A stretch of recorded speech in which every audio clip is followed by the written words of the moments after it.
Yeah, alright, yeah. You guys, Chucky, do I need to put the guy that's not here, do I need to put his cards in the box?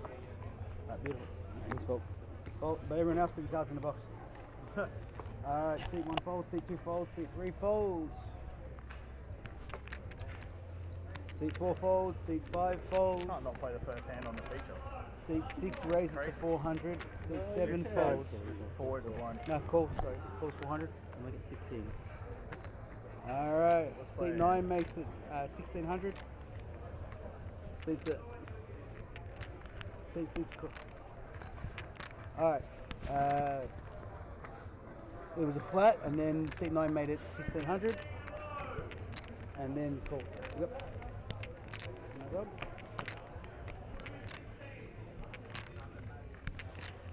Alright, check a bit. No care in the world this time. Alright, seat 9 makes it $800. Just like AC, doesn't rock up on time. Seat 6 calls.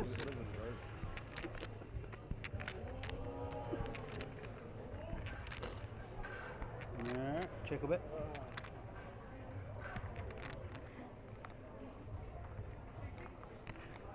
Alright, seat 9 makes it 4,500.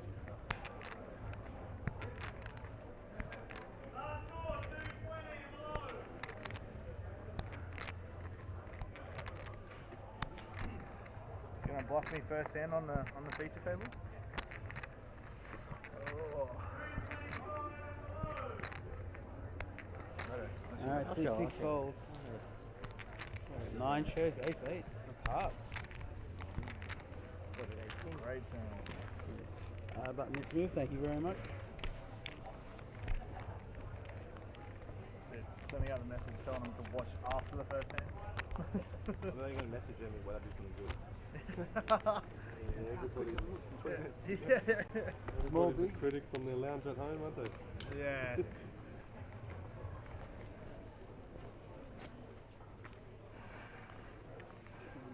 Half the people who would be watching for me don't even know how to play anyway, so it's fine. Alright guys, make sure I'm like, you that's charge in actually the the box. optimal line, guys. Alright, seat 2 folds. Seat 3 folds.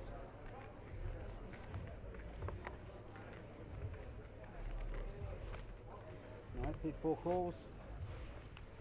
5 folds, 6 folds, 7 folds, 8 folds. 9 folds. I love that you showed because it doesn't really matter. Doesn't really matter anyway. Alright, You seat see 1 it. checks. Heads up.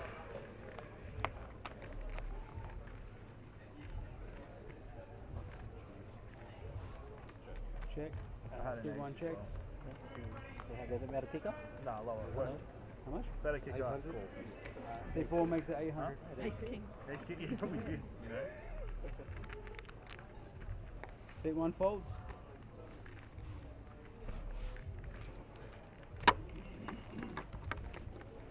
It's not good enough to bluff.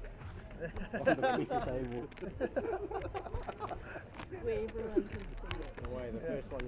Can't lose from here, son. You know what I mean?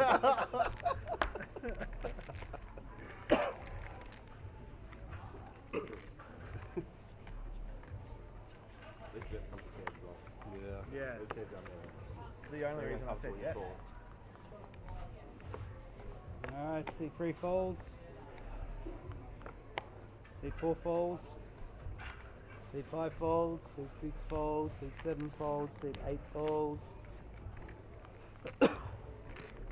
Seat 9 raises to 900. Surely not. Seat 1 folds. I wouldn't think so. Yeah, it's kind of. What are you commentating on? It's not Alright, like, seat 2 folds. you know, you could have anyone on the stage at this stage. I wouldn't think so, but who knows? Maybe they're out there and they're stirring us up as we speak.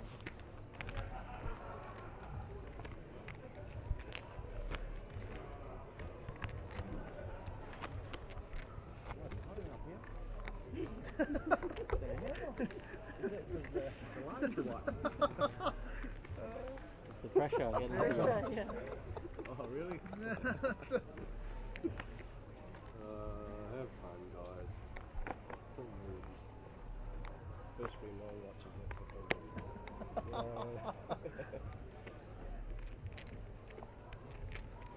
Seat 4 makes it 1200.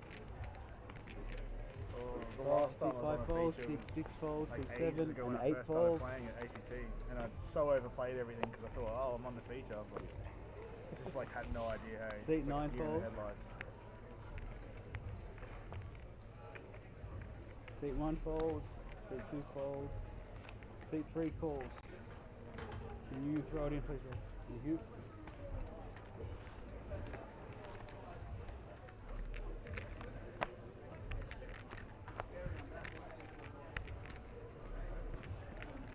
Alright, check. Seat 3 checks.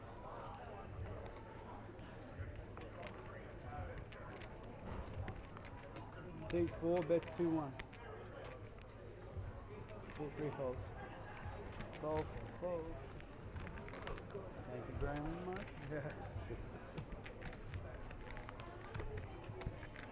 No ante. Oh, perfect. No ante. It's not too loud for the break, is it? Nah, next level. Oh, okay. 31 minutes.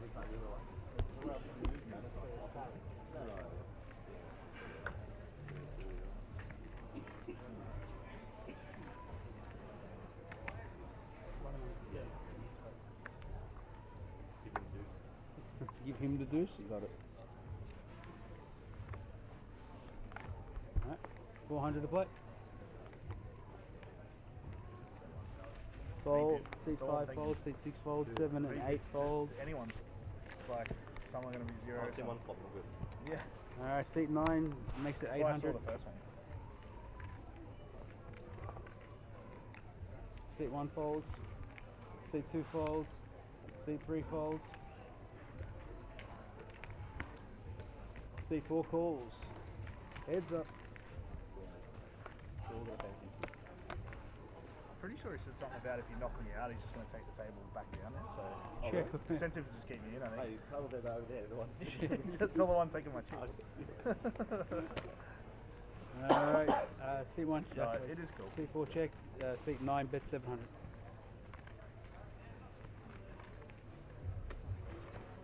Seat 4 folds. It means you can like, Timing is if good. you do bust in a sort of cooler way, you can show your friends and like there's actual proof. Yeah, okay, Not just yeah. like, Not oh, it your was story. aces versus kings, I swear. Yeah, like that. It's always a book. Yeah.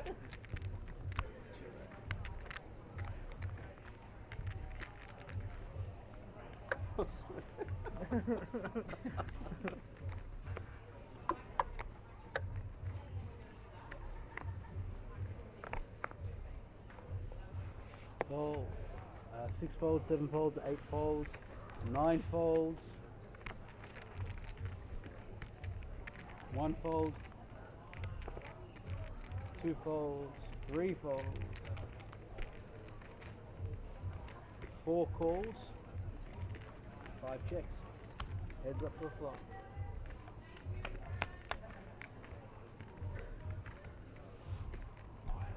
Check a bit. 4 makes it 800, 5 folds. And button. Thank you very much.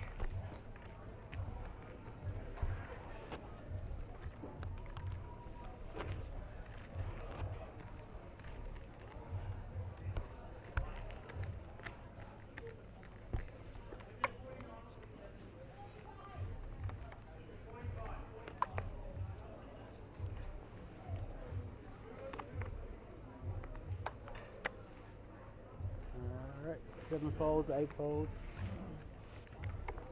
9 makes it 800. 1 folds, 2 folds, 3 folds, 4 folds, 5 folds, 6 calls. Heads up to a flop. Yeah, the frequency in which we verse each other, they're going to think we have issues, man. 6 checks, 9 checks. 6 checks.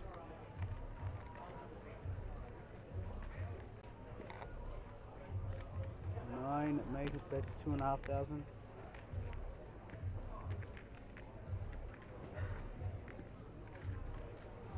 Six calls.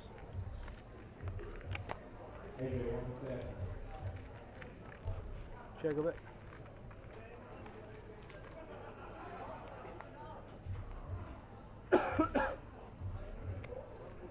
Alright, 6 makes it 3,200. 2 pair. 9 calls.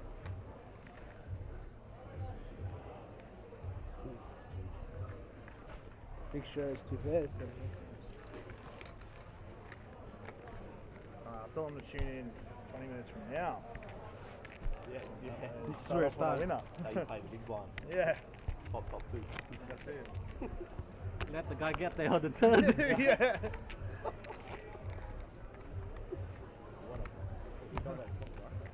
Yeah, flop top two.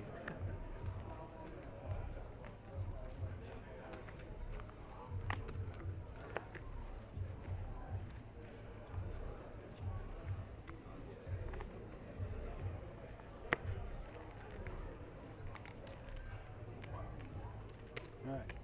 8 raises to 700. 800. The lights and the cameras are getting to him. That's it. Seat 9 folds. Seat 1 calls.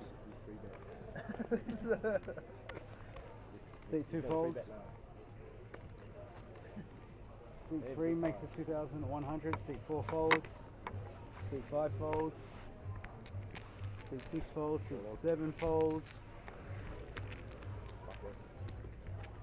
8 goes all in.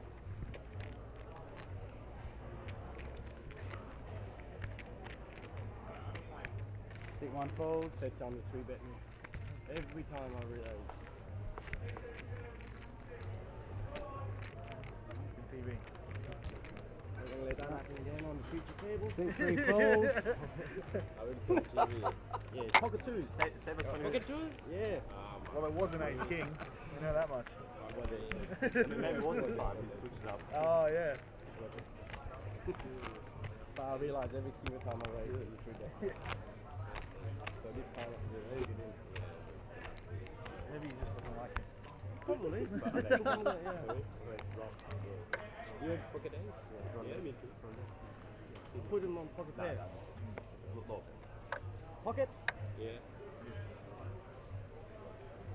Too much. When you get too much, I have to stick it in. Yeah. Stupid ace king. Stupid ace king. You know how I Alright, play ace seat king? 9 raises to 800. Seat 1 folds. I can't play post flop. Seat 2 folds. Seat 3 folds. Seat 4 folds. Seat 5 folds. Seat 6 folds. Seat 7 folds. You jam my fold. Huh? What? If I jam the fold? Is that verbal? Yeah, it's verbal, bro. Is it? Ah. That would have done it if it was verbal. It's poker, Phil.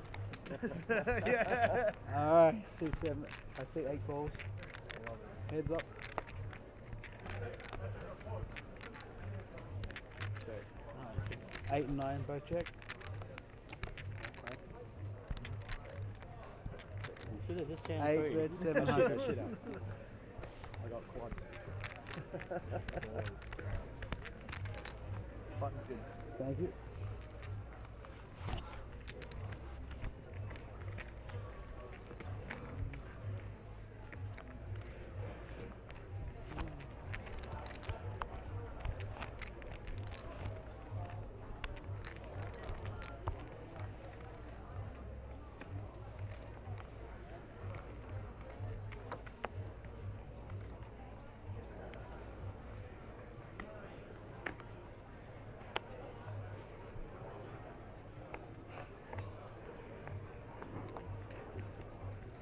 Alright, seat 1 fold. Fold, seat 2 fold, seat 3 makes it $900.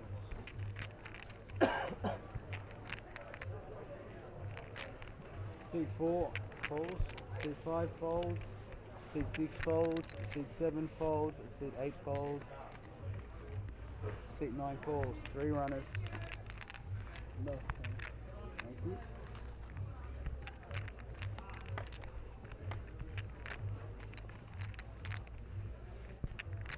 Alright, check a bit. Seat 9 checks.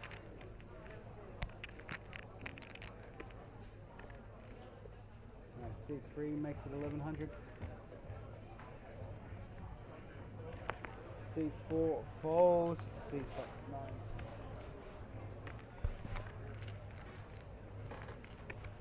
Button needs to move. Thank you very much.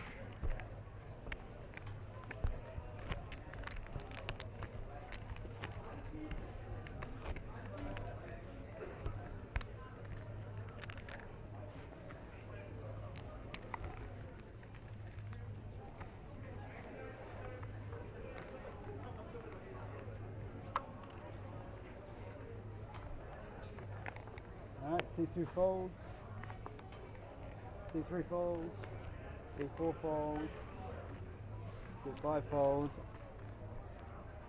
900.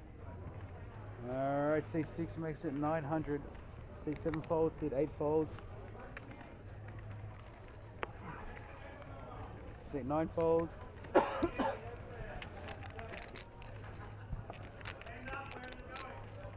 C1 folds. What's that? I think I could beat it. I think. Yeah. I was thinking my baby was up. Should have. It's not meant to be. Just call and an insta fold the flop so you think it's Oh, it's automark.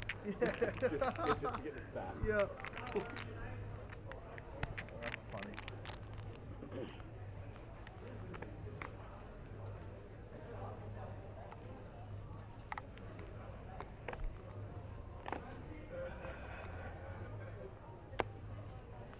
Alright, C3 makes it 1200.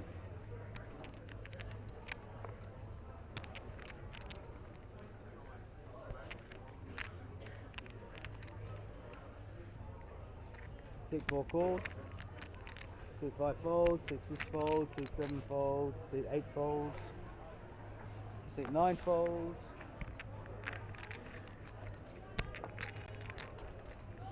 Alright, C1 folds, C2 folds. Heads up.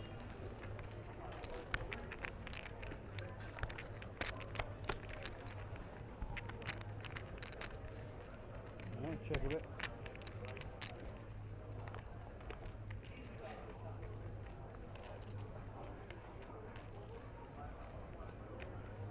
Alright, C3 bets 1200.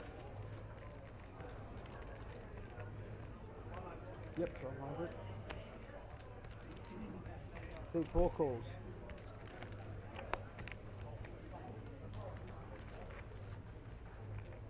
Check a bit. C3 checks.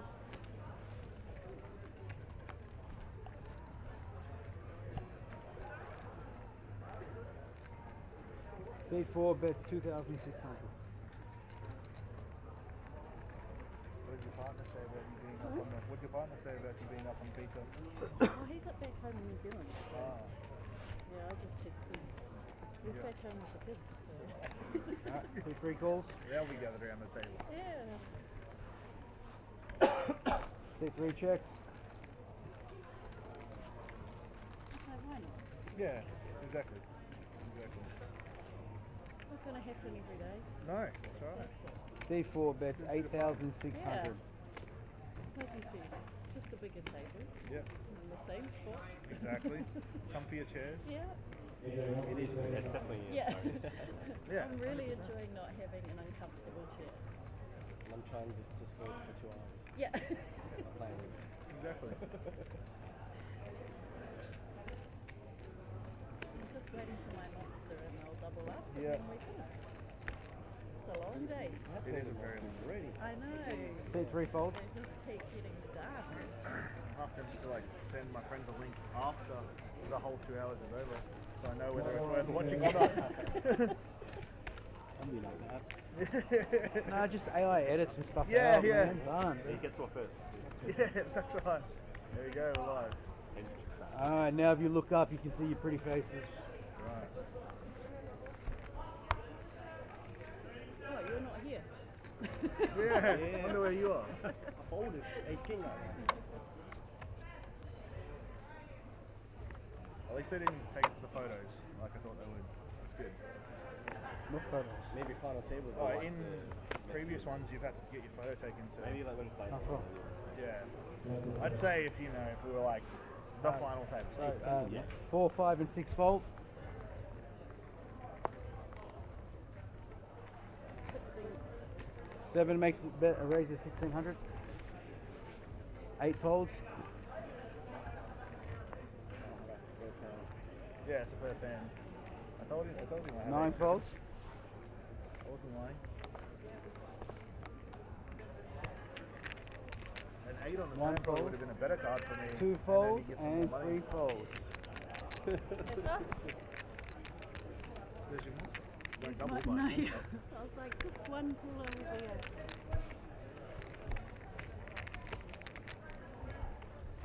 Oh, there we go. Late entrance. There you are.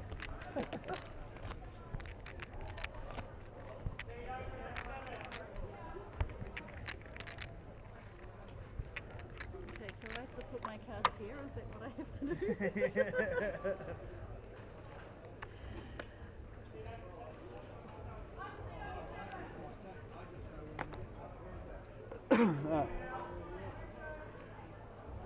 C5 folds. C6 folds. Really throwing me off. C7 Thank you very folds. Hey, is there commentary over this? C8 makes That's probably makes a it good thing. 900. C9 If folds. that's what you're saying about my top pair, imagine what he's saying. Yes, 800. Sorry, C8 made it 900.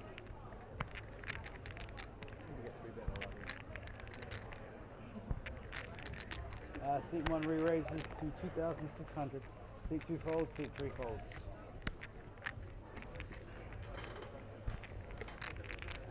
Seat 3 folds, seat 4 folds.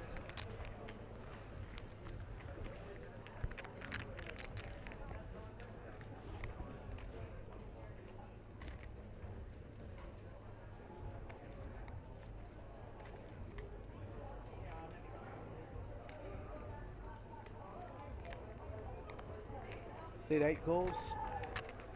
Heads up.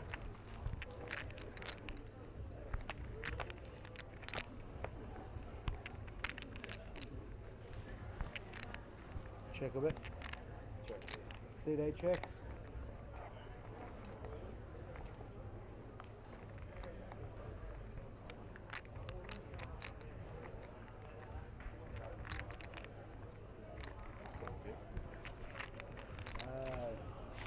Seat 1 makes it 22, seat 9 folds. How do you say your last name, Josh?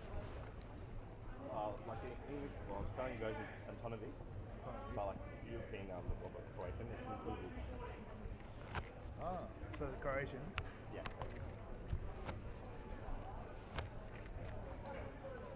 Like, My surname's on the map, put that there too. So it looks nicer. I got dual surname. oh, really? Yeah, it's way too long for that. Yeah. Small thing.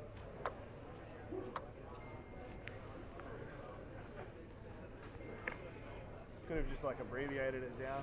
Seat 6 folds. Make a new name. Yeah, Seat that's 7, it. You can be seat anyone. 8 fold, 7 and 8 fold, 9 folds.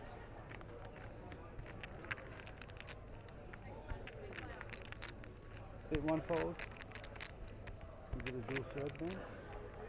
Your name. Serbian name? Yeah, serve is very nice. That's fucking sick. How cool is it? That's the coolest name. If I put my real name, they can't Seat pronounce 2 it. makes it Oh, okay. raises to 800, seat 3 and It's 4 two. folds. Yeah. But I just send them no one can pronounce it. Sending the link out to all my Seat investment 5 go calls. to right now. Heads up. Haven't gone super fast yet. Yes, yeah. Yes, please.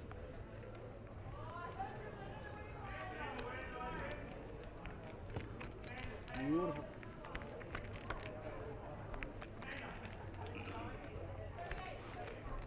Check a bit. Check a bit.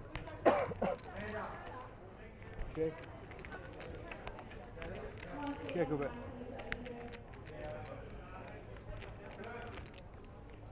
Five checks.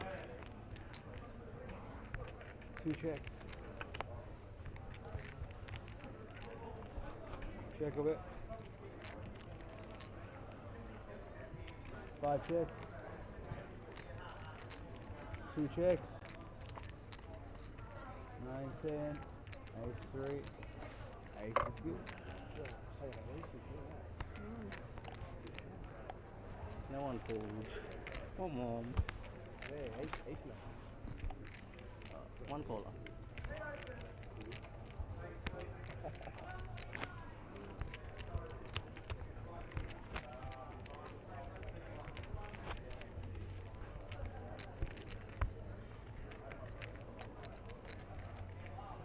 Secret's out now, Jake. Secret's out. Only plays aces. Yeah, only has aces.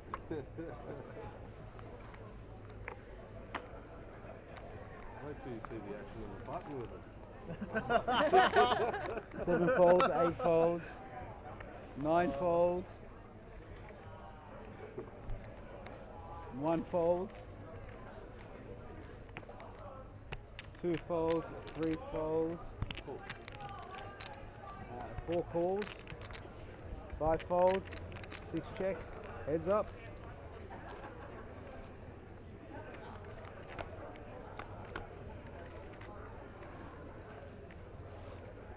Check. 6 checks. Seat 4 bets 800. Guy, man. Always aces. Every time. Crazy. Seat 6 folds.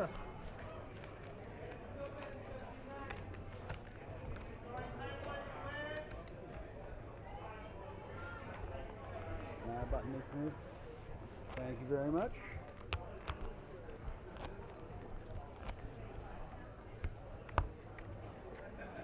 I reckon if I let my hair down and you give me the hat, I reckon we could swap spots and I wouldn't even notice.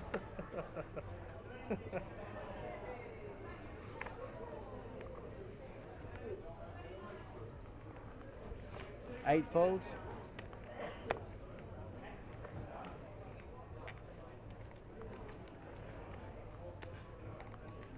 9 folds.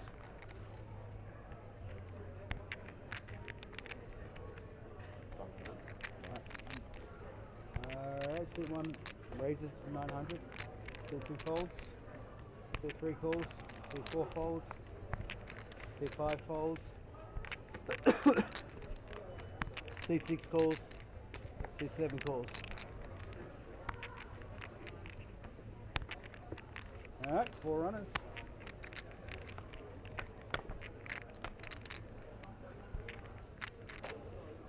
Check it. C6 checks, 7 checks. C1 checks. C3 checks. Check. C6 checks. C7 bets 1200. Yep. C1 folds. C3 folds. Seat 6 folds. Seat 6 folds. Nice. Is that your hand for X-Wing? X-Wing? Yeah. I figure it's all going to be seen, so I might as well show it now. Yeah. Save us 20 minutes. Yeah. Exactly. Make them wait. Suspense. I'm making you guys wait, You sure. have to do the psychological battle. Yeah, next 20 minutes. Yeah, let them go Make back them and be burn like, with the you got curiosity, me eh? with that. I'm never that curious. I'm going to find out in 20 minutes. Real small one. Thanks for the reminder. C9 folds. Yeah. C1 folds. C2 folds. C3 folds. C4 folds. C5 folds. C6 folds. C7 calls. C8 checks. Heads up.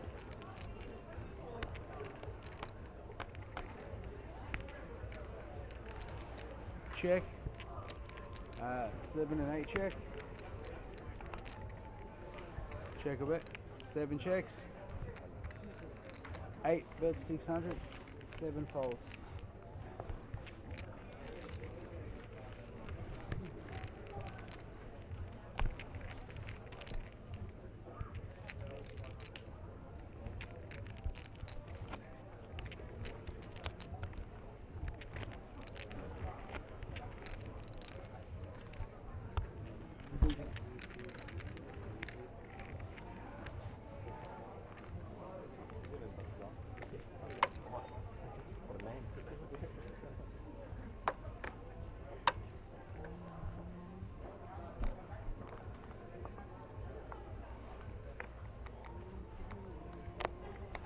Alright, seat 1 folds, seat 2 folds, seat 3 folds, seat 4 calls, seat 5 folds, seat 6 calls, seat 7 folds, seat 8 calls, option, seat 9 checks. Alright, 4 runners.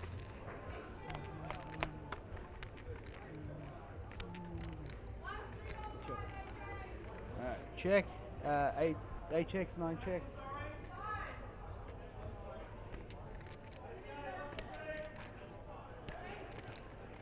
Four bets 800.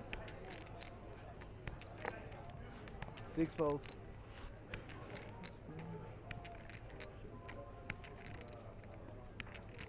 Eight folds.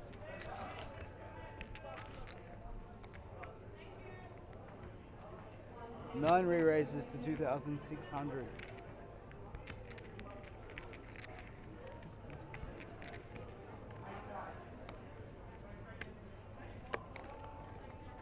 That was the flip. Yeah. Told you it was ace king. You don't want to go to battle against Goku, bro. Yeah. You don't. 4 folds.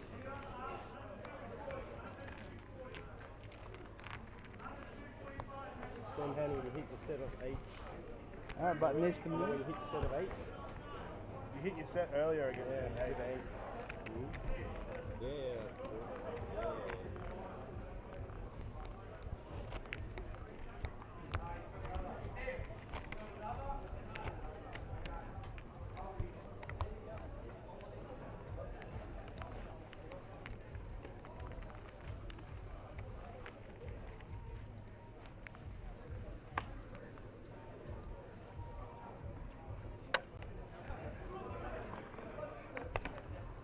Alright.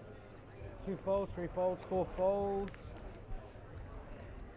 1200. Out of race 12. After he bets 12. He hadn't put it out. Oh, okay. Alright. I heard 12. 5 makes 1200, 6 folds, 7 folds, 8 folds. 9 folds.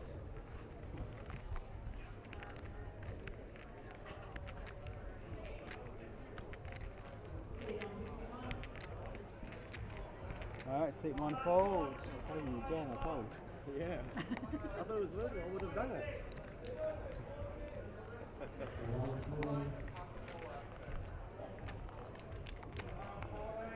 It's just way too much like overstimulation for me. Like having both. Your king should be going up. I know, that's all I'm waiting for, to see that I won again.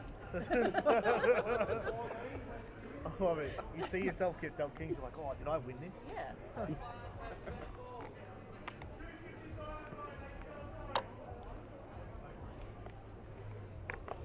Alright, 3 folds.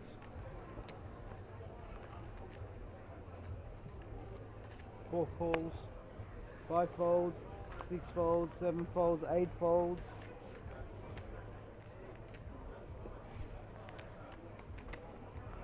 9 folds.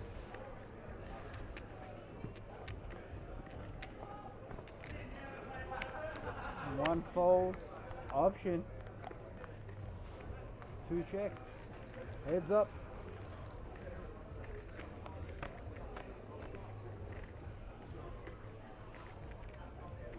Check orbit. 2 checks. 4 checks.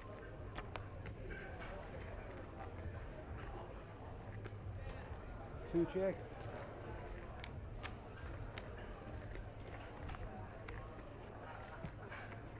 Alright, 4 bets 800.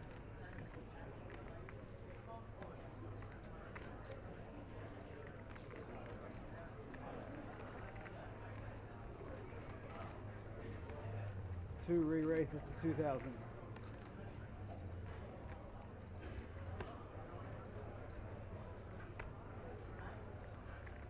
Four calls.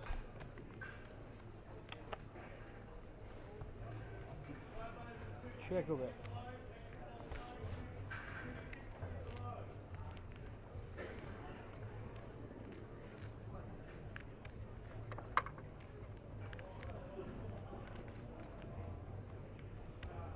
there. 2 checks.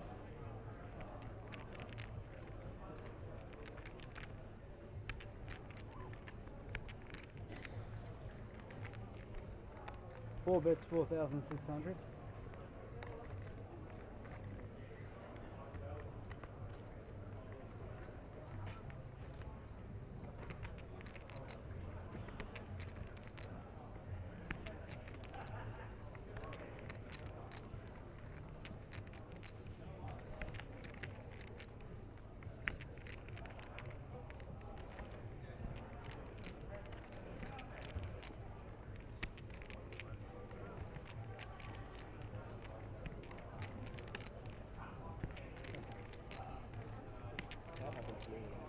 Yeah, I know. Well, that's when he said, "Oh, I've got 7 deuce." So yeah. 2 calls. Straight. Straight and straight. Chop it. Oh wow. Huh. What a river card. Well, that was hence the bet. If not, the worst case scenario was to chop it. I didn't think you wanted jack or a 5.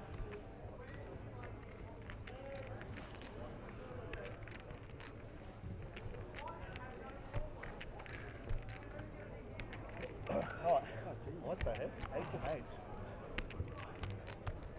Oh, he wasn't lying before. He said he had 8s. Me and Oh.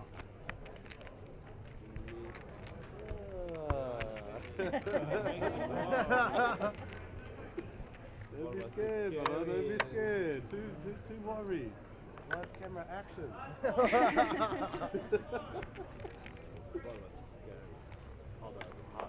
Yeah, we are. He does again. So. Alright, the heart, seat 4 raises to 800, seat 5 folds, seat 6 folds, seat 7 folds, seat 8 folds, seat 9 folds.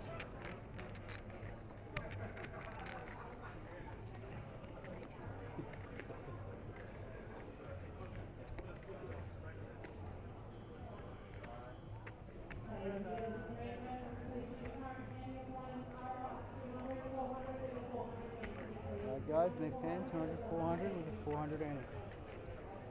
Alright. Seat 1 bets 2,200. Seat 3, 2 and 3 fold.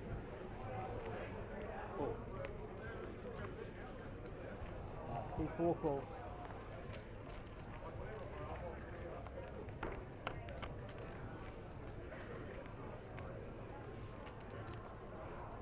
Check a bet.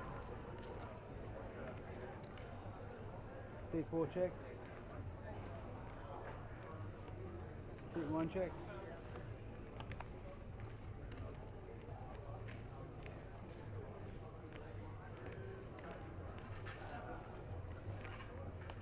C4 checks.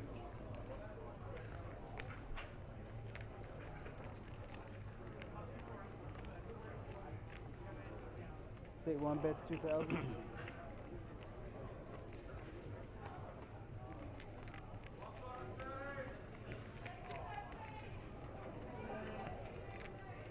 C4 calls.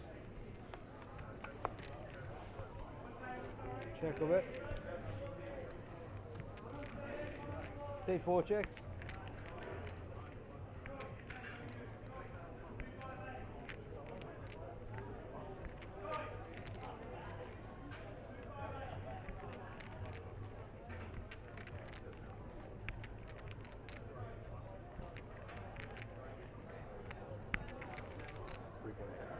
Seat 1 bets 3.8.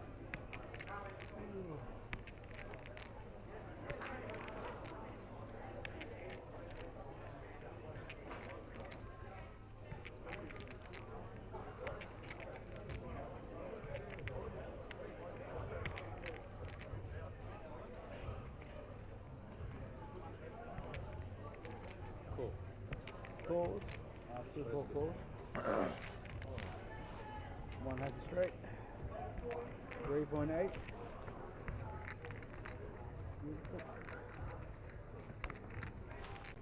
Oh, it's my key. Yeah, All right, guys, it is now 200, 400 with a 400 big blind ante. You need some change? Yeah. Just leave it there, bro. You'll be fine. Yeah, antes now.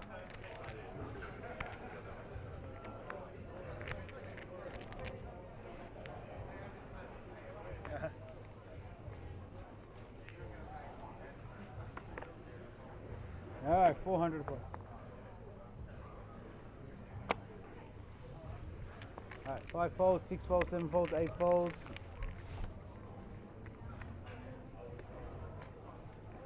Oh. It's crazy that that little 9 microphone folds. picks up everything that's saying. 1 fold, Yeah, that's the mic. 2 fold. 3 makes it 1200.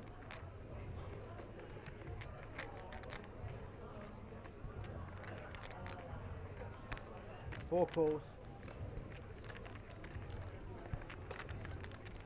Heads up. So the stream's just gonna be me watching the stream. Yeah, literally, I was.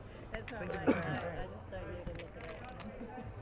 He's got the best seat because it doesn't even look like he's really looking at it. He's just up in the Alright, air. C3 bets 1000. Yeah. Because he's just rocked Yeah, back. there's king, eh? Huh? So the 3 bet every time. Only 8. Only 8. Only 8. C4 Besides calls. last hand, every other time.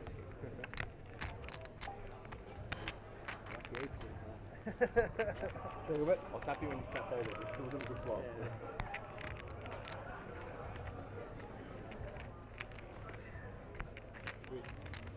Alright, C3 bets 3000.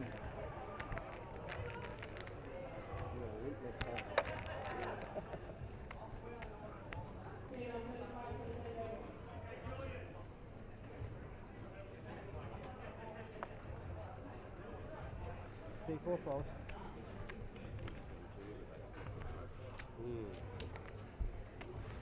Flopped it.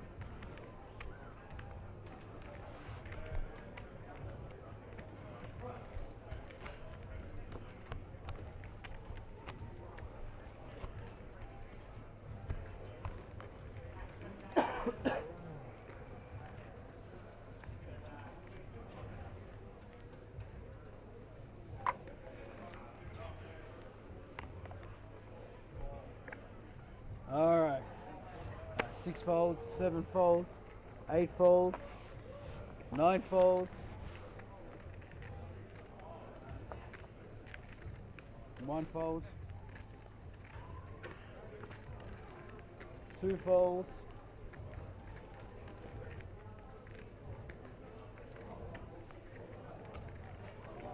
3 raises to 800.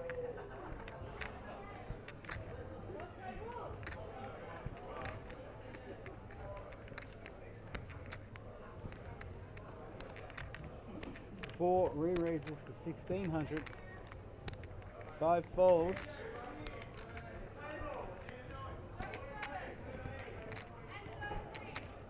Alright, 3 calls, heads up.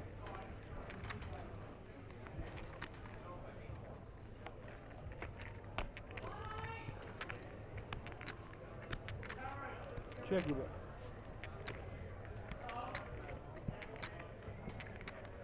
4 checks.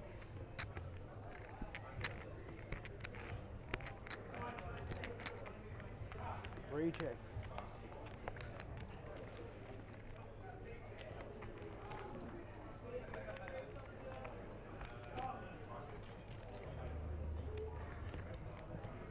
4 bets, 2,200.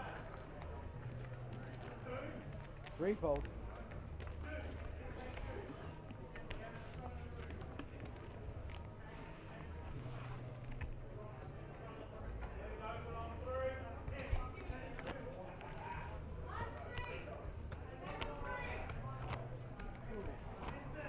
I feel like it makes it go quicker having all this. This feels way quicker than Yeah, before. 100%. It does. Good.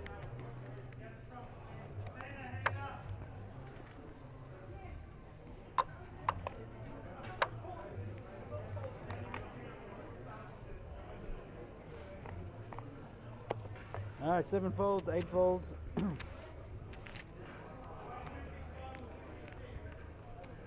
9 raises to 800.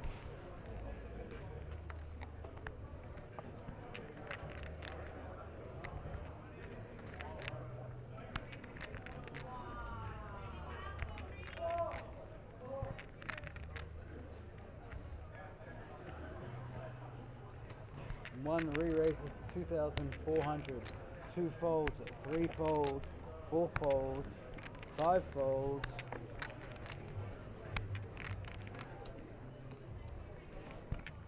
6 folds.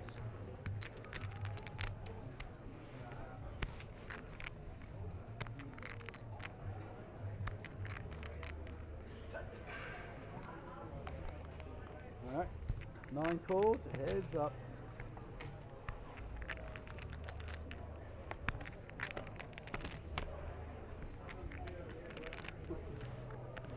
Check a bit. 9 checks.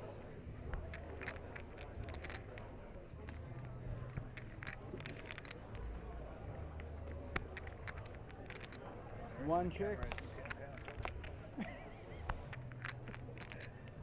2.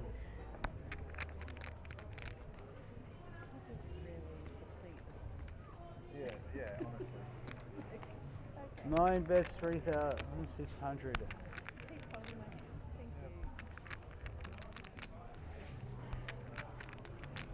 You go the whole fucking put my boots up here and start doing a massage.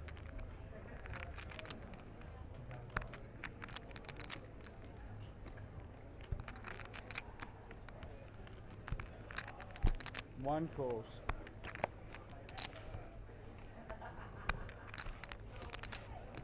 Check a bit.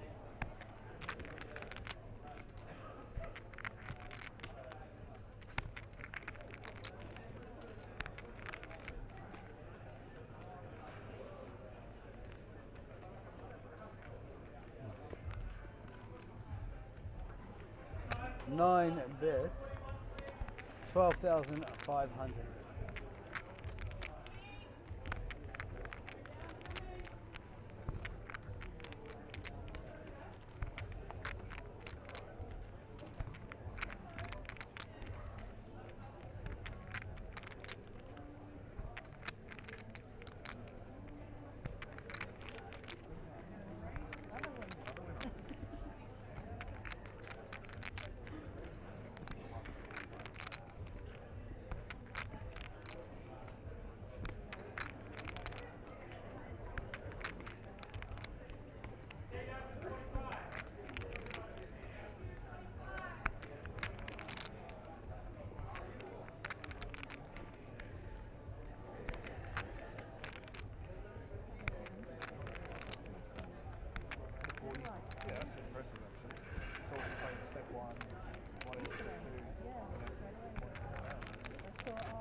Welcome, ladies and gentlemen. This is the 9th flight of the Australian Poker Tour, Australian Poker League. My goodness, not a good start. APL Million. We have a $2 million guarantee, and I can absolutely guarantee that we are destroying that. My name is Jordan Bromley, joined as always, well, not as always, but joined, it feels like always now. Backed by Nikki popular Pickering. demand. Backed by popular forced entry. Nikki Pickering, how you going? I am so good. Been running around the floor all morning. Running around the floor. It is looking like we will break that record. I mean, I think we ticked over 700 just a moment ago. Yeah, so I was having having a conversation with Sophie, one of our fantastic media team, who was looking at the spreadsheet, and I believe we need a further 250 entries to break last year's record. Correct. And the Turbo Flight last year had 289. Okay. So if things keep going the way they're going, and I would be shocked if the latter was the case, I believe we are absolutely going to be breaking records here today. That's what we do here at the APL Million. I mean, we just love to break records. We love $1 million prize pools. We love creatine. We do. We're sitting here. We'll give you a little shake of our iced lattes back here. Bit of creatine in the mix. Last night it was the Barossa, and this week The it's Barossa. Now we need to wake up with a nice, cool coffee. a nice healthy dose of muscle building, cognitive, brain function increasing creatine. other way around. Tina says turbo is capped. Is it? The turbo shootout is capped at 128, but not the not the main yes. event. Yes, two turbo. different events there, Tina. So the shootout format. Have you ever played a shootout tournament? So for the main event, the shootout format is 20-minute levels. 8 folds. The main event is 20-minute levels, but I'm talking about the turbo Correct. shootout. No. Right. I have not. So do you know what a shootout tournament is? You're really putting me on the spot, and if I say no, gosh, watch the box of she doesn't know poker. It's a very fun tournament. So Okay. the shootout format, it's interesting that it's capped at 128. Anyway, the shootout format is you start at a table with 8 or 9 players, dependent on the format, dependent on the rules of the tournament. And basically you play that table until there's only one person left. And that person moves on to the next Oh. round. I like that. Not for me. It's a lot of fun. But yeah, okay. I'll just be back in one moment, guys. I'm just going to check something with my production team. Heads up. Oh, so you're leaving me all alone? We're not even turning off? I just I've been told to say something more than hello, guys, but maybe some of you have some questions for me whilst we sit here and wait for my friend to come back. See 2 checks. Russell, are we waiting to play day 2 tomorrow?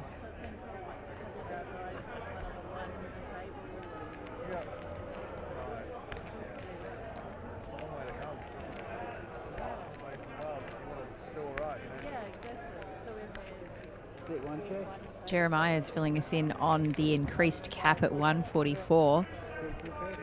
What event was that? I saw. Have I tried the watermelon and bread? Is this poker lingo that I'm not familiar with? I'm not sure what you mean by that, Daniel.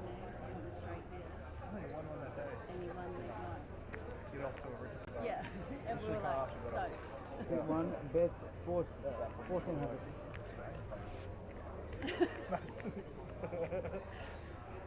Neil, aren't you Jordan's best friend? What are you talking about? What are you asking? Does he has friends? I thought you guys were besties from way back. Sit 2 raises to 5,000.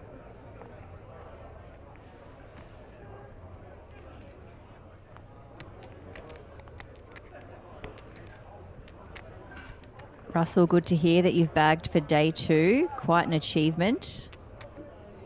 I take it you're going to get a really good night's rest this evening.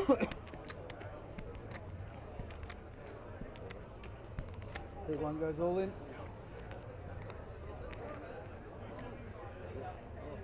Sit 2 falls. Open I'll up ask with a Jordan when he Ace returns. over He's just half. left me for dead here in this commentary booth. Queen of hearts. Fending for myself.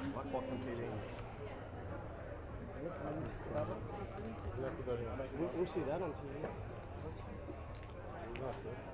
Did you bet flop or turn? No, check that way. And then River, You got it. check where he turned and he checked. And River came, I'm like, I'm not risking checking again. So no bet on the flop. No flop, no turn. Do you need a setting card? Wow. River was 14. Yeah, no, River's fine. I just thought you bet flop and I was like, If my microphone's still working, but Jordan has returned to check on everything. no, 100%. Yeah, it's fine for you.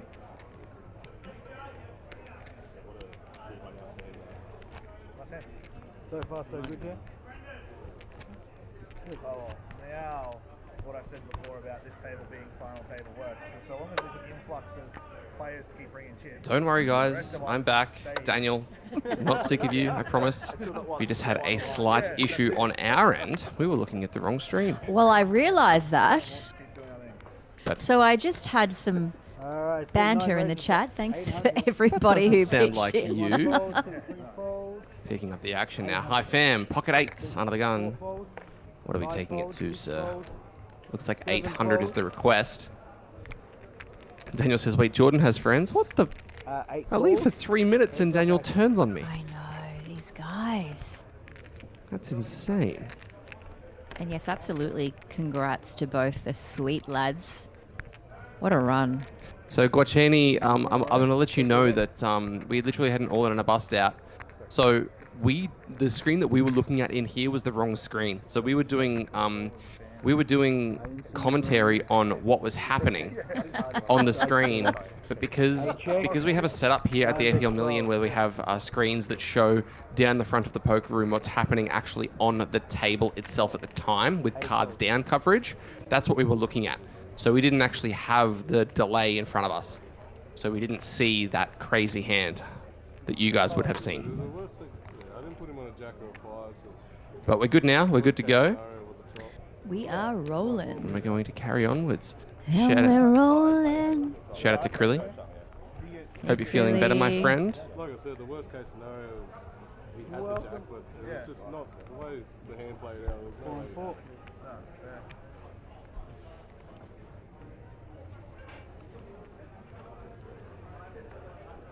Welcome.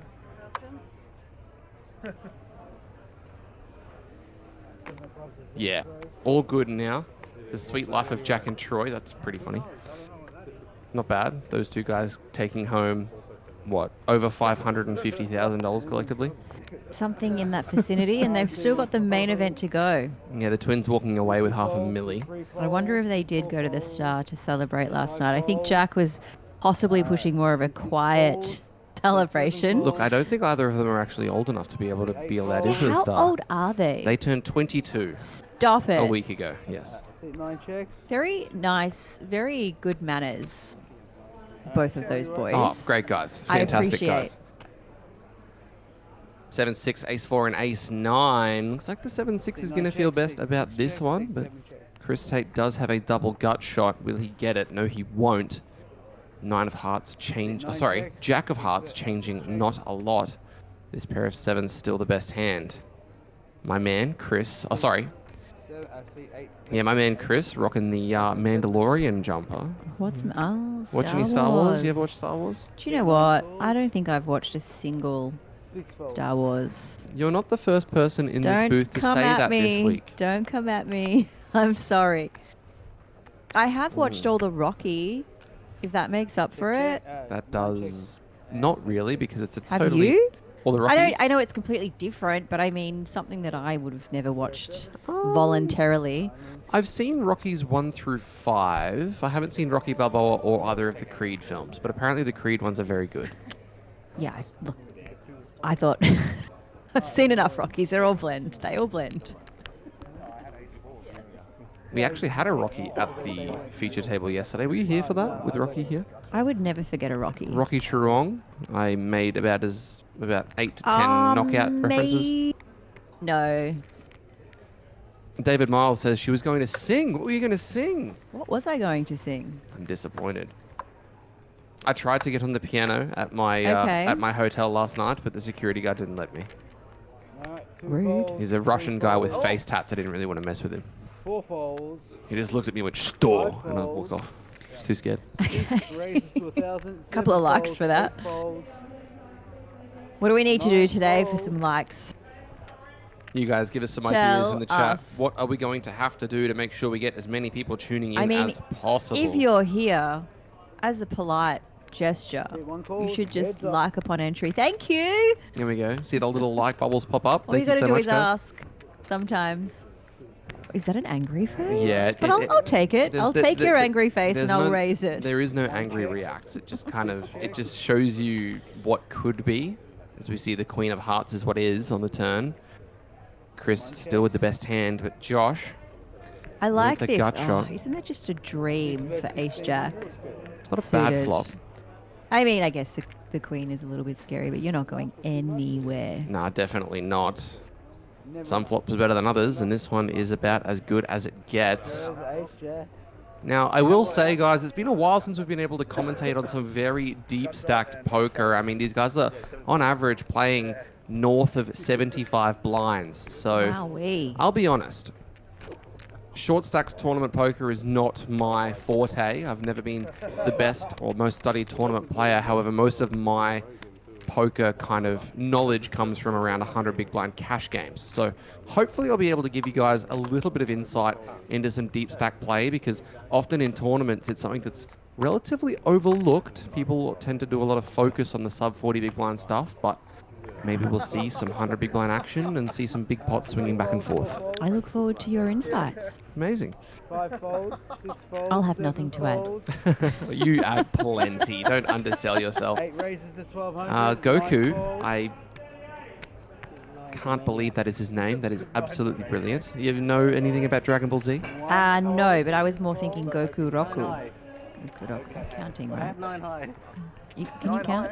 Ishni-sanshi go. It's Si. Goroku, not Well, I was Goku close. It Roku. was close. Play on, you know? Yeah. No, I know. Ace Queen takes it down. Thanks for that. How many I languages? actually missed that. How many languages can you count to 10 in? I can barely count to 10 in English. Today, anyway. That's It's one, day that's 3 great. for me now. It's like one of my favorite things to say is, look, I'm not good at much. I'm great at everything. No, nothing. I'm not good at much. Me neither. There's nothing more to that. I'm just not very good at many They have things. any blockers or anything. Bum, bum. One of the worst things. Womp womp. Dana says, I bet Goku hates Dragon Ball Z. 6 folds. Has anybody actually watched the new one, Dragon Ball Super? 9 I folds. have a couple of friends who have been watching it. Josh, 129 bigs to start. 9-8 offsuit. This probably should be an open from him at this depth. Raise, C1, raise Looks to like he is going to find a raise to 1,000, 2.5 big blinds. Sergio, ace-3 offsuit wouldn't be a call I'd recommend making, but he decides to come along. To a flop we go, 2,800 out there. We'll let you guys know that I believe it's a 30k starting stack. Can anybody confirm that for me? Here we go. Do we start with 30,000 in this tournament, or do we start with 40,000 as we see the, wow, 5-4-3 board. A gut shot for Sergio. Josh, backdoor straight draws and 2 overcards, but we can see that only 3 of them are live. Those of you watching for the first time, that 8 of hearts, 9 and 8 of clubs, the reason that they're grayed out is because they were folded by other players at the table. We take into account all folded cards when putting the percentages up, and the 6 of diamonds is spicy. Very spicy. Adds 4 additional 7s. Check. And a deuce for a chop. 6 check. A 7 would be dangerous for Sergio. Josh would be rivering the absolute coconuts. Have you never heard that before? Absolutely not. That's a Will Kassoufism. Okay. So you I do know Will Kassouf. You flop the nuts, Yes. you turn the super nuts, and you river the coconuts. The coconut. 2.2k from Josh as Sergio not shying away. Decides to come along with bottom pair for one more street, and it's a very interesting call to Not make. sure about this. Yeah, I agree. This seems hopeful. Oh wow, gets punished. Uh-oh. Running 6-7 for Josh, Oh, doing the cheeky check. rivering a 7-card straight, and Sergio a straight on the board. And yep, Josh, that is a straight. Doing the quick 5, 6, 7, 8. Josh has a chance to win a gigantic one, and now it comes down to whether or not Sergio believes you. How many 8s are you going to have in your range here, Josh? Are you really going to triple off a hand like 9-8 offsuit? Are you going to have pocket 8s? Yes, you are. Yes. But there's going to be a lot of hands that you're going to want to bet to try and get to call with as a chop. Not and even, that's way too small. Way too small It was here. small, but it was enough to get a little bit more. Yeah, I think if I was in Josh's shoes, I would at least bet pot here. It's so rare that you're going to be getting to the river with a straight at all with one on the board. And I think Sergio would have realized that as well. I think he could have gotten at least 10,000 there. However, still going to be sitting pretty up over 63. I think we're going to find out. So tell me, would you sail across the sun? Did you make it to the Milky Way to see the lights? Oh, where are we? I know this is a song. Can't win the pot. I actually have to sing it to actually know it. Go on then. People are asking. Wait, how does it go? Make it to the Milky Way. You can do it. Oh, heaven is overrated. Yeah. You guys are getting this for free, by the way. It's crazy. People pay for this. 8 calls. 9 calls. I see the gears still turning. You're trying to figure it out. No, I'm done with that song. Oh, okay. Drops of Jupiter by Train. Goku with 3s. High Fam flatting the ace deuce, or also over limping the ace deuce. Josh now. Pocket 7s. This should be getting taken north considerably. But he only goes to around 1400. There's a bit of a rule when we talk about how large you want to isolate over limps. And usually the rule of thumb is that if there's one limp, you basically go the original open plus the limp plus 1 extra. So if you've seen a limp, Okay. you know what a limp is, right? I know what a limp is, that's all but right. I'm just trying to do the quick math there on the So- limp plus 2, right? Yeah, so 3 times. a little bit more. You probably go 4.5 times. So if I was in his shoes, I'd be going to at least 1800 here, especially at this blind level and how deep you are. But given there's been 2 limps, I'm at least making this 2000. Okay. At least 2000. As we see the King Jack whiffing the flop, likewise 3s, 7s. We're making it 2,000 because we want to ditch one. No, we're making it 2000 because with 7s is a relatively, it's a good hand, but it's relatively vulnerable to It is. overcards. So you want to disincentivize people coming along with trashy hands, Yeah, so quote unquote trashy hands. You want to drop one of the players. You want to drop them. You want to get the pot You heads want up. one max, heads up. I mean, or if everybody folds, that's good too, because you get to collect the dead take big that. blinds. We'll take that. Absolutely. 3 calls.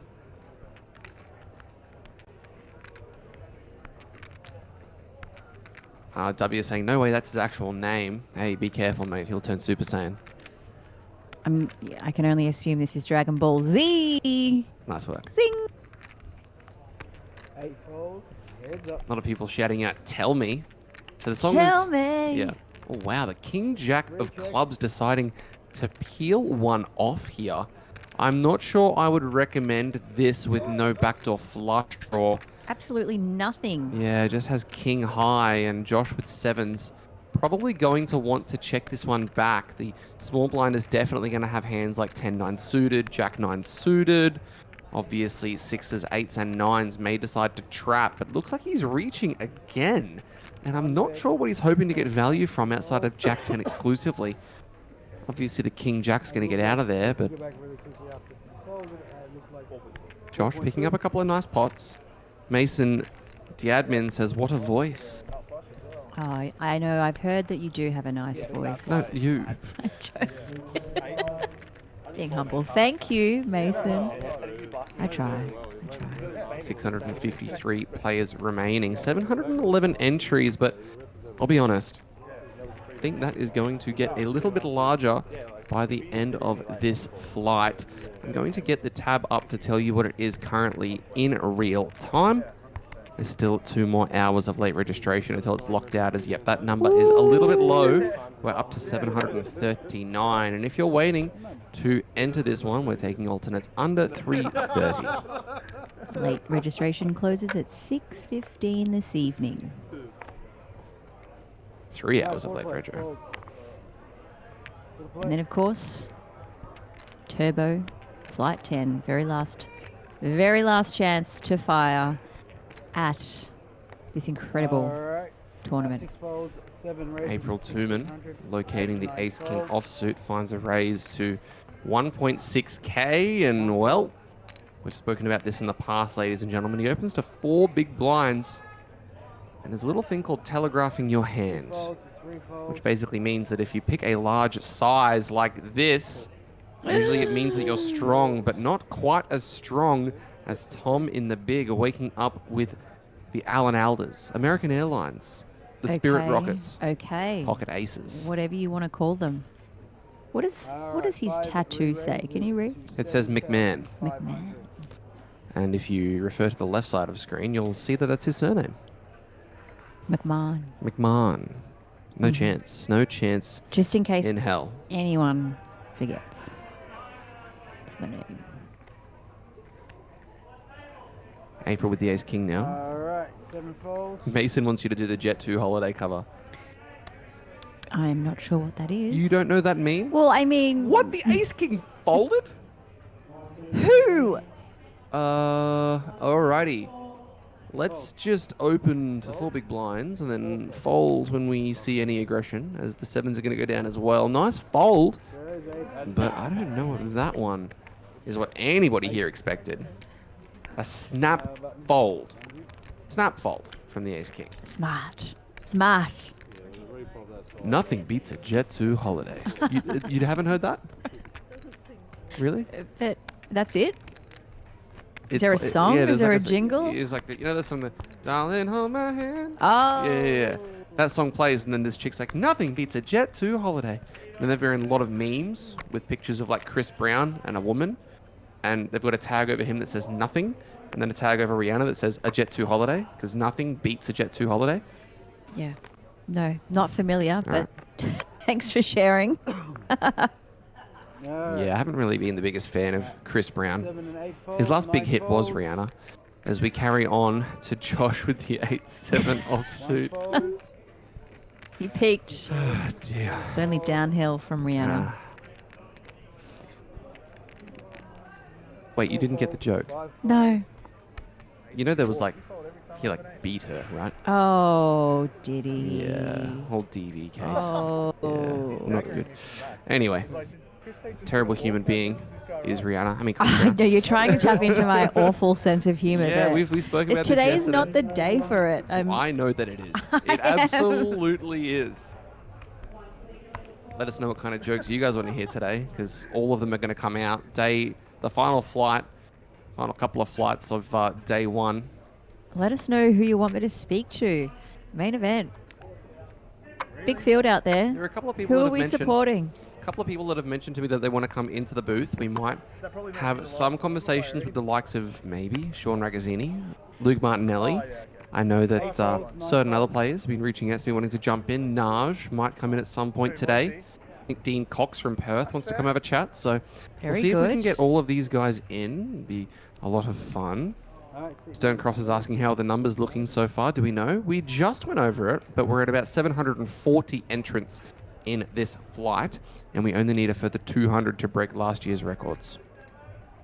Daniel Treneski is asking, have you tried watermelon and bread, Jordan? No, I'm not a psychopath. See, yeah, what is this watermelon know. bread Keeps situation? going on He about asked it. about it before. Is this Aces. code for something? Aces for Josh. Sergio flatting 4s next to act. Action's going to fold around to April in the big blind. The King Jack's coming along, of course. 3,600 out there. To a flop we go, and a couple queens and a king. Okay. That could get April in a little bit of a bother. Queens should slow you down here, though, surely. Stop and think. Give it a wee bit of thought. Ra Asatolu, I don't know who that is, I'm sorry. Is that your twin? Nikki and...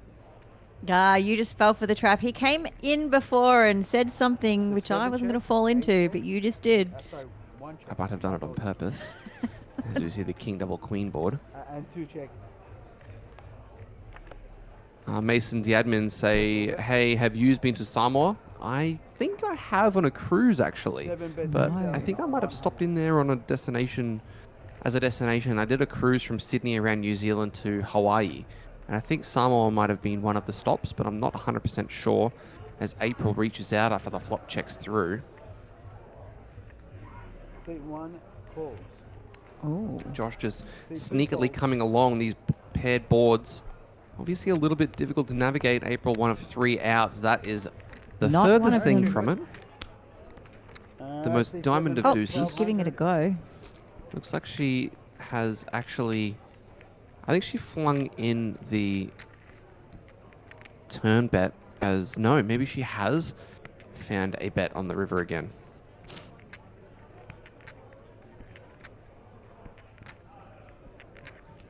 Not expecting that Josh has aces. It looks like he just calls and a nod from the aces, and 1200. Josh going to win a nice one there off of April. But it's a very tiny river bet. I think I would have liked to see him raise that river. It's very rare that a queen would do it. Mason reckons he's the owner of Samoa. The owner. You're the head honcho. You're the big cheese. the one in charge. Okay. You so own you own will a nation. roll out the red carpet for us. Can Do we any- have poker in Samoa? I'm not sure. Can any Samoan residents let us know what is the go here? Whether or not Mason is indeed the supreme leader of Samoa?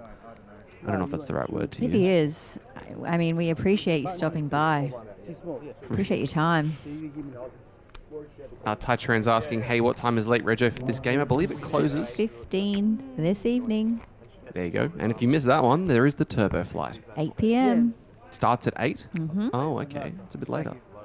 Fair enough. What time What does time is late it registration? normally?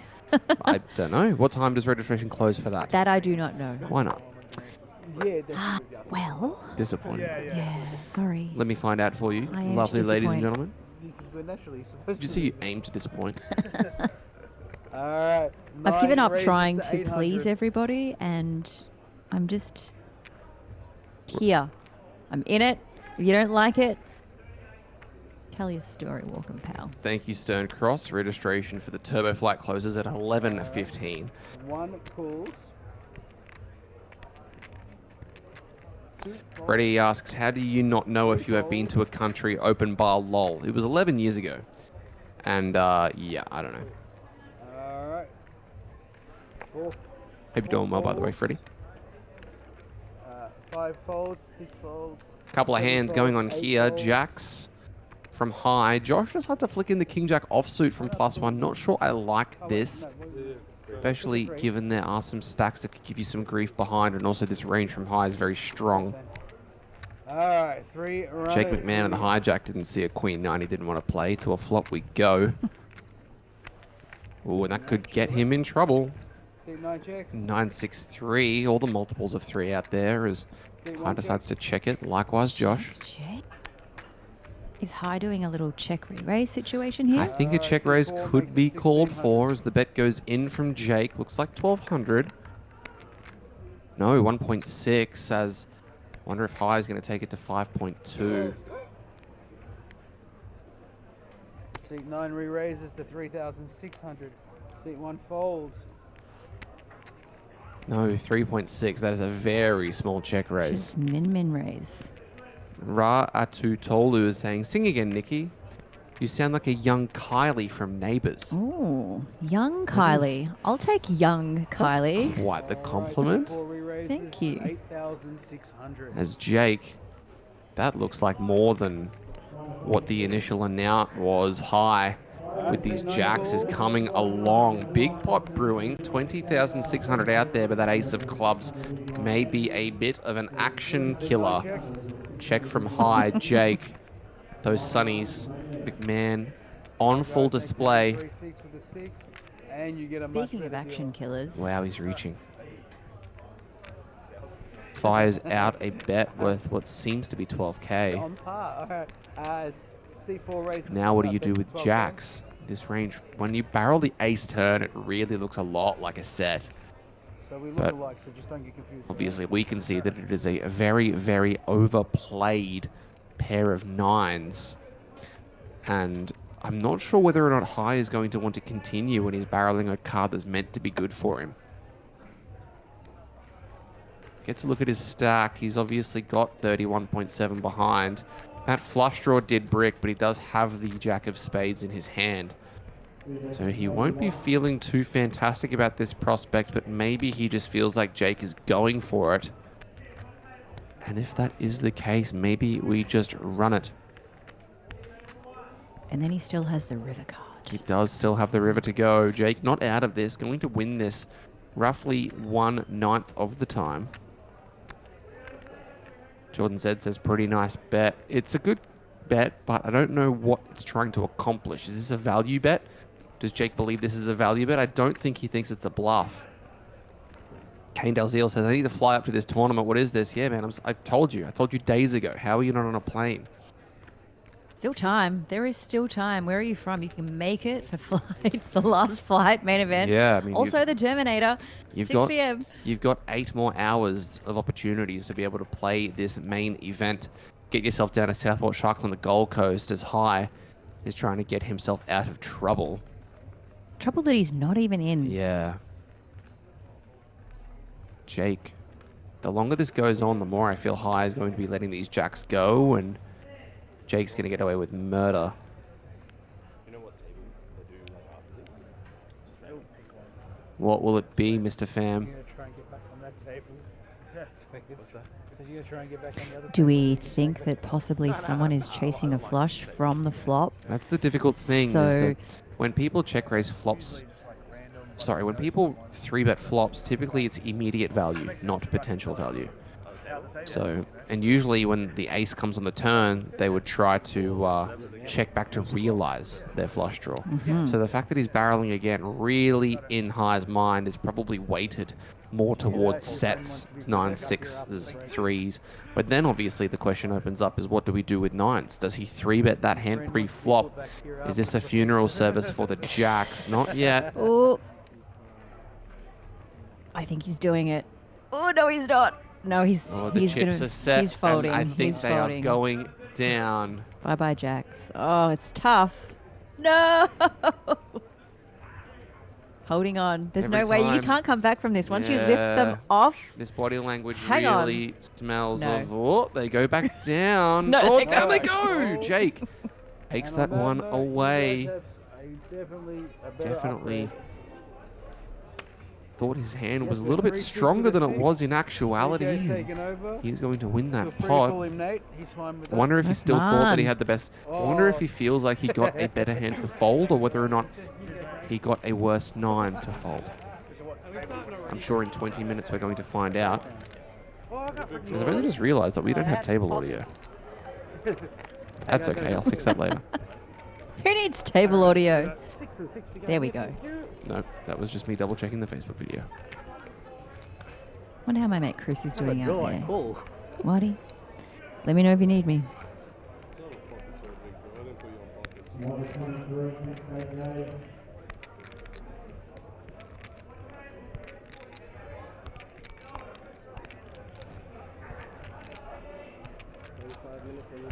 Send us a selfie, bruv. And then I've made this. I'm assuming you're bruv. No, no, he tagged Oh, Daniel. There's nothing to do with me. We had not the first out. Kane Dalziel says flop check raise was strange, then 3-bet was even weirder. Pretty annoying spot on the turn. Yeah, absolutely. It's basically just a set, right? I mean, We'll find out soon enough, my friend. Asian says Asian Koi says I don't think I'll make it in time. I'm in Texas.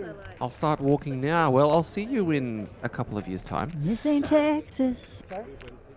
3 raises. I was hoping you would sing the next line. I don't actually know the lyrics. What song is this?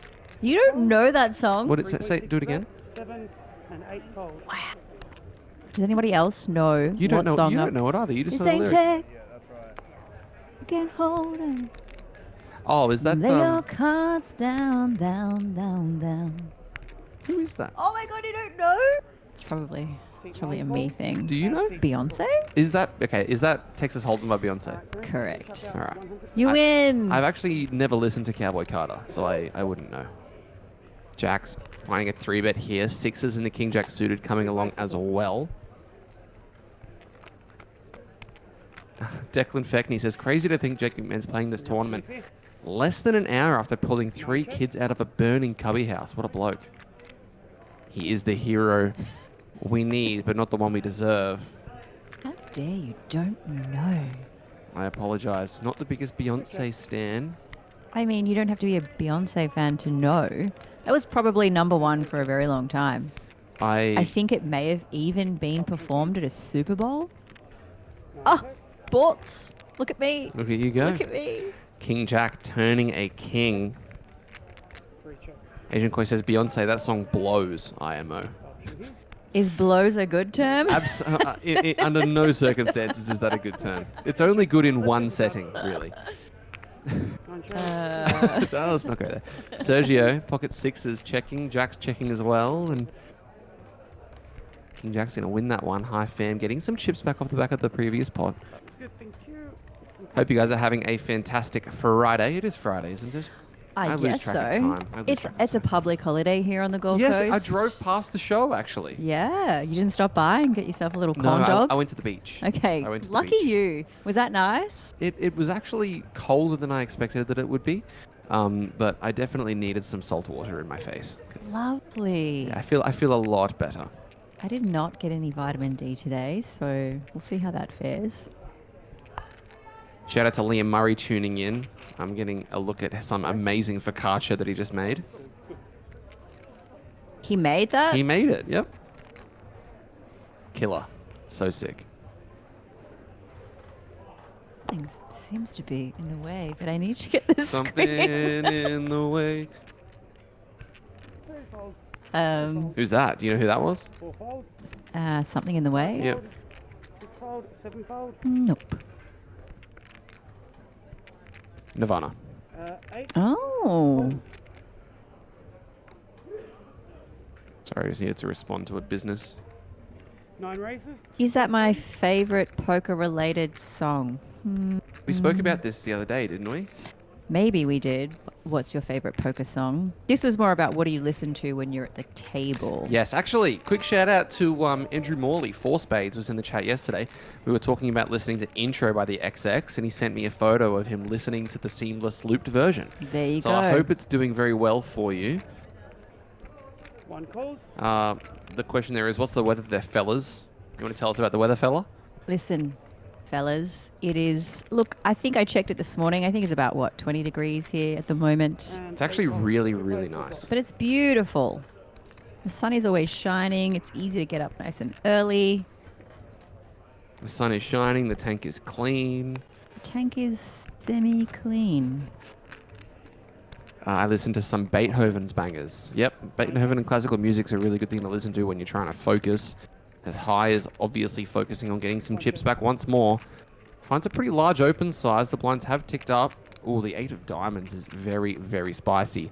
Both of these guys with a straight draw, but Josh is a little bit different. That nut flush draw giving him an abundance of outs, 13 of them.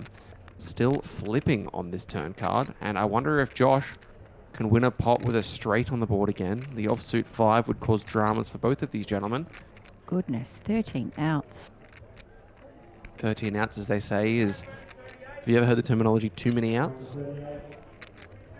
So sometimes it's a thing where somebody will get an all-in, and they'll flop a straight draw, turn a flush draw, 1 races. and they'll think, oh my god, I should get there about 38% of the time. But that's just way too many outs. I'm never getting there, am I? This is just fake. And Fake love. Fake news. High makes the call as the 5 does Oh. fill in. 9 checks. My god. Josh, who were you praying to this morning to get these runouts? A straight on the board as he raised the turn, and now he has an opportunity to go for a killing blow here. I really hope he goes for the entire pot here and goes for the jam. High just needs to walk away. No, don't when, go for an all inside. when- Just go large. He loves the old little limpy.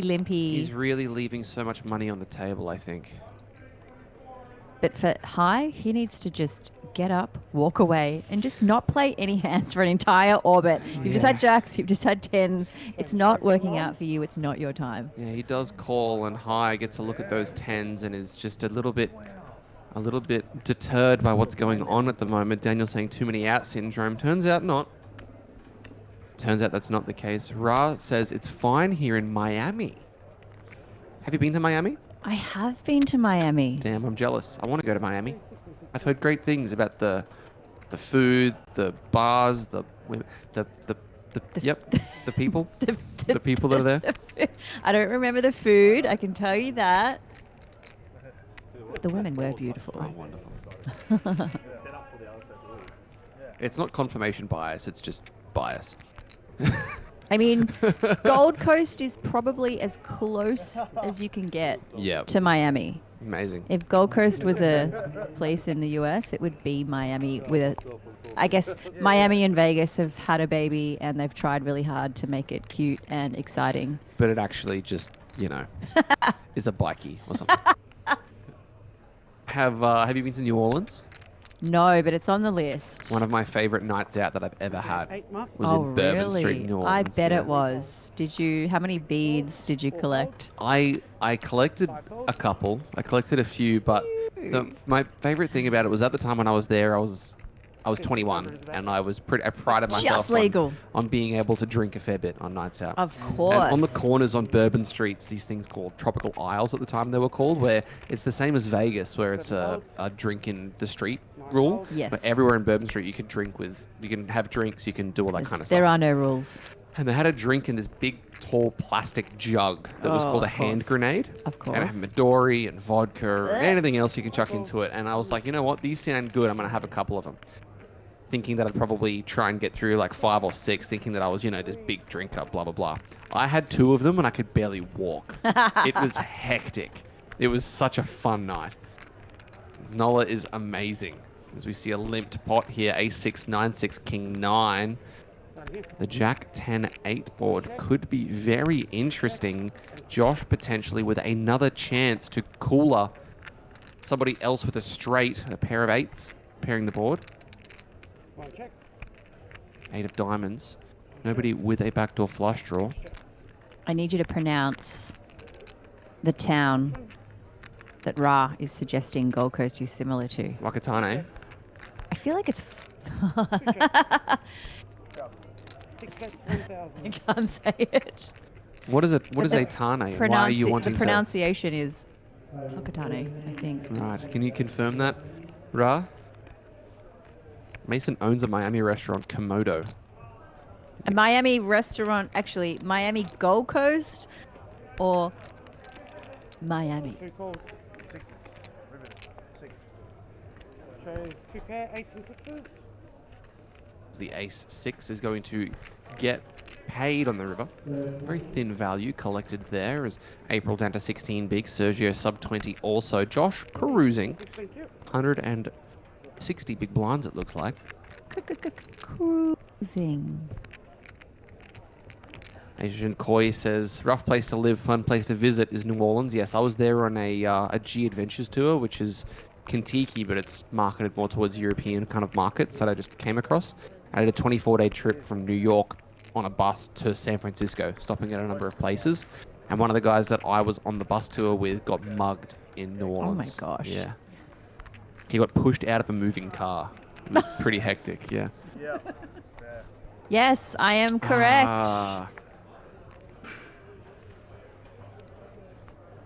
So who is Tane and why are you... Kanye's brother. Oh my god. Oh my god, am I getting good at these silly dad jokes? It's actually getting... Yep, you're doing a fantastic job. I'm impressed. Very quick learner. Goku letting it go over to Josh. King 7 suited's going to be well enough to come along with, but Sergio waking up with the best hand ever created. Pre-flop. 1 raises, 1.5.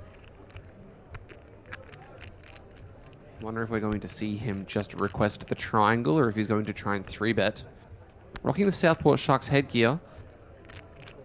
2 calls. Wow, he calls. That's a spicy meatball trap to set. What's Amori going to do now?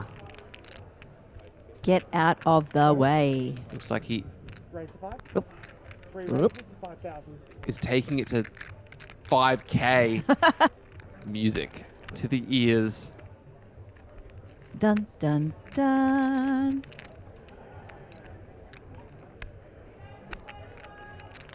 Down goes the King 7, and he is going to be getting some very bad news by way of an all-in here, and 6% is about as bad as it can get pre-flop. All in it goes, and given the amount of money you've already put in, you're going to have to just flick in the remainder. He knows. It sucks. He knows that was a silly move. He knows. It sucks. He's been caught out, and the chip goes in, and the aces get turned over, and one pot is going to Sergio 94% of the time. Now, how do we exit from here, Maury? Well, Just slowly exit stage left. I will say that the ace of diamonds, still a possibility for a 4-card flush. We've seen crazier things happen at this stream table this series, but it's going to be extra hard there. Needs to find a 9. King of Hearts is no good. A 9 on the river. Ooh, upside down. Not to help out. Aces do find the full Michael Bublé. I got that one. Wonderful. Look at me. And when you're about to make the money, you're on the Michael Bublé. Yeah. You learnt about the soft Bublé the other night, didn't Yes, you? I soft booblayed the other night. I'm thinking about entering the Terminator. I did Okay. actually cash in the Terminator last year. I think I min cashed actually. But I got about 7 knockouts, so Right. didn't mind it. Wasn't mad. Yes. Can I do it again? I really hope that the person doing the Terminator seating allocations, when you have an entry slip, he turns to you and says, "Come with me if you want to live." Isn't that Casper? Didn't Casper say that? Oh, that was the Terminator. But no, but Casper did say that. I'm surprised you don't know that movie buff. No, I know. Have you seen Casper? Yes, I've seen Casper. But he does say that. I don't think he says. Yeah, He but he's absolutely- quoting Terminator. I know he's quoting it, but he did say it. Okay, he does say that.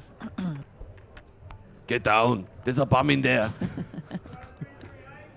You didn't really know that was such bad acting at the time. You just Oh no. that was- I know it's bad acting. It's no, but amazing. as a kid, you just didn't know that how terrible the acting was. But One of my favorite movies to quote is Arnie in Kindergarten Cop. Have you seen love him. Kindergarten Cop? Yeah, it was one of the movies that you watch as a small child. I have a headache. Maybe it's a tumor. Maybe it's a tumor. It is not a tumor. Not a tumor. Bill Hader does an amazing impression of Arnold Schwarzenegger. He said that he was on set with him for a movie, and Arnie walked up to him and he's asking where the producers are, and he was like one of the guys that was helping out on set. And he's like, "Where are the producers? Where are Marty and Jim?" And Bill's like, "Oh, I'm not sure. I'll go and find them for you." And Arnie's like, "Do that. Show me your leadership capabilities."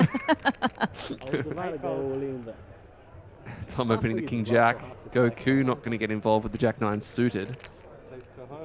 Hi fam, just fold everything. Listen to me. Fold. I really want to hear Arnold Schwarzenegger narrating children's books. Why don't we try and narrate as Arnie right now? Go. The King Jack. Open from under the gun, Jake. You're sort of giving it an Asian twang. I'm not trying to. Queen 7-5. I'm giving up. I think that's best. Definitely not Austrian enough, as apparently 10's found a fold. Sorry guys, I was too busy talking about Terminators. In April, what are we talking about in April? April let go of the pocket 10s here. Apparently she folded the 10s from +2 of her 16 big blind stack. We can see that it would have been good for her. River card. This is a very, very dangerous hand. It's not That really. sounded Caribbean. What are you doing? I don't know. No problem, man. Okay. W wants us to do Theo Von. I can't do Theo. I saw Theo Von live, and I would if I knew who Theo Von was. he's on Joe Rogan quite often. Aye. I saw him live with my good friends Liam Murray and Aidan Hildebrandt, and it was a very, very, very funny evening. He's hilarious. Have you had a best hands massage yet this series? No, but I want to get one. My traps are basically locked at this point. Have you got your eyes set on anyone in particular? It's an interesting question. The one of the masseuse. I did notice there's a couple of new ones out there. Oh, okay. And I'm thinking maybe I'll try a new flavor. That sounded wrong. Sounded awful. 15. I am still talking about a massage. DW says Theo Von when he's going to be his dad. Bobby. Yeah, it's very funny. That's probably one of I my guess you just had to be favorite there. podcast moments. Oh no, I'll show you later. It is hilarious. Bobby Lee is talking about how he wanted them to pretend that he was having an interaction with his dad, and he turns to Theo Von and is like, Bobby Lee is Asian. He says, "Oh, like you'd be my dad, and I'll be myself." And he's like, "Oh, hi Dad, how you going?"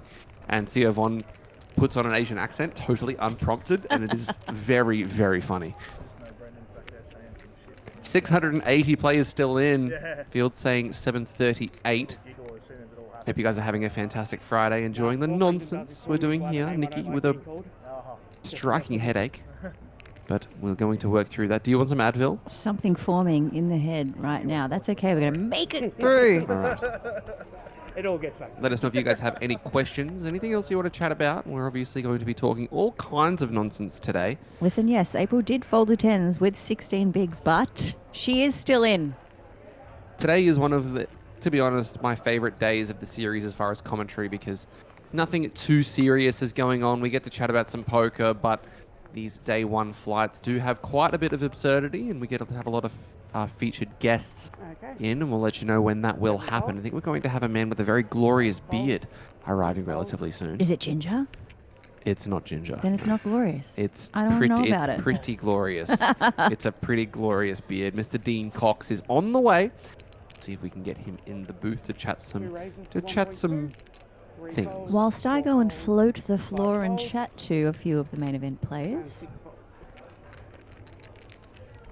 If there's anyone out there that you want me to have a chat with, any questions, let me know. Still getting daggered from behind. Yeah.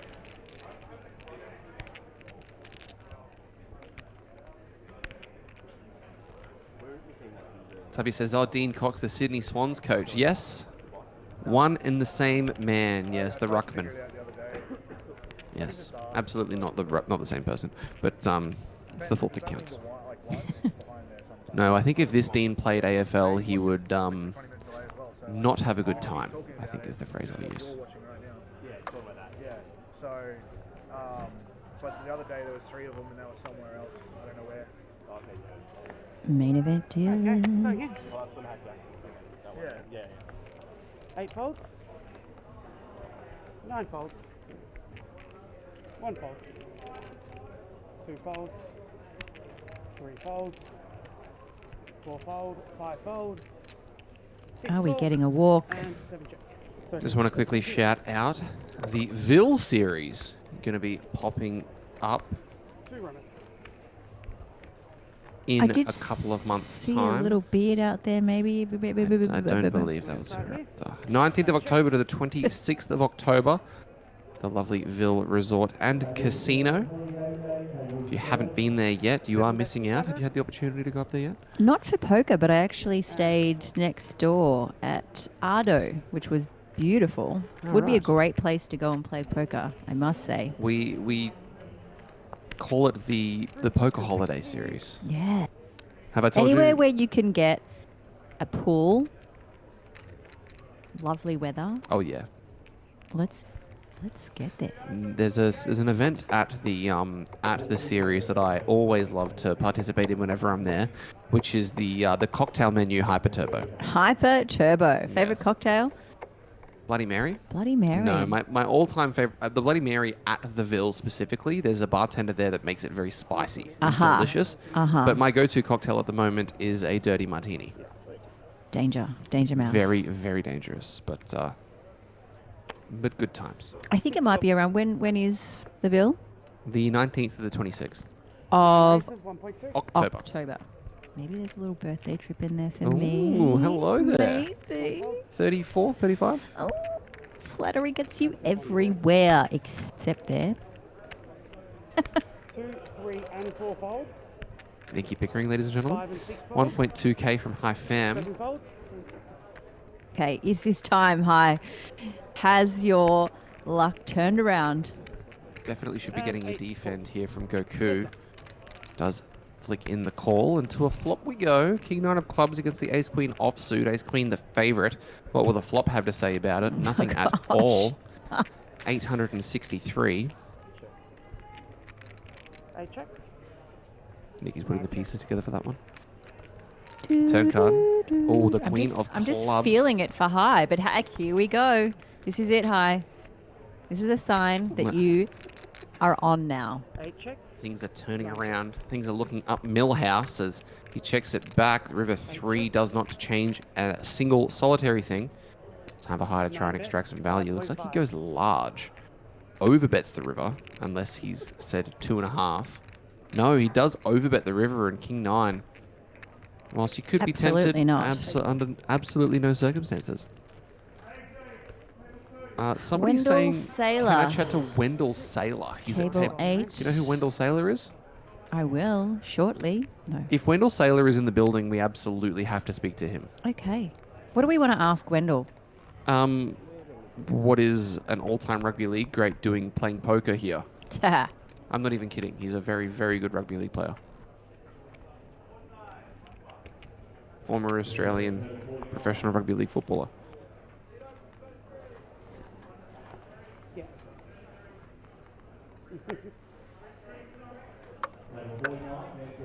Table 8. Righto. Roger that. I think we might be getting trolled, but we're going to find out. Let's see if anything is on his Instagram. 3 and 4 fold, 5 and 6 fold, 7 fold. No, nothing major.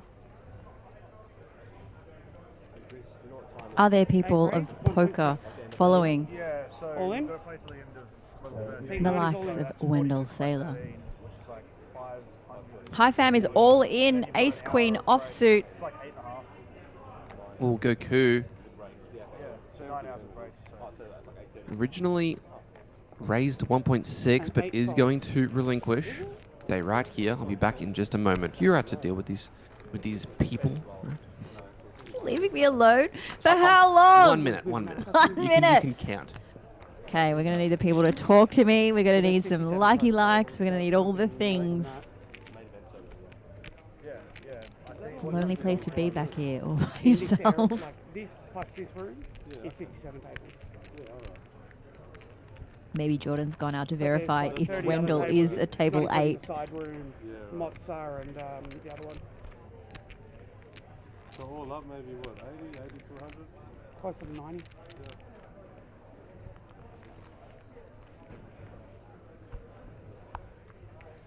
They'll probably all be in action tomorrow morning. Yeah, yeah. that's a whole lot of people battling for second place. Feeling maybe some And you cards already for locked up April. Yeah. Let's see it. I gotta have fun. Everyone's why so serious? Definitely got some action here. Only money, 2 raises to 1.2. Welcome 3 back, folds, Jordan. money on going to end. 4 falls. Did I miss 1.2 anything to bet. exciting? Not really. Damn. I think if you're not having 5 and 6 Devastated. fold, 7 Emmy's asking what level are they playing down to. The final level of today's play will be folds. 1500, 3000, and then the first level of day 2 will be 2k, 4k with the 4k. Big blind ante, excuse me. Do you do exercises in the morning to speak at such speed? No. Should I? I mean, no. I mean, you're doing well. I sing Just in the wondering- car on the way. You do? I mean, it depends on the song. Sometimes if I'm in a really good mood, like Mr. Blue Sky by ELO, gets me going. Give us a line. Oh no, it's a you had to be there kind of moment. Do you know the song? No, that's why I'm asking for a line. Those I of need you the in the tune. chat who know Mr. Blue Sky, can you just confirm that it is one of the greatest songs ever created? I would severely appreciate it. Sun is shining in the sky. There ain't a cloud inside. No, I don't think I know it. Okay, it's a great song. Yeah. Someone's One of the straight best down. songs ever. ELO generally is just fantastic. Yeah, we take that table. Which means What other songs are we vibing at the moment? that means Let's have a look at my recently played. I listened to a Well, that was a whole- question to our friends, but sure, you can answer in the meantime. I'm gonna look to see where my I've been listening to a lot of like EDM lately, which you wouldn't like. Absolutely wouldn't like. Too noisy. It's the noisy kind as well. Wish they did. I was listening to a little bit of System of a Down, but listening to Pusha T lately, lots of Radiohead. Let's see. Fleetwood Mac. I was listening to. Oh, listened okay. to, I'm down with some Rumors. Fleetwood. 7 folds, 8 calls, We look at our 9 folds. last played songs. How do we do that? Are you on Spotify or Apple Music? Call, yes. Spotify. No idea. Never mind. No, I've been listening to far too much 1 call. stuff that you would hate. Rhythm and dubstep. Yeah, wow. You're really showing your age and I'm showing mine. Yeah. In that I would call it the Facebook. What? Like, that's how old I am. Oh. Are you on the Facebook?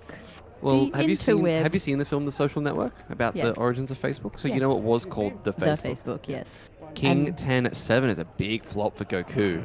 And it turns out that it's just older generation on the Facebook now. That's how you market. That's how you get the 50 plus is the Facebook. DW wants me to listen to Sleep Token open up a bit. Not sure I'm really big on Sleep Token. I listened to him for a little bit. Wasn't really my thing. When I was a kid, I was really into the likes of Dream Theater, G3, so Satriani, Petrucci, and all the guests that they would have.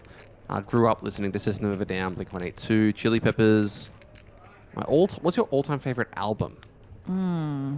Listen, I'm going to have to go to the greats. Of course. Which was the last time, or my CD collection, right? So I think the 3 CDs that I had on repeat would have been a Mariah Carey, a Whitney, and a Celine. They were Fantastic. they were my girls. That's great.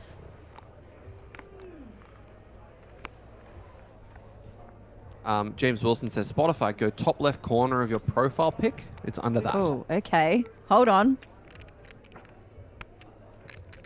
Say 4 calls. I'm going to go to my replay from 2024 or 2025 to let you know what I played last year. 7 Top calls. profile pic. And recents. 8 calls. Today I've played one song. Oh, okay. We played Best Part.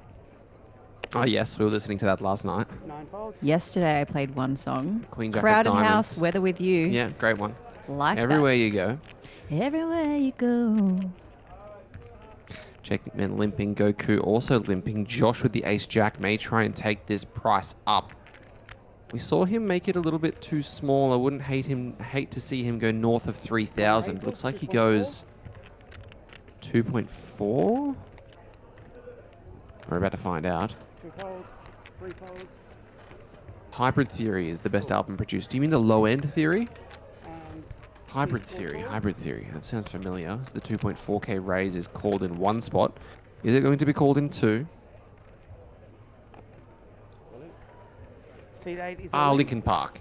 I don't know if I agree that it's the best album ever produced, but we'll see. Whoever thinks that I'm having a crack at Jordan for speaking too fast, 15.3 total. get with the program, please. Imi's asking, have I played any of the events? I played the 1K6 max, the 250 times up shot clock, and that was about it, as it looks like Goku has actually found the limp jam, which I really like, with the ace queen. This is really well played by Goku. He's been relatively snug, pretty quiet, and he's found himself an opportunity to pick up 10 big blinds uncontested. Josh asks for a count. CK has obliged, and what are we going to see here?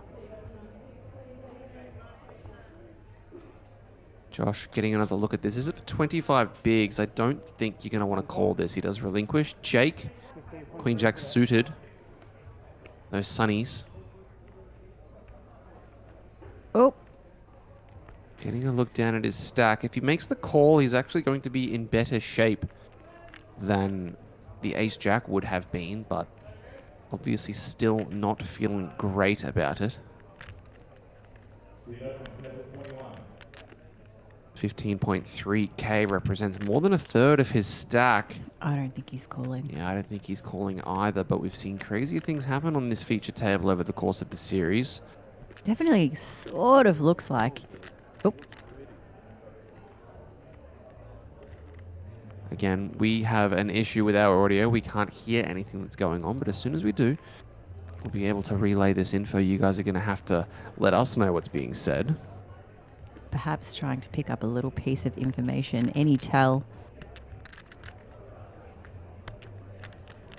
Is this the time to try and knock someone out? No, it is not.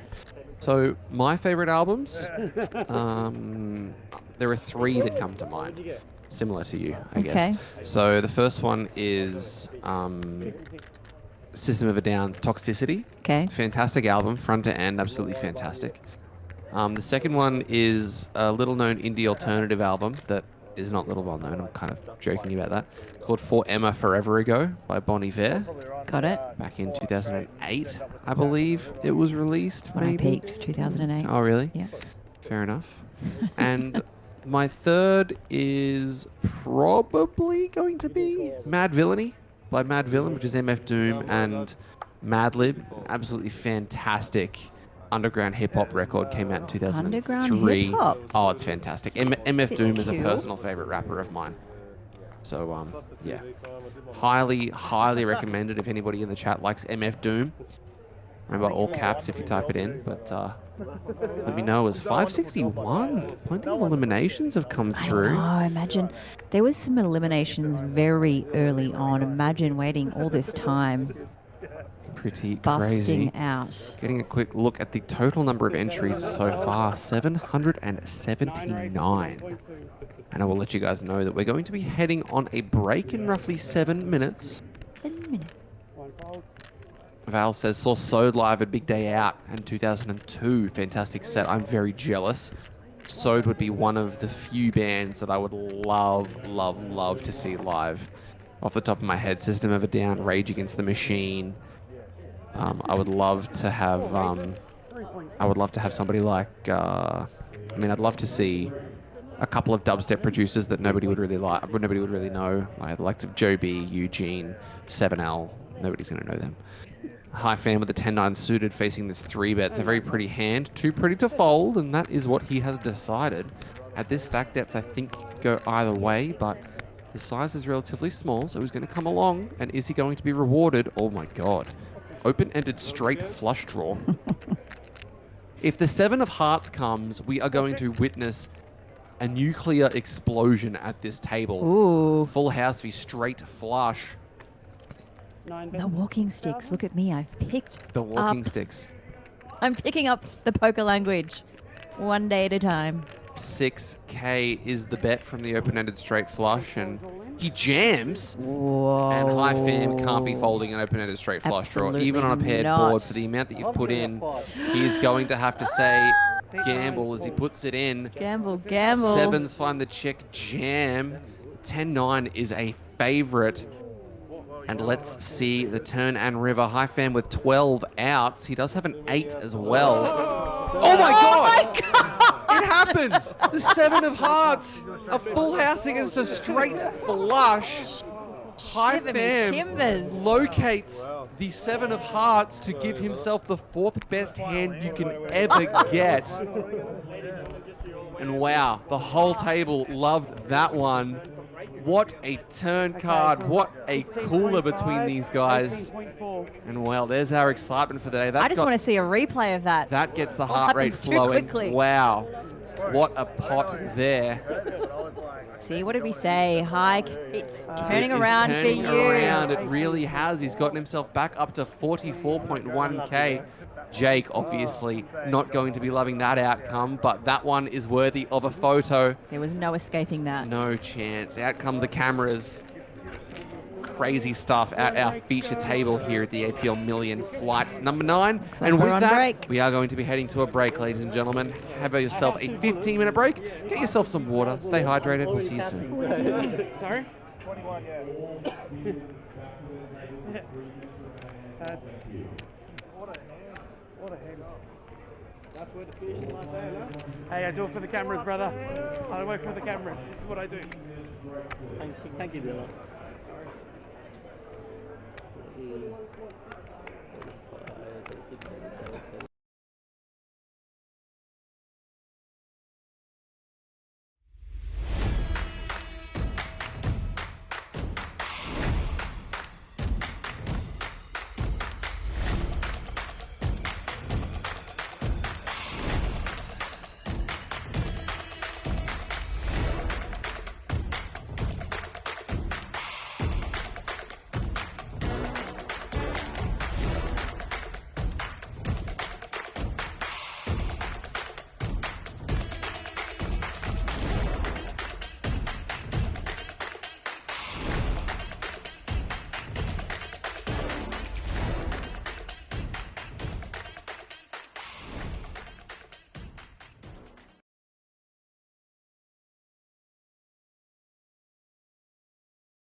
cards next to each other, and then good to go.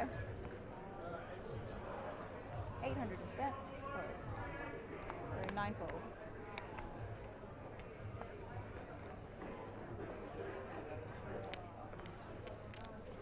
One fold.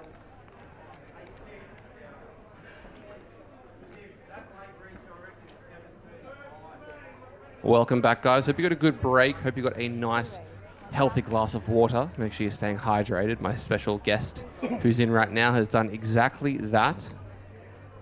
Been here every single APL Millions for the last couple of years, I believe, since we've been at last 4 since we've been at Southport Sharks, I believe, and some before that. Dean Cox, welcome. Thank you, Jordan. How are we doing? Doing good. Had today off. Just been Nice. chilling out. What's it like to bag the event and needle everybody around the room for having not bagged the event? It's great. It's one of my favourite pastimes. Wandering around needling people that haven't bagged yet. I'm a member of the WA contingent. Dozens of them. There are dozens of you, I tell you. I reckon there has to be 50. 50? Yeah. Seriously? You almost get a full plane of you guys coming over. Yeah. Now, we'll get into talking about poker in WA in a little bit, but you let me know that there are a couple of names you recognise here at this table. I do. I know Elvie and also Micah. Michael played in WA for a long time before recently moving to Sydney. And Elvie, he's also been a long time WA poker player. Fantastic. There are a couple of other names that you guys might recognise that have kind of been around the circuit for quite a while. David Bowen, obviously one of them. Cyril Rousset ran relatively deep in the Jackstar. Had him on the stream for a couple of levels just 2 days ago. But yeah, welcome. So how has your series been overall so far? It's been good and not great at the same time. Right. A couple of deep runs without anything really sort of significant. Probably, I think, best was like 10th in the 880 Terminator. But yeah. Had a relatively deep run on the Mystery as well, I believe. I think 24th in the Mystery, something like that. 22nd, something around there. But yeah, just things haven't quite gone the way at the same time. Also just, I've made a couple of blunders. And that happens. Really? Yeah. And how do you go about kind of learning from those? Are we a solver studier? Are we obviously very good friends with Travis Endersby? Yeah. I'm aware. So are we a solver studier? Do we just chat hands with friends? How are we recognizing these blunders? Yeah, all of the above. Definitely chat. One of the key things that sort of got me better over the years is just having people that I know are better than me and talking to them about it and being really honest. And being able to get honest feedback from them, not trying to find people that aren't just going to be sort of yes people, so to speak. Sure. That go, yeah, you blundered that one that pretty hard. You know, don't worry about this river decision because you shouldn't have been in that spot pre-flop and stuff like that. So that helps. Having a look at the ranges helps, and you know the tools like GTO Wizard and all that sort of stuff as well. But some of the best advice that I've also got from a couple of different friends is just take some time to think through hands. Like, you know the answer to this, and why are you rushing this? Just take 10 seconds, think, is this exactly what you want to do? And then if it still is, then go for it. But there was definitely some of the mistakes I've made have been at sort of 3 a.m. and I've just sort of reacted and missed stuff that I should have picked up and that sort of stuff. Yeah. Picking up the action here, Luke's opened the King-Queen suited from +2. David with a 3-bet from the button. Ace-Queen. To a flop we go, I believe. 10,400 out there, 800 big blind. So everything seems really good so far. Definitely calling 3-bets with King Queen suited. However, wouldn't be calling if it was King Queen O. And the Ace 9-8, couple of spades is only good for one man. That is not Luke.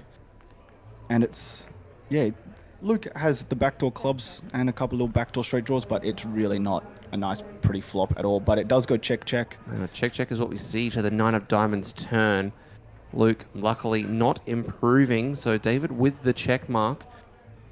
And now it's probably time for him to try and extract some value, I would think. He tried to set the trap on the flop, didn't bite, did Luke. And now I think we're going to see a bet of around 4,000. Yep. Yeah, it's hard to set the trap as well when you're the in position player here as David. So normally you would sort of see a lot of people just going for the very small continuation bet on the flop like this. Just with majority of their range, just to seeing what's going on, and then going from there. It's a little bit different if you're out of position and you've got the Ace Queen there and you've 3-bet, you can easily check, but it's a lot harder for people to lead out from under the gun there and trying to sort of step and take those ones. For sure. Now tell me, how's the fantasy team going? You were very relatively oh, I don't want to say timid, that's not the right word, but at the back, you weren't really raising the paddle. You were just saying, yeah, that's me. Hello, I'm betting. I had to double check with you whether or not some bets were actually going through. Yeah, no, I was definitely there. We spent too much money on the overrated Travis Endersby, so we end up punished. We got punished, which really I'd like to solely blame Josh McIntyre for, because he was putting out some big bids on the early. Josh McIntosh, you mean? McIntosh, sorry. Yeah. He was putting some big bids out there really early, and really ramping up some of the costs of players. Yeah. And it was never my intention of actually getting our names out there too early. But Luke James has picked up a very nice hand here with Kings and under the gun 1. He wakes up with number 2. We're going to see a raise. It's just a matter of what size. We saw some guys telegraphing their opening size earlier. 1,600. 1,600. Looks like he is going to just go with a min raise, and I like that he's not deviating from this kind of standard open size. We saw somebody earlier find a raise with the Ace-King offsuit to 4x, and then snap folded against a 3-bet.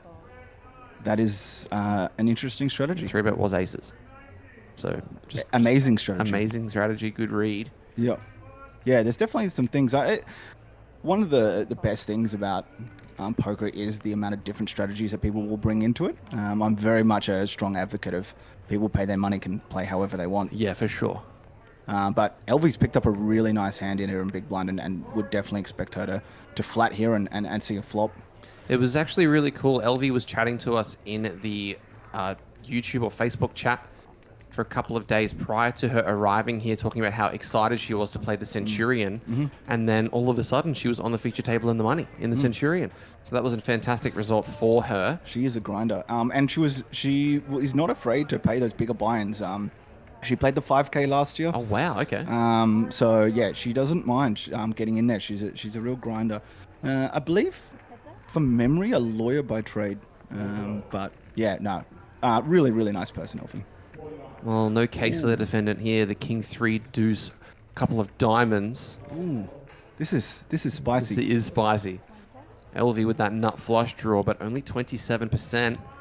It's going to be interesting if she thinks her ace is a live out. We could just see a lot of money go in on this flop. I really like the fact that Luke is still betting his top set here, and just continuing it rather than just checking this back. Looks like a bet of around 1/3, 1,600 into a pot of 4.4. Nice. LV with a decision to make here. She's going nowhere. Just a call, not wanting to fast play this one, happily going to see turns. And I think that's smart, right? Like, you've got the nut flush draw. You want to keep all the other flush draws in. This is a little bit of a dangerous card for her being a 7. Yeah, very dangerous. But yeah, you don't want to scare away, Queen 10 of diamonds or something like that.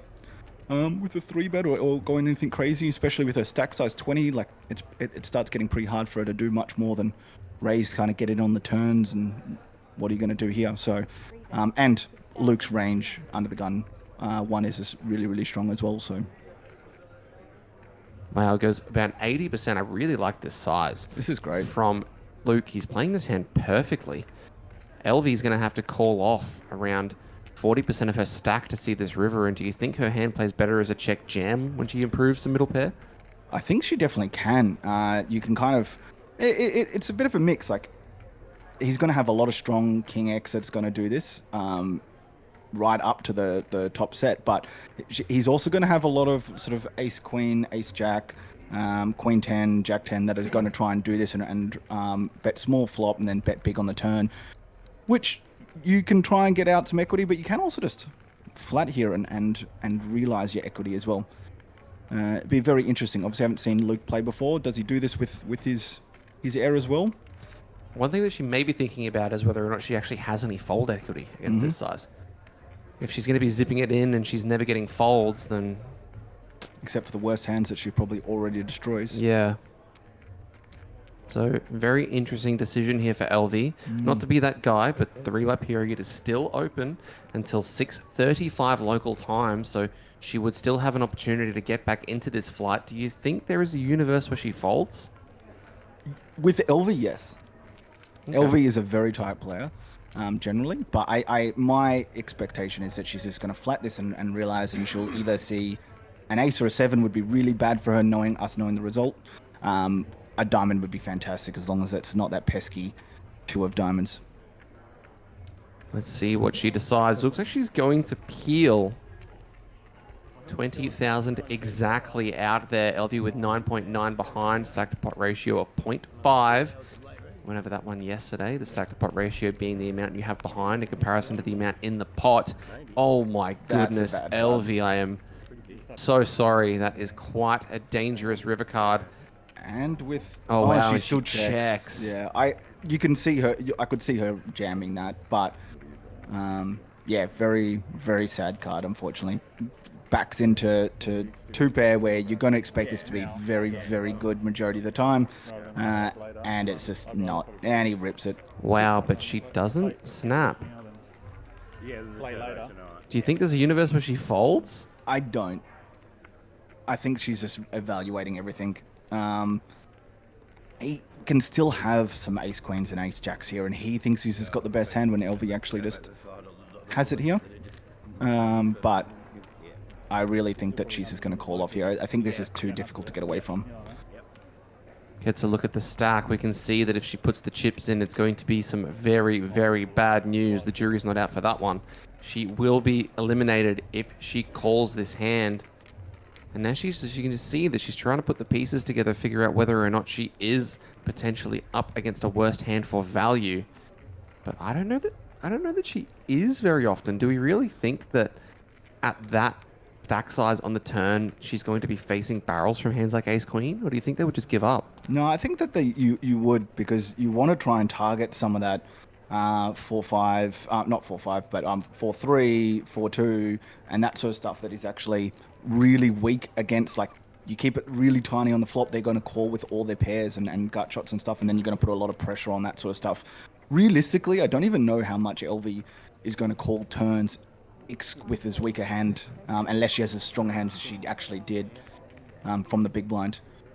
And she does call, and she sees the unfortunate news of running into second set. Yeah, and she is going to be heading back to that rebuy desk. I'm sure she'll be jumping back into this one. She definitely will. Luke up to 56.6 is feeling very comfortable. Not quite as comfortable as Arana, our current table captain, with 82 blinds. Now, has tournaments always been kind of your go-to setting for poker? You've never been a cash game player? No, never really. Tournaments, for me, when I was younger, were a much easier way to balance bankroll. Not having as much sort of free cash and that sort of stuff. It was just too easy. There was just too many drunken nights of losing $4 the cash game, playing in the casino or something like that, and doing it again, and then having to eat Subway for the rest of the week. Drunken nights is interesting, because I offered you a drink the other day and you said that you didn't drink. So is that a big change that's happened? Yeah, I've been sober now for about 7.5 years. Oh, wow, okay. I definitely was not sober during my 20s. So, yeah, no, it was a great change for me personally, and it has actually made a world of difference to my poker as well, surprisingly. But yeah, the cash games just didn't really work for me from a financial aspect. The games I wanted to play, just I would have one buy-in, which is just not very smart to do. Yeah. And I found that I also just found that I enjoyed tournament poker a lot more than cash. The different decisions as you get later on, how ICM impacts things, how you have to adjust depending on your stack so much. Whether you can start getting a little bit out of line and put pressure on people, whether you really have to sort of just sort of tighten up and try and find certain spots. Yeah, and just quickly touching over to Facebook, LV Rock is in the building. She sends us a message saying, I should have folded, put him on a wrong hand. I disagree with that, LV. I think you just got very unlucky. I would 100% be calling off there. We have a very interesting spot here. Eric has limped small blind with 9-3 suited, which is very reasonable, but then Mike is working up with a monster in Ace King O raised up, and Eric's just let it go. Yeah, it looks like he took it to around 3.5 big blinds. No, 4.5 big blinds. He went massive there. A little bit big. Mike not getting any action. A little bit big, but sometimes that can be beneficial in BVB, where there's probably more limp trapping than any other spots. So you want to size it up so that therefore the any sort of limp 3 bets are going to be even bigger, and you can kind of punish that. But some people just also get excited. Shouting out to a couple of people that are in the Facebook chat as well. Julius, thanks for the kind words, my friend. TJ World says, let's go, David Bowen. I love you, Dad. That's very nice. That is very nice. Now, I want to ask more. So how long have you been playing poker for? You mentioned in your 20s. I don't want to obviously guess how old you are. But how many years have you been playing poker for? Probably 17 or 17 wow. years or something wow, like okay, that. Yeah. And all over the place? Traveled the world playing? Or? Definitely not. I've played a couple of games here and there in different countries when I've been holidays with my wife and stuff like that, but mostly just in Perth or around Australia. So yeah, it's been great. I never really took it seriously for a very long time. It's only something that I've taken more seriously realistically post-COVID. Okay, sure. So I still have a day job and just sort of do this as a fun hobby that I have. And what is that day job, if you don't mind me asking? It's really boring, so I just work in insurance. That's awesome. Fair enough. Yeah. So you haven't reached out to any home games about seeing if they want to add insurance to their games? I hear that can be pretty profitable. I think it would be very profitable. Yeah, but also I think it could be very costly. Oh, most definitely. When it goes bad. Definitely. Matthew Green calling you out, saying Dean is 47, FYI. Not quite 37, but that's very nice of Matt. He's calling me significantly his junior with that comment. So. Cooper, who actually comes in with his own call, says Dean is a very handsome 27-year-old. There you go. So everybody's got the 7 right. It's just differences in... I'm not even... Well, not really. I'm actually 38, so they're not even getting the 7 right. So, but I did actually start, like, the first time I really played poker, I played with a friend once or twice, and then we went down to a local free league APL game in Perth, and that was the first time I've ever really got experience to poker. And what was the league that you played? Was it an APL? It was APL. Oh, wow, okay. It was APL free league down at a place called the Florida Hotel. Clint Dean, one of the sort of dealers here, who's like the sort of the main WA dude. He Fantastic was running guy it. as well. Yeah, and he, him and his business partner at the time were running it. Met a lot of friends through that. It's been a great sort of industry to sort of get into, and you meet so many wonderful people through poker. And on the topic of wonderful people, you and Travis, I tend to see you guys kind of with each other always whenever I see you guys at a series. How did you meet him? How did I meet Travis? I mean, just generally in poker and asking questions. I've been very lucky that I have been able to go up to people a lot and just go, why did you do that? I've just watched you do this. I don't understand. Doesn't make any sense. And they've just told me. They've just given me the answers, and they've always been really welcoming and been really happy to give me information, and I've just tried to sort of take that on. But Travis has always just been a really, really lovely dude that I met through poker, and then we were in a few group chats together as well, just really a lot of banter, but then we got even closer during COVID. I was doing a bit of streaming on Twitch, and then I really encouraged him to get on streaming on Twitch. Oh, so you were the catalyst for him to get involved? Yeah, wow, okay. Yeah. So I was just encouraging him because he is such an elite player and really nice guy, and he's got this ability to teach really, really effectively as well. So he got in there, and then he sort of changed his life around and doing so much streaming through that and teaching so many people. He's really, really open to giving out ideas and does coaching and all that sort of stuff as well. Do you still occasionally stream on Twitch? Pretty much not this year. Okay. I did a little bit last year and stuff like that when I had time. But yeah, I haven't done as much. As you know, it's quite difficult to get into different sort of sites and different things. Of course, and trying to find the right sort of time to do it. It was really just a way to connect during COVID, realistically, and do that. So, and keep myself accountable. It definitely helped my game improve a lot by just staying really, really accountable, by not doing dumb mistakes, because I had to then talk about them. Arana finding a 3-bet here with the King-9 offsuit. Micah Beaumont with the Ace-5 from the cutoff. Probably not a hand that's going to be doing too well. against a 3-bet, but it looks like he's going to come along anyway. Yeah, interesting. Yeah, 100%. If this was ace-5 suited, I would 100% be coming along with the 3-bet, but ace-5-0, probably not. Even if you think someone's getting out of line as much as they are, as this king-9 is, although the 3-bet is actually tiny, so it's kind of hard to fold when they've essentially doubled your bet amount. You would kind of expect a 3-bet out of small blind to be more around 4.5 times the size of the opener, whereas they've only gone 2x the size. But what do I know? King 9 flops top 2. Easiest game when you're making slight theoretical errors and flopping top 2. Who cares? Yeah. Let's just get involved. Quick shout out to Trizball calling you real old. Yeah, but not like you, Trizzy, real sexy. Yeah, he's the best looking dude here. If you anyone can see Triz or more commonly known as Shay, just go up and let him know how good looking he is. He's amazing, and also he's the deep freeze champion from last year. I got 9th. He beat me. He beat Malcolm. He beat Cooper. Beat everyone. Beat everyone. He's the best. Yeah, he's also the most humble dude going around. So he beats everyone all the time. He does. For lack of a better phrase. Micah turning top pair. To a river card we go. This is very bad for Micah. Oh, it's even worse now. No, it's not. It is great for Micah. For Arana, it's even worse. Triswell says, please stop. How about no? How about no? How about absolutely not? This hand's been a little interesting with the sizings that have been going on, with a small, tiny 3-bet sizing from Ariana, and then a very small C-bet on the flop when you flop top 2 is understandable, but then the ace comes and you sort of check.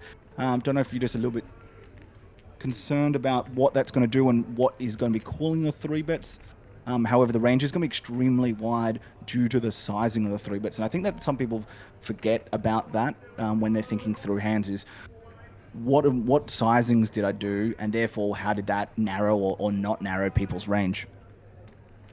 Looks like Arana is going to still try and extract value, even though any ace, well, any king actually would be in rough shape against him, given he would have kings and 9s instead of kings and 8s. But obviously he doesn't expect to be facing the floated ace-5 on the flop.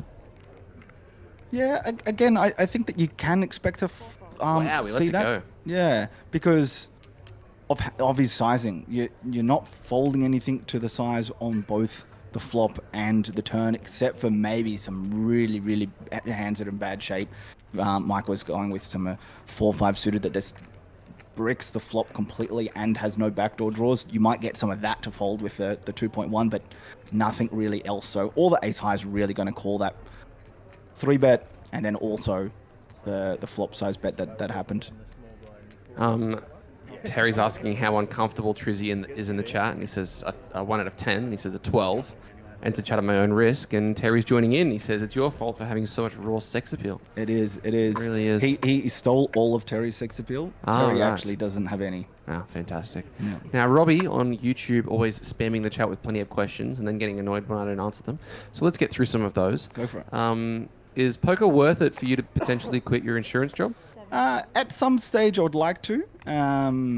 It's something that I'd like to do once me and my wife are a little bit more set up, have the mortgage paid off or something like that, and just have a little bit less risk in life. But it would be something that I'd like to be able to do it at some point. For reference, Robbie in the chat who's asking is a relatively young guy. I think he's about 19, and he's been asking plenty of questions as whether or not poker is potentially possible as a career in this day and age. It definitely is, and I think that the biggest amount of advice that you'll hear from people is that then comes down to game selection. Yep.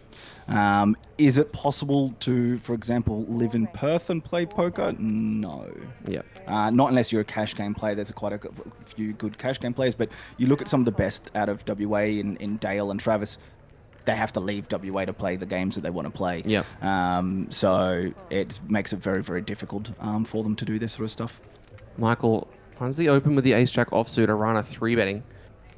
Relatively small, again, 4.2k. Again, very, very small 3-bets from them. So in position, it might be all right. I think it's about 2.7x, but even still, probably want to be taking this one up to around 5,000, right? Especially at these stack depths. No, completely agree. And they just let the ace jack go. Nice disciplined lay down. Now, have you always lived in Perth? No, I was actually born in Canberra. Okay. Yeah. So you went from bad to worse? No. I've never been to Perth. Went to worse to better. Right. Best thing about Canberra is the road out of there. But Canberra has two things, which is crooked politicians and roundabouts. Yeah, a lot of them. But yeah, we moved when I was quite young. It was early 2000s. Okay. I was sort of 15, 16 or something like that, enough. and the whole family moved over to Perth. So. Robbie says, thanks, Dean. You have to play cash games to survive. No, Dean has already said that he doesn't play cash games. He's studying a Bachelor in Mathematics and Advanced Statistics. Sounds like you've got a good background if you want to eventually get into poker one day, but definitely finish off that degree is what I recommend. Anybody who's studying in university that asks me about poker, I always say get that done first. Agreed. And then we can get into it. Yeah, 100%. Have something to fall back on, and that's exactly what I was saying in regards to I'd like to be able to have the mortgage paid off before really embarking on that risk, so that no matter what happens, the landing that can be very hard in poker when things don't go your way is just a little bit easier, whether that's via not quite being good enough or whether that's just pure variance. You need to have a really good solid bankroll and be able to do that. It also just makes it a lot easier to play poker and play the poker you want to play, having income coming in from another source as well. Jack 9 suited, opening from Micah, +3. I like it. Luke, potentially dominated by spades, but a very nice hand at this stack depth to find a late position call. Arana, natural 9, also going to come along. I actually not a huge fan of the 7-6 here from Luke in hijack. It was a little bit later and you're going to be closing the action a lot. It's just very different, but you're going to have to check a lot post-flop and you're not going to be able to sort of take advantage of flops that people miss. And so that doesn't really counteract the fact that you're just going to be dominated a lot by better flush draws in other spots. Party is asking, why is only this table being streamed? We're going to switch this table out every 2 hours. So every few levels that is played at this table, we're going to get different faces so that we can make sure that no individual person is getting exploited by other people watching the stream.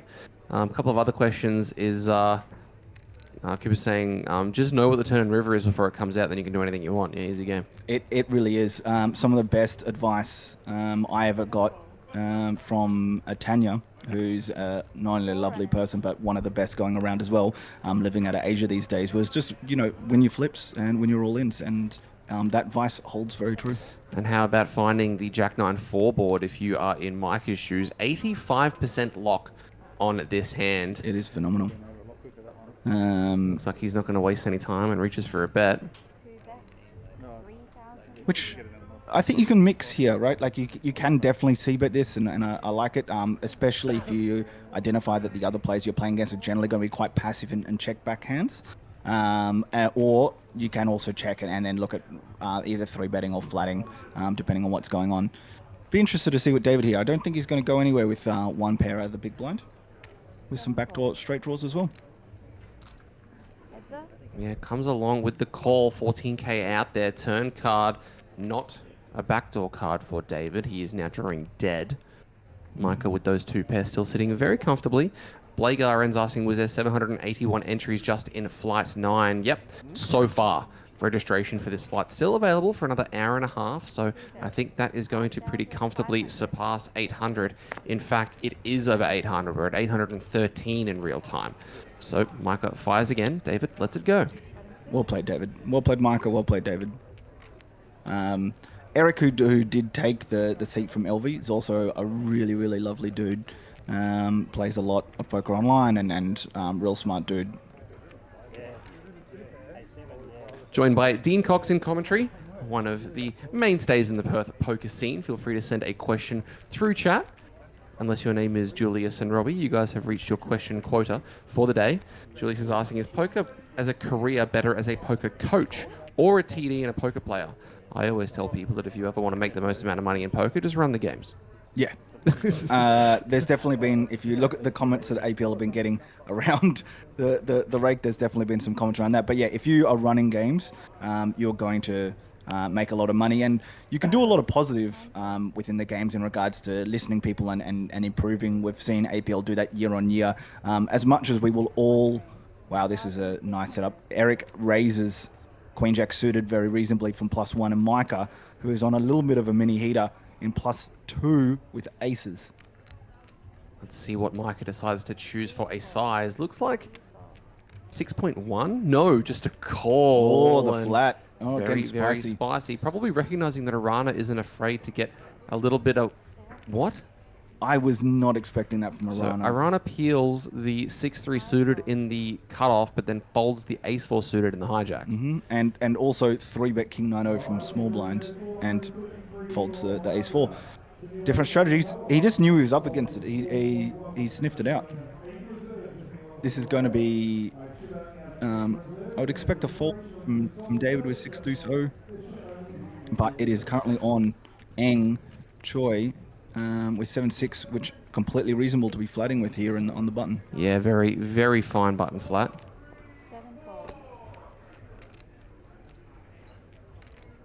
7-4. Robbie, I'm trolling. I'm not being serious. You can ask as many questions as you like, Ben. It's okay. Definitely ask questions. So we're going to see a flop here. King Deuce 9. I'm really interested to see how Eric plays this. I really wouldn't be surprised if he plays this as a check raise versus a C-bet if someone does this. Because of the gut shot that he has in his hand and the backdoor flush. It's just one of those hands that plays really nicely in check raises, because if anything more happens, you can either get away from it, but you can also still flop really nice hands. Jack of clubs on the turn, as Eric maybe going to be getting himself into some trouble here with middle pair, but checking once more, not reaching out. Our question from Robbie is about trading versus poker. Any views or opinions for the long term? He's asked a couple of times because I think he's looking at potentially getting into the trading scene. I'm not sure whether or not that has any kind of back and forth with poker. Do you have any experience with trading? Any experience with anything like that? Unfortunately not. Yeah. Nothing from my end. Yeah. One day we'll get somebody in here that'll be able to answer that question for you, Robbie, but for right now, until then, we won't be able to help you out. Elvie says, Jordan, I made it to feature table twice now. What I wanted was to be on feature on final table. I was there prematurely on both occasions. Elvie, you still have an opportunity to get there. If you can make the final table for the feature table for the main event, then that'll be a party worth having. We will definitely, and as you would have seen already in the series, when someone from WA makes a final table, Things it get is loud. a party. It gets very, very loud. As how have the crew from WA been doing this year? I know last year there were plenty of massive final table photos and winners photos, but not sure that I've really seen too much WA action. There's been a few for sure, but yeah, a lot of final tables. Marcus Unwin, who's a relatively unknown player, just doesn't really play that much a big PLO cash game. He's final tabled every one of the big PLO events so far, yep. Including getting second in the 1100 shot clock PLO. He's been doing very, very well this series. Alex Marbeck just final tabled the mini high roller, which came over from yesterday, and final table and a few other tables were there today. I think he got 6 or something like that. So yeah, there's been a lot of final tables, but we did have one really big winner that we're all very, very happy for in the mini mystery. Do you remember who that was? I don't know what her name was, but I remember the crew that was on board cheering her on. Yeah. Because I remember I was there with 2 tables remaining. I did take off because I needed to get some sleep as Micah finds this river bet with the aces, betting 9,000 into a pot of 13, roughly 75% pot. And now it's Eric's turn to see if he can either get away from this or maybe turn his hand into a very, very sick bluff. As combo-wise, it's not the worst hand to pick. It is not. It is not. You do block the straight, and there's a couple of other things, but he just lets it go. Yeah, wow, nice fold there. Eric is a very good player, and I really like that from him. But yeah, Jamie Allen Dalton won the mini high roller. She is the mini mystery.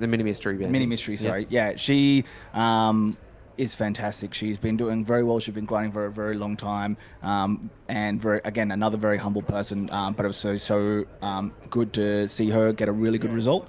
And you're good to see by the amount of people that were railing her in that tournament and that final table, how much she's sort of so well loved by the WA poker community. We're all very, very excited. We made big mistakes, the WA poker community. Me and Travis had her in our fantasy team last year. We opted not to go her this year, and she's literally won that event and final table like 3 others. So we're idiots. On the topic of Travis, he's actually poked his head in the chat asking, what was that amazing sweet voice in commentary? My name's Jordan, Travis, and Dean's here as well. Definitely wasn't talking about my voice. James Wilson says, gives you a top tip for progressing your game.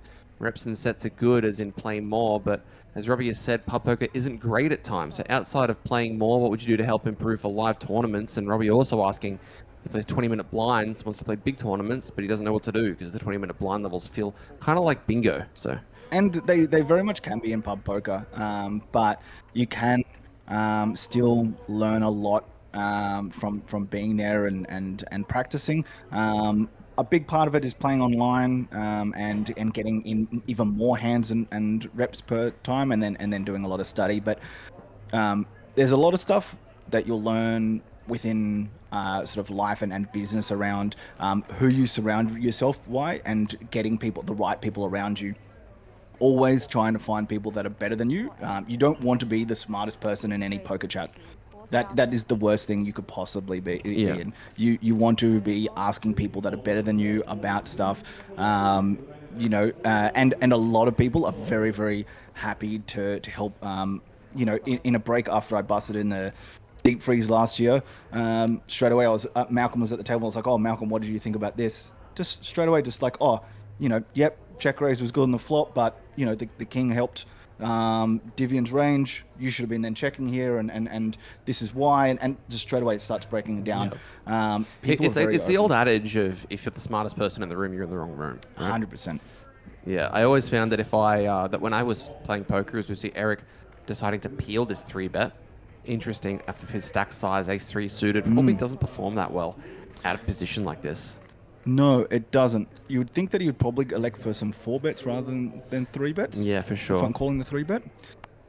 But let's see what eventuates. Maybe he just knows more than we do. Looks like he does. He does. Jack Standard 4-3. Backdoor flush Couple of spades. Choi obviously with that gut shot, not out of the woods yet is Eric, needing to fade 6 outs, and there's still chop potential. Could have running Jack 4, or obviously more of the ace Jack variety is what I'm thinking about. I wonder if he's going to fire out a bet here. Yeah, I don't see Eric going anywhere with this particular hand, especially with the backdoor flush draw as well. I'd expect him to at least call 1 street, but this hand is by no means over. Goes for 3k, and I'm not sure I would expect a size like this on a board of Jack 4-3. Typically, I know I'm a little bit too cash game minded, but this is the type of board I would usually want to approach as a 1/3 size at least. I would agree. Very dynamic, lots of hands that your opponent is going to want to continue on. To the turn card we go, which is the 6 of spades. So that flush filling in instantly, neither player with spades, but Choi improves now to an open-ender. Yeah, very nice turn here. I could actually see Choi continuing with this because he's up against the under the gun range, which is going to be more, generally higher cards, and seeing what you can get that through your 3k didn't elect. You could actually see it get more, but you can also check back and just realize your equity here as well. How about the 8 of hearts on the river as the ace-5 does not improve? Got a question from the actual Play APL chat. We'll get to that after this hand finishes. As Eric with bottom pair, do you feel like he's going to be obligated to try and turn his hand into a bluff to get folds from hands like 10s, 9s, and 7s that might play this way? Or do you think he's happy to show down against the ace highs? I think he's just happy to show down against the other ace highs, to be honest. And I also don't think you're going to get that many folds out of 9s and 10s as well, especially if they have a spade and they sort of block some flushes. Yeah, for sure. And looks like Choi has a decision now.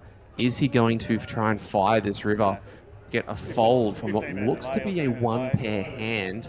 Stack to pot ratio is less than 1, but if he pulls the trigger on a rip here, Eric is going to be in, as we like to call, the blender. He will be.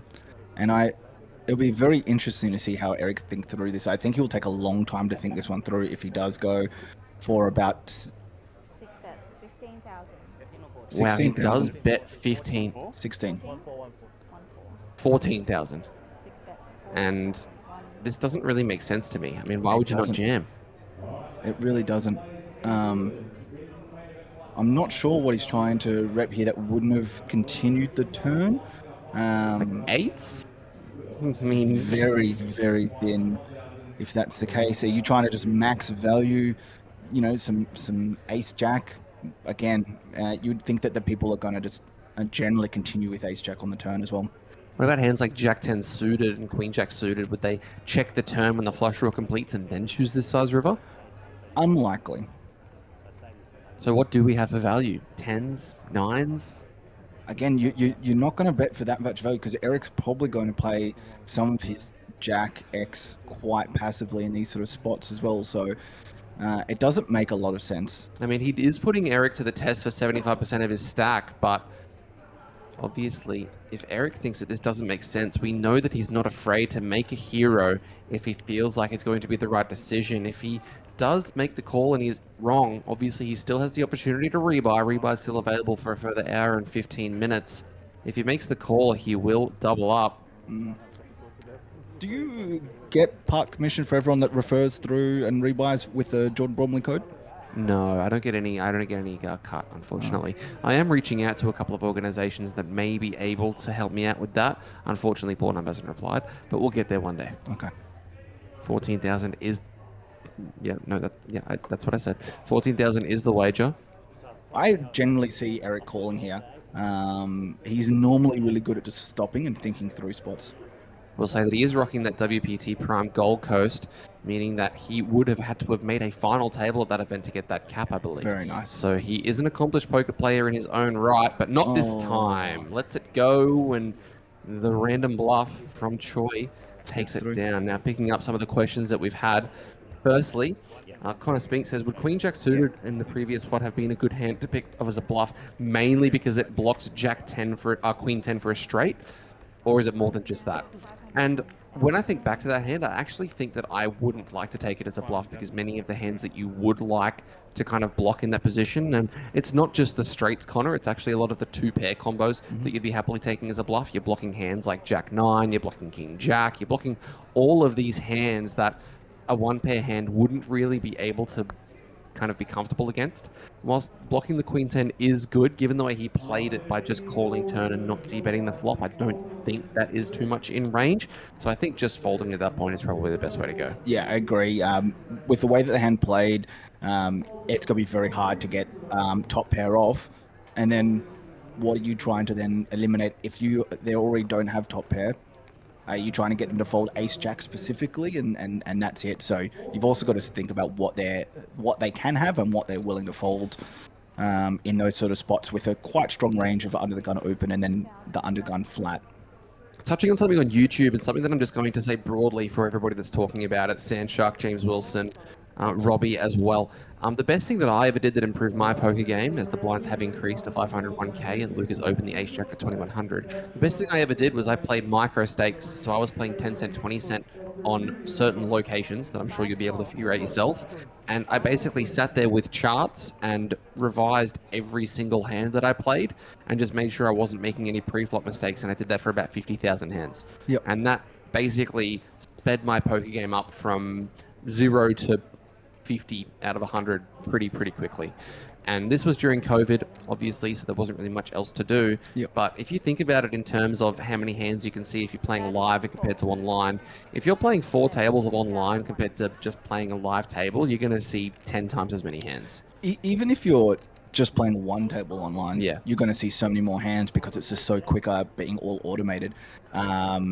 So yeah, it definitely helps. I've also done you can have some programs like Poker Tracker 4 and stuff like that. Yeah.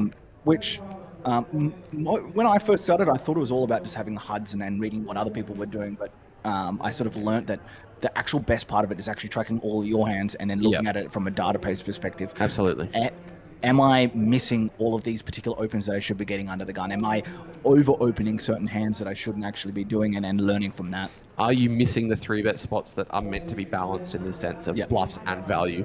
And once you do that, everything becomes a lot easier. 5-way to a flop here Plenty of players all across this, as the 10-6-4 board seems to favour Joel the most.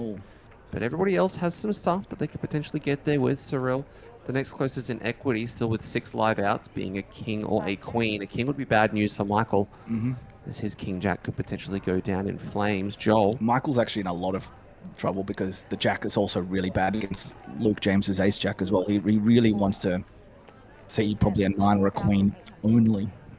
Looks like a better 4,000 going in from Joel Turner. And can somebody tell me as to whether or not Joel Turner is the name of a rapper or a beatboxer from the early 2000s? I feel like I remember a song called These Kids by Joel Turner and the Modern Day Poets being a popular song in the early 2000s, but I could be wrong.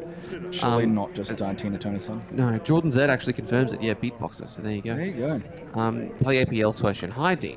First time caller, long time admirer. My question is, how do you get your beard so perfect and somehow still be behind Dean Blatt in the facial hair department? Funny thing is, I was just chatting to Dean before I came in. Right. He just trimmed his. Right. And had a lot of beard envy. Oh, okay. So it's not so much the shape and the overall look of it, it's the length that we get envious of in the beard and girth, department. as always. Wonderful. Length and girth. Usually it's girth or length. No, length first. Wonderful. Getting over to some things. Travis, wait, you can study this game? No, it's a game of luck. Well, there you go. And Travis would know. He's a luck box from way back. Sandshot makes a very good point when talking about bankrolls and money management, saying it's very good. I'm in the same boat, but poker will always be there. So it's best to wait until a time where you can comfortably afford it to get into it. And yep, I agree. I mean, poker is the best it's ever been in Australia, and it's got no signs of slowing down. So don't rush into making financial decisions that may not be certainly comfortable for you at the time. Better to wait until you're both comfortable from a financial standpoint and from a theoretical standpoint before you jump in the deep end. And there's no better deep end right now than the APL Million series. It really isn't. And if you want to play some of the bigger ones, look at reducing some of that variance, either swapping or selling some action. I can't remember who it was, but there was someone in the World Series recently who was playing a whole of the games that they didn't really know. They were playing a lot of mixed games and stuff like that. They sold it like a markup of 0.09, so they're actually selling at losing just to start getting into those games. Sure. And learning, giving their backers a really good price, saying that they're a losing player because they don't play these games enough, but wanting to get in and learn and practice. Yeah. Robbie says the issue at the pub games is that they have players calling anything and don't respect pre-flop bet. In terms of online and 50,000 hands, will I be able to then play bigger games or satellite? Well, the thing is that if you're playing at 50k hands, then you're going to be playing at players at a low buy-in, which is going to be relatively similar to the games that you're playing at the pub. So you'll experience all kinds of manners of things. You'll see players cold calling 3 bets, cold calling 4 bets, doing all kinds of crazy things, and you will learn from that. Yeah. And you'll learn at a much faster rate because you're seeing so many more hands than you would in person. And you can balance it out. When people do the crazy stuff, they're less likely over a long and span of time to actually continue to get lucky in those sort of spots. But also, one of the biggest fallacies in poker is that you don't have crazy players at the bigger buy-ins. You really do. Like, the reason these big $100,000, $300,000 buy-ins at Triton and all that sort of stuff get up is because there's rich businessmen that want to do crazy things, and that's why they get up. So thinking that buying into the 5k at the APL Millions is because they're going to respect your raises is wrong. Is wrong. I've played 2.5k buy-in tournaments where people have called me off blind and laughed in my face when they've stacked me purely because they wanted to. Money means a lot to a lot of different people, and there are certain peoples that you're going to be playing with that just, for lack of a better phrase, have a lot less care for it than you might. Yeah, and sometimes it's not even a lack of care, it's right? It's just purely for self-enjoyment as well. Yeah, but like, I mean, on the button recently in the 6 max, on the bubble, sorry, in the 6 max, Higor. Yep. 4-bet bluffed 8-6-0 all in from the button. And then showed it. I mean, but is Higor trying to do that purely for his own enjoyment? Maybe they're showing, sure, but like he's trying to do it because he thinks that he's going to get a certain result when he's doing it. So, sometimes it's not what people expect, but it's what people will do. Yep. And a couple of people in the Twitch chat are saying that exact thing. Benchy Games, somebody who's working on his game as we speak, as Micah finds the call with the Jack 8 and wins a nice one, says, I played the 320 bracelet event this morning and saw somebody 4-bet jammed with 6-4 offsuit against my ace queen. So there you go. And Travis also with another point, a blatant, honest fact, is that if people are making mistakes calling too wide, then you should be winning if you're adapting to it. And that's absolutely right. If you're adjusting and if you're making changes to try and exploit your opponents, then it's very difficult to lose in the long run. It really is. And Travis really taught me early that one thing I didn't understand, which was when people get wider, you don't get wider to fight them. Yep. You actually get tighter, Fighting. and therefore you're actually making more money. To actually balance it out, you tighten yourself in, and therefore the hands that wouldn't have made that much money before are actually now making a whole heap of money. Yeah. You don't fight fire with fire, you fight fire with water, and it works. Quick question from nobody in the chat, actually. I've got a message with a question, which is, how would you recommend stalling around the bubble and convincing your table mates to do the same thing? A question from Aiden Hildebrandt. Yes. You never convince your fellow people to do it. That is collusion, Aiden. And I would never partake in that. I would definitely partake in tanking, which is a very controversial topic in poker. Very much so. And for me and a lot of other people, you're always going to take the opportunity to make the most amount of money for each individual decision. And tanking when you're short, near pay jumps or money bubbles does that. I really do think it's up to the providers to actually make a change to that, bring in changes to minimize it. And also to whether that's shot clocks, whether that's 7 people away from the money starting to go orbit for orbit rather than waiting till one person off is for hand. Yep. I really would like to see some changes around that, but whilst the rules are open to me, I'm going to do it. But hey, I was also a man-catter in cricket, so what am I going to do? Well, there you go. There's a bit of opinions for you guys on the tanking side of things.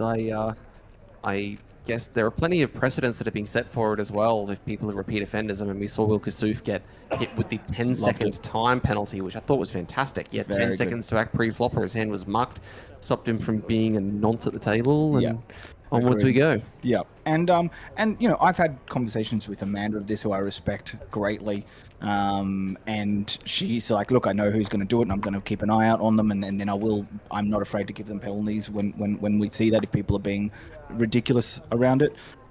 So it's really it's positive to see, but it can also be very funny.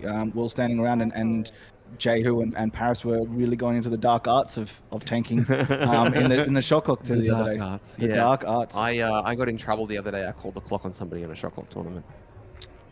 I think, I don't think you can do that. I don't think you can. You really can't do that. As I'm just going to have to run off for 1 minute. Go for it. Are you going to be right here by yourself? I'll be completely fine. Don't touch anything. Just do what you do. Right? I won't touch a single thing because I'll break it. But we can actually talk some poker now that Jordan's gone. All right, so we've seen Eng raise up the 10-8 suited here from +1, which I quite like, especially off 46 bigs. It's a little bit of a mix. And Micah's flattered the Jack 10-0 from the button, which is okay, but we've got to just see how... you've got to be very careful with a hand like Jack 10-0, depending on how this actually develops. And then we've got Mr. McDonald with the ace-5-0 in the big blind, facing one single BB above his thing, and he lets it go, which is a shock. He's definitely mixing it up with the hands that he's choosing to 3-bet and the hands he's choosing to let go. And he would have flopped top 2. But Eng, I think, will just take this down very likely. Even if it's not on the flop, it's likely on the turn when they flop the flush draw versus just the naked Jack high of Micah.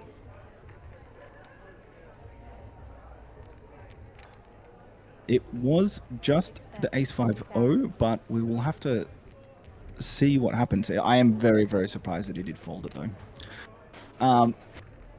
Arana made another very interesting fold where it was one big blind to call out of the big blind with ace 5-0, and they elected to fold. Oh my goodness, and punished he was. Punished he was.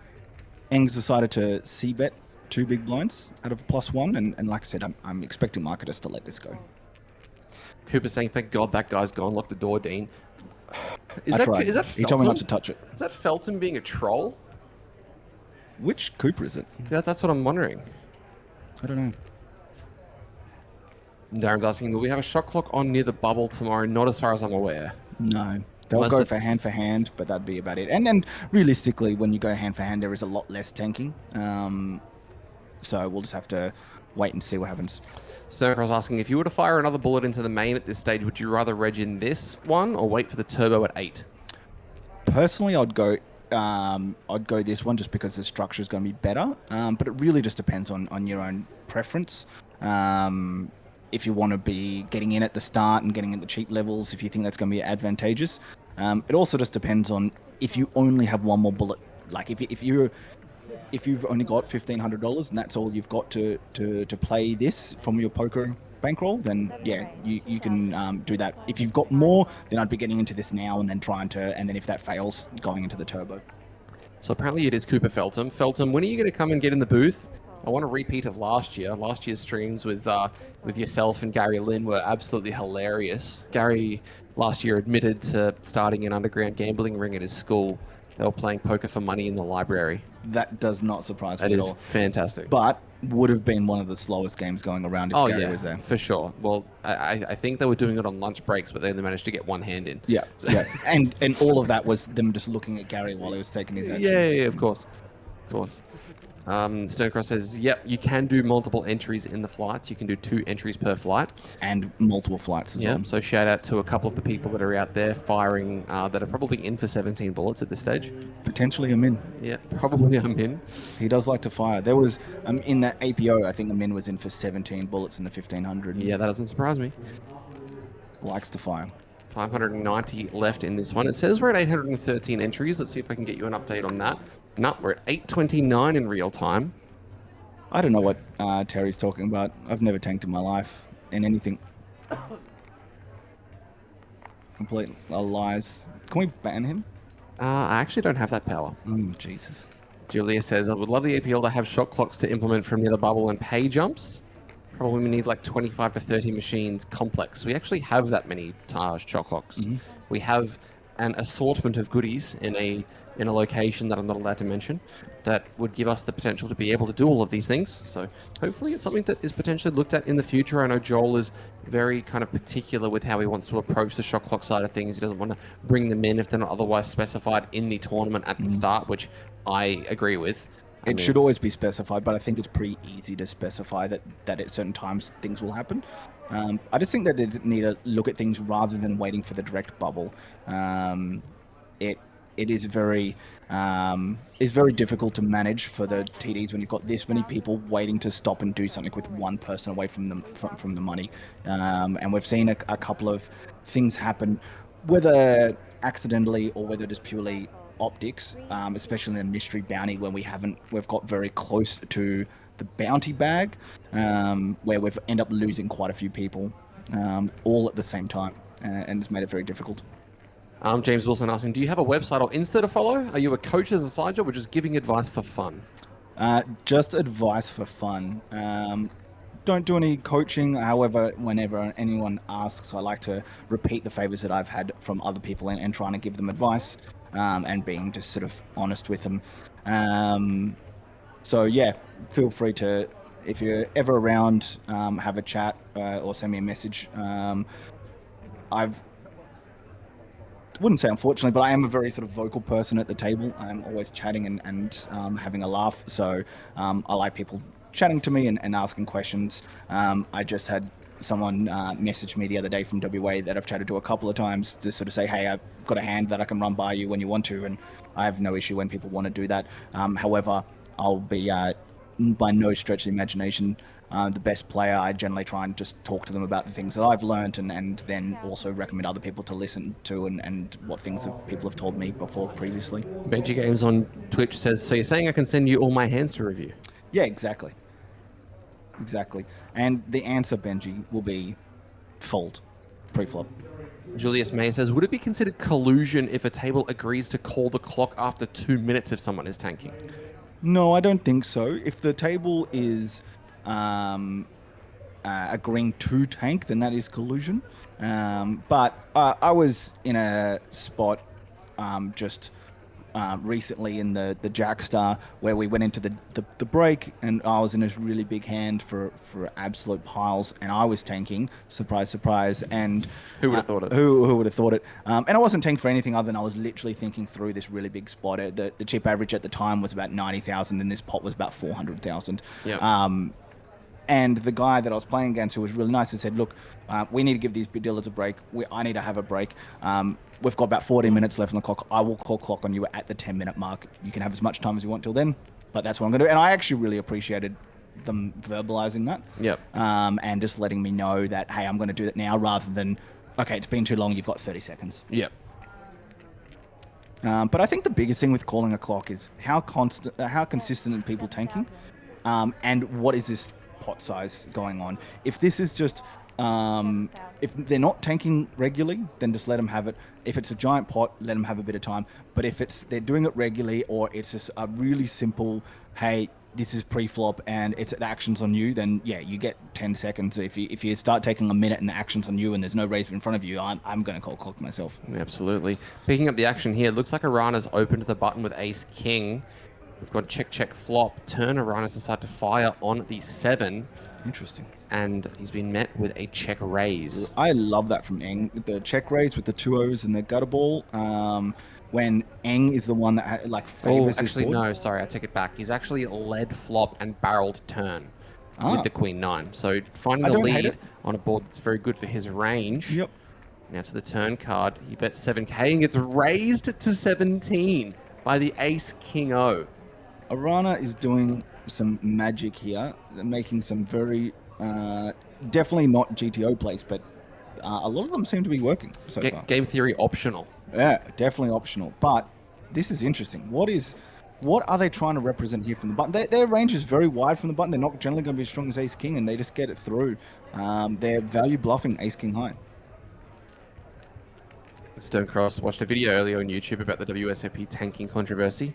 Reminds me of one of my favorite jokes of all time. You know what the most important thing is when telling a joke? Punchline. Timing. True, it's true. Fantastic. I heard a very good story recently in the World Series commentary. Right. And it was great. As we've all heard, this guy was copping some beats, right? Just constantly couldn't win. Get in and behind, lose. Get it in ahead, lose. Didn't matter. Finally got to this final table in EPT. Huge money up for grabs. EPT or WSOP? No, this is it. The story was from the WSOP. They were telling it during the commentary, but it was from the EPT. Okay. And someone raises. Someone else flats. He then 3-bets. The first raiser gets it in, and this other person that's sort of squeezing between tanks for ages. Tanks, folds. The guy that's been losing and just copping all these beats has queens. The other player that gets it in has 10s. And the person that folded said, I folded 10s. So the guy's like, finally, I'm done. I've covered the suits. And then on the river, a 10 comes out. And he's like, what do you mean? And he's like, the guy lied about his hand and said that he had 10s when he didn't. He's like, I'm running that bad. They're even hitting outs that I don't even realize that they have. If I was running that bad and somebody said that I'd folded 10s, but they hadn't, I'm not sure whether or not I'd be allowed in the casino. I'd probably be banned for violent conduct as the raise from 2000 from the 7-6 suited comes out. If you guys have any questions for Dean, send them through. Dean, question for you from me. I just had a quick perusal. Just wanted to jog my memory. Your picture on Facebook is you with a bird on your head. You want to tell us that story? It's very random. I just wasn't sure whether or not it was something that was kind of... It is just random. It was me and my wife went on had a day to ourselves, and I took her to a bird sanctuary. And yeah, a bird decided to use your head as a perch. Yeah, and was feeding it, and there was a black cockatoos which are sort of endangered, and yeah, it was a cool experience. Wonderful. And there was a question earlier on in the chat that I missed. that I do want to draw your attention back to, which is when was the last time you saw your chin? It has been a while. I've had this beard now for probably 10 years. Oh, wow. Wow. There is some photos on my Instagram of me when I last shaved it off, which I shaved off for charity. Okay. I am very, very baby-faced. Right. And I think if I shaved it off now, I'd still have very much a baby face. Okay. But, yeah, I'll keep it for the moment. Looks like Choi is going to find the 3-bet squeeze to 9K. What do we think of this size? Feels perhaps, even though it is 4.5 big blinds, it feels perhaps a touch small given a raise call. I think 4.5 is a good sizing normally when there's one open and then no flats. You'd normally want to add a little bit for each caller because people are just getting so much value to call you down with the value that's already in the pot. So I probably would have expected them to go to something more like 10 or 11K in this sort of 3-bet sizing with the calls behind. Arana calling with the Ricardo. What's the Ricardo? I have no idea. Is that 6 deuce? There's no way he's peeling this, right? Look, he folded ace 5-0 before and he flopped 2 pairs. So he also folded the ace 4 suited from the hijack. He did.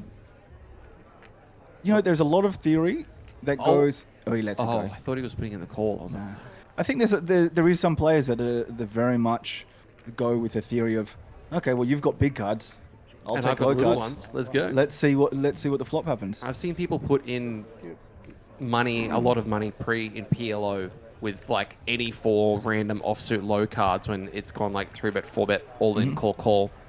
It's like, well, you guys have all got that stuff. Let's do this. Liam J who says Coxie analysis with a bit of a heart emoji. Thanks, Jehu. But yeah, it's very fun to be able to sort of break down these spots and look at it. You know, we try and do it whilst telling exactly what's going on and thoughts around it in a way that's still very pleasant for everyone. We don't want to belittle anyone too hard. However, if there was a friend on here, I'd be absolutely needling them hard for them to listen back. I've had a couple of people that have asked if they could come into the booth when they're friends at the booth. I think there was last night, Luke Martinelli and Ragazzini wanted to come in if Hamish was still in, but unfortunately they bagged the main and he busted. So not to be. Yeah, I was actually cheering for Hamish for Final 3. He has to be the biggest fantasy slip up that no one drafted him of all time. I think they did draft him. Hamish didn't get drafted. I remember announcing, really? I'm very confident that Hamish didn't get drafted. I really thought and then he was there from day one. Unless we just didn't, I just didn't pick it up. But no one was really talking about the fact that he was coming down. Let's see whether or not that is correct. Can somebody, Charlie, not Hamish. Charlie got drafted. Charlie that got drafted and not Hamish. Okay, well, there you go. We went hard for Charlie. We knew Charlie was coming for the whole time, but Hamish did not get drafted, and Hamish was here the entire time, and he is an absolute crusher. Yeah, fair enough. Arana with the raise with the King 10 suited to 3.5K. Over to Joel in the big blind. He does start this one with 20 bigs. Do we think we just see a jam from the S-King suited? Definitely plausible. And they do. And I'm expecting this just to go fold, though, from Arana. Yeah, Arana's going to ask for a count. It is 20,500. I wonder if Arana's just been sort of a little bit sick of folding. This is 20 and a bit big blinds. Counts out the oranges. Further 17Ks. He did open to 3.5 big, so it's a very large open. Very large open. Which is one of the benefits of being able to get it in here by Joel is you just picking up so much because they've gone so big. He is going to take it down with Ace King. Micah, our current table captain, 77.2K. Eric and Michael, our 2 shorties, 17 and 16 big blinds, respectively. As we say thank you so much to Felicia and welcome a new dealer to the table. She's a good dealer, Felicia. Does a good job. Definitely.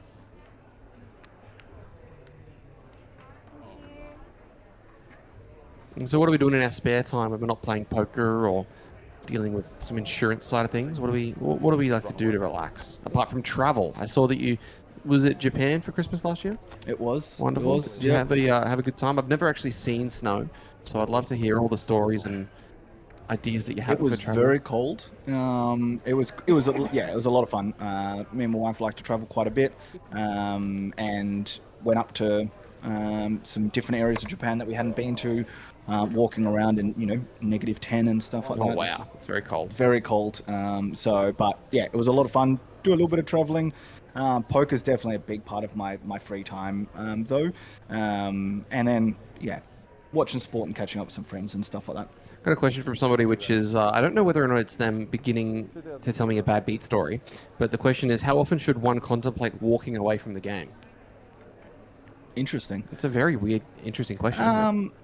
I think it depends on what walking away from the game means to you and what poker means to you. If you're not enjoying the game and you're not making money out of it, and so you're not having fun, then walk away from the game.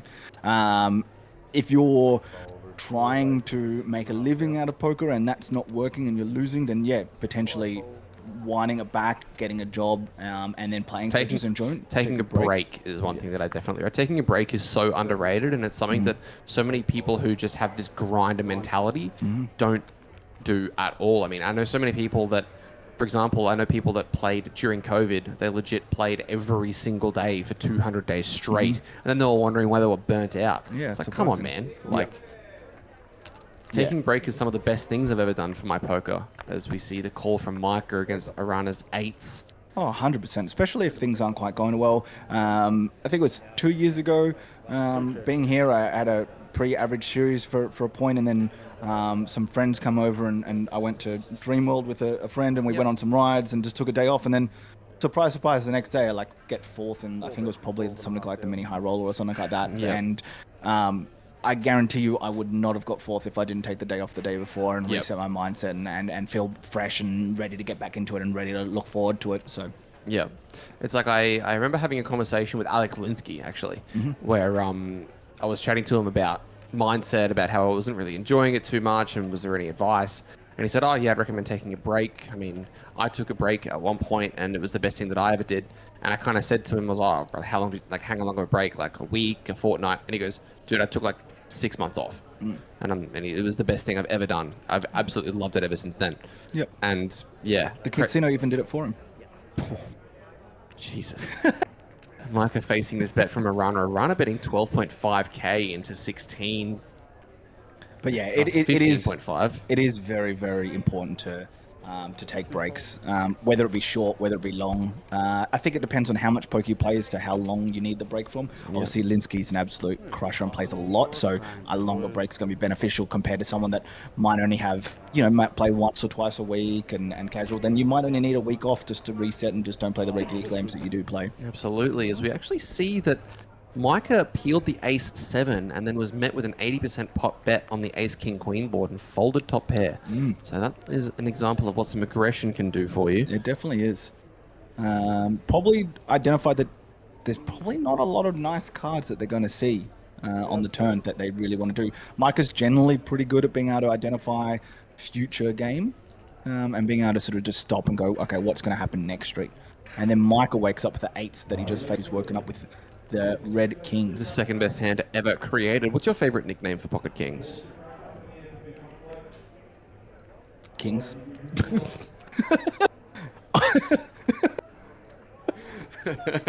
I've got nothing. I'm not like a Cowboys fan or anything like that. Yeah.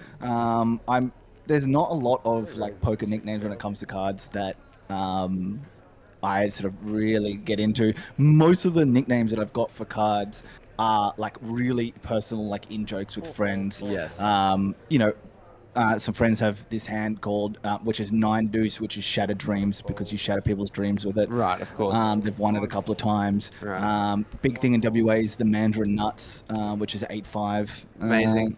Yep. So yeah, there's a lot of that sort of stuff that goes around. Had a really good friend that played for a long time. His favorite hand was Queen 8, and he was from Brazil, so he started calling it Brazil. Pocket 8's appealing here. As they should. As they definitely should. What will the flop bring? That is dangerous. Nothing for them. 10 high. but it's also not a lot that's going to really scare them either, right? Unless you're really isolating them to their only 3-betting, big picture pairs. Ace Queen that's going to generally 3-bet, Ace King that's going to 3-bet. You're still miles ahead of these. You've got a little bit of a backdoor flush draw as well. I would expect Micah just to call at least one straight here. A couple of people chiming in with their nicknames. Duopots calls them the Spartan Pocket Kings. Cooper says I call them Pocket Deans. Me and him did battle quite a bit with Kings, and every time that we sort of battled, one of us had Kings. Right. That might be a little bit of... That was last year when me and Cooper happened to get on some tables together. Oh! Micah finds the check raise. Yeah. This is very interesting for Micah. Probably... It's not the worst thing to do, but I wouldn't do it a lot. You're going to get met with a lot of resistance to a lot of hands, and you're really narrowing your opponent's range here. But I wouldn't be surprised now that they've been called if Micah just shuts down. And that front door flush draw does complete. Micah does have the 8 of spades, so he's going to check.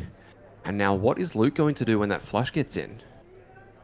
Are we going to see him slow down, or are we going to see him just carry on putting biscuits in the middle?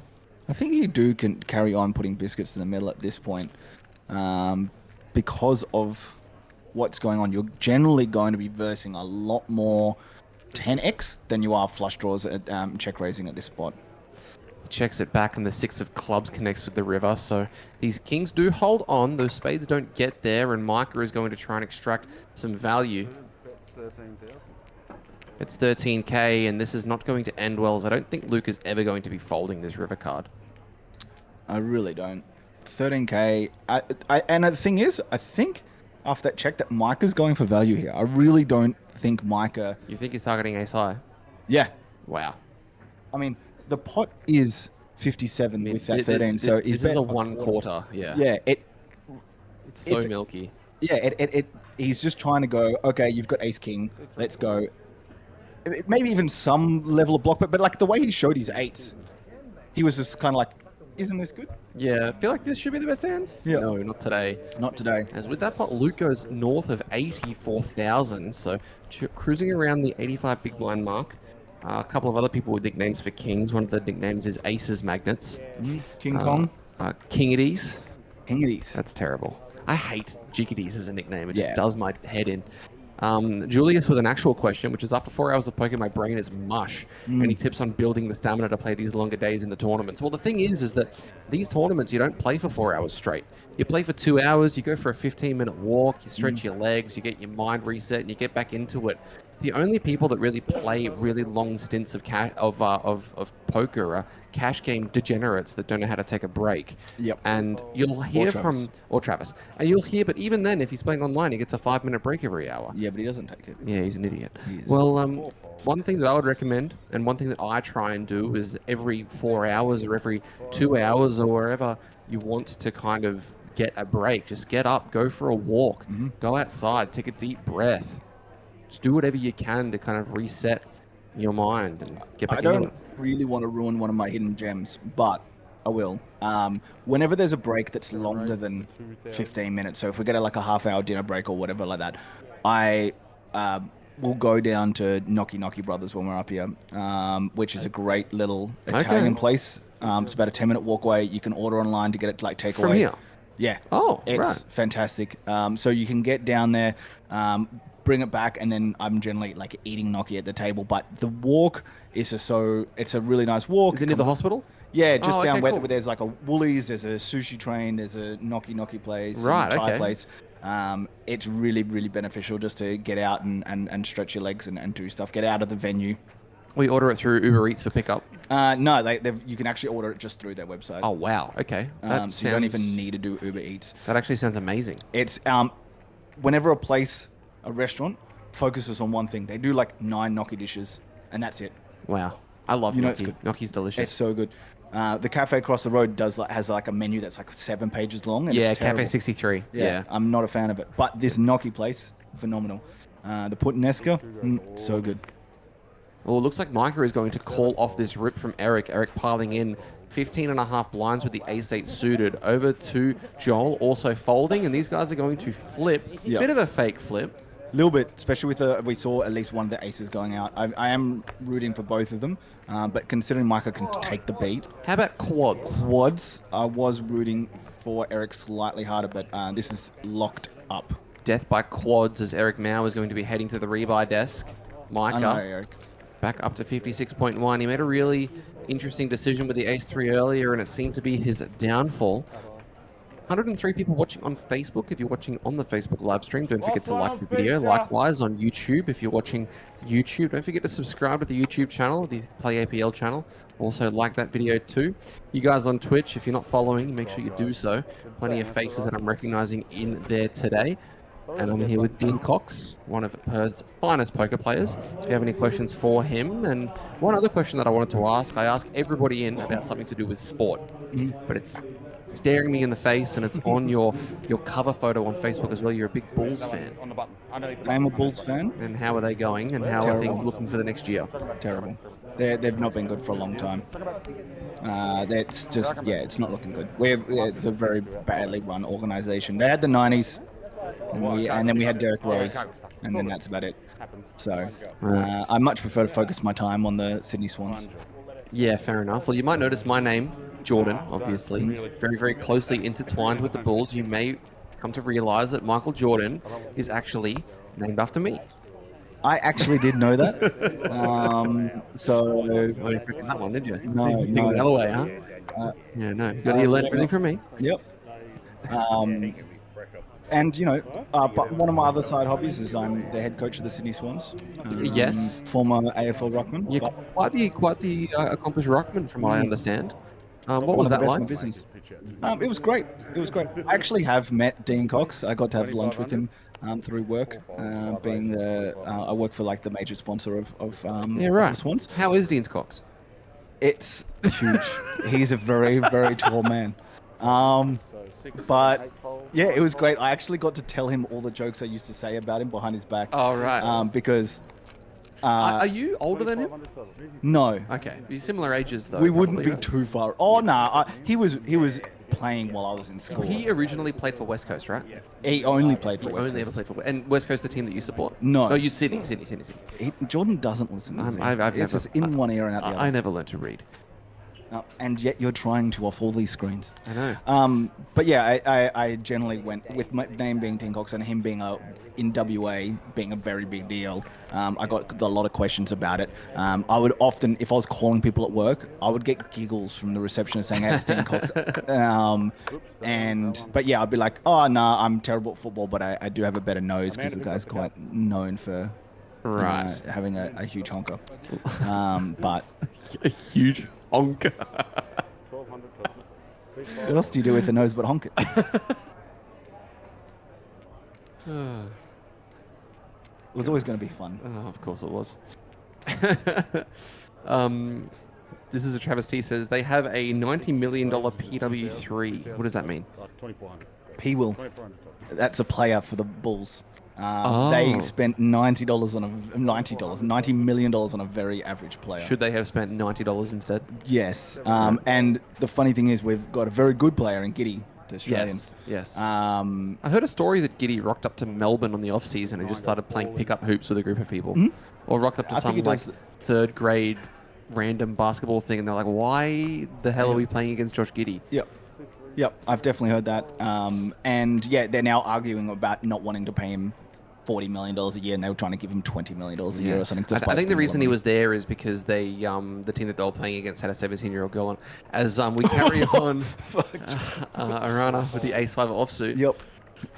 Looks like the blinds have ticked up to 600, 1,200 with a 1,200 big blind ante. I was really, like, coming before joining, I was like, talking to Travis, and it's like, look, I'm going to have to wind down the banter that I normally go to. He's like, just chat with Jordan, and then Jordan just comes out with that. I'm safe, everyone. I can say what I want. It actually says, and mentioning that, Cooper actually says Dean's a natural in the booth. So yeah, you got Thanks, fans Cooper. already. I appreciate that. I do enjoy banter, and I like to give a little bit of stick. If Cooper was playing, I'd really enjoy being able to give him a bit of stick. Some of the most fun I have in commentary is when I've got good friends on the table and I needle them. For example, I don't know if you met Pratik Mehta, ran relatively deep in the Centurion. He's from Sydney. Very, very good friend of mine. I managed to convince You have friends? I know, shocking, shock horror. I managed to convince chat, and people were sending him messages asking him if he really was the backs coach for the Parramatta Eels. Very nice. Predicts about 5'1". Great back. Fantastic.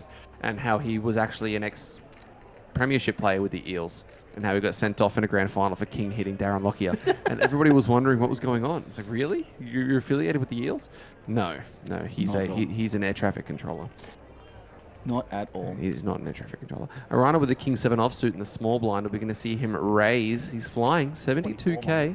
Looks like he will take it to 24, my man. He's definitely got chips, despite playing very creatively. Kitten So says chop you up. Yes. You want to tell me about chop you up? That is my online screen name. Wonderful. Okay. So were you playing online in the Stars days? A little bit, but not under that name. Right, okay. And it would be, if you were to look up the Shark Scope, it'd be pretty terrible. Right. Were you affected at all by Black Friday? Oh, not by Black Friday, but by the obviously shutdown of everything. And were you playing pre-Black Friday? Yeah, I was playing, but very, very much for fun and yeah, just doing some stuff. My name back in the day then was Speed Dino. Speed Dino, that's fantastic. Speed Dino, yeah. So why, I noticed that you're rocking glasses at the moment. Why don't you have some Speed Dino sunnies? That'd be great if you could get some prescription Speed Dealer sunnies for Speed Dino. Look, you don't need to actually have those sunnies if you are a Speed Dealer. Right. Okay, well, I'm learning. I'm a meth guy. It's for fake Speed Dealers. Meth guy, me. Yeah. That's what I've king heard. for Surreal in the small blind. Definitely going to be raising this one up. Maybe. Oh, God. Ace, Kings? King, and Oh. Kings. This is a confrontation waiting to happen. BVB violence. Oh, and he's setting the trap, and it's not a trap. He is going to be setting is the trap he's going to be caught in. I actually don't mind the limp here occasionally, but it just depends on how much you're actually balancing these ranges. If someone's just raising not much at all and then doing it, it's okay, but this is just always going to get in. This is just a setup. It doesn't really matter how you play this. We're just going to get this in. Yeah, and Troy's obviously looking at the stack that Cyril has and probably wondering what the best decision to make is. Do we make it around 4,000? Do we just jam? I think jamming would be a pretty considerable overplay. I think that'd be a massive overplay. I would actually go something like 3.5 here if it was me. Maybe even, yeah. Looks like he has taken it just to two big blinds. And Cyril's eyeing him off and leaning back in his chair, and wow. It looks like he's thinking about Vegas and the Mirage as Eric's back. Rips it. Snaps. All in a snap, and the bad news is going to be displayed for him to see. Needs to try and find an ace. We can see that 35% of the time he will get there, meaning that no aces were folded. Maybe it is his lucky day. Not yet. No, but more outs have come in the 4 jacks. Adds a jack. Will it be barrier or jack? It won't. GG's in the chat for Cyril. Mr. Rousset, unable to improve. Damo Stanley's asking, Dean, who is your favourite Travis in Perth, and what does Endersby have to do to take back the top spot? I don't know that he can. I've had some swaps with him in 4 APL millions in a row now, and the last 3 has been losing, so it's going to be very difficult for him. But I think it is a really, in all seriousness, if a player as good as Travis can lose in a series like this, then you've got a serious problem. Well, not a problem, but it's just like, this is variance, and people shouldn't take it too rough when they do lose and just keep getting it put in the bin. Yeah. Sometimes variance just happens. Yeah, you know that old saying. Connor asking, has the main broken last year's record yet? I believe we're about 90 people away from last year. And we've still got a whole another flight to go. Still got a whole nother flight. So we're going to smash it. I'm estimating that we're probably going to get that 800k up top. Did you know that I stole money off Cooper? What? No, I want this story, please. Joel opening 10s to 2.5, but we've got a story to tell. So, Cooper said, I don't think that the main will get as big as it did last year. Right. Instant I try to quickly work out in my head how much money can I get out from this bet. And I went fairly cheap. I just went for $100 and I locked it in with him straight away that the main event first prize, I've got, it will be over what it was last year. And he's got, it will be under. And I gave him as a freebie the same amount because that's just not going to happen. But I've since tried to up the amount, and he's Johan got in his ear and told him how much of an idiot he is, and Johan has actually cost me more money. Oh, Johan.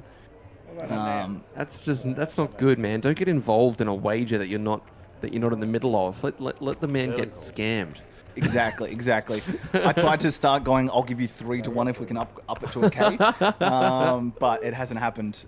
But realistically, the only way that he's actually winning that bet is a natural disaster. Oh yeah, for sure.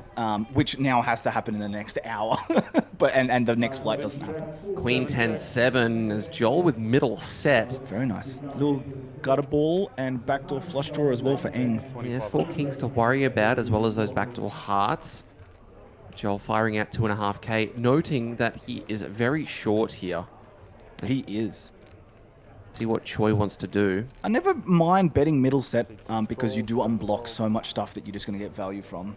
Yeah, and he does make the call on the turn. Seems like a king. That is not good news for 3 10s. 9 outs still available, so not quite out of the woods yet is Choi, but he's definitely going to be loving that turn card. He checks it over. Stack to pot ratio of roughly 1.3.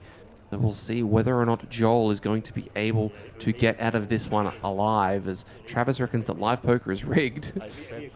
It is rigged. The poor man's only made millions. Got James Hyde asking, I would like the favorable variance now. Can you speed it along with prayer and or sacrifice? Self-flagellation. Yes. Well, I have attempted to speed the variance along, James, for the better part of 4 years, and I'm still waiting. So, yeah, good luck. So, Joel continues to bet here, and it's now Eng deciding that he has the nuts and unblocks everything. What is he going to do? He just elects to flat, which, to be honest, I'm not a huge fan of, although he was quite, Joel was quite short. I would have liked to see a raise with the ace-jack, just because you unblock your opponent having so many strong hands, having the nuts here with the ace-jack. It's very different if you have like top 2 or something like that you block a lot of hands that they're going to call with, but when you have something like ace-jack, to start trying to get the money into the middle. Yeah, but I don't know whether or not Joel is going to be too happy with this river card. That flush does complete, and it's going to be killing Choi's action potentially, as Cooper does say good luck collecting. Oh, I'm collecting. I'm definitely collecting.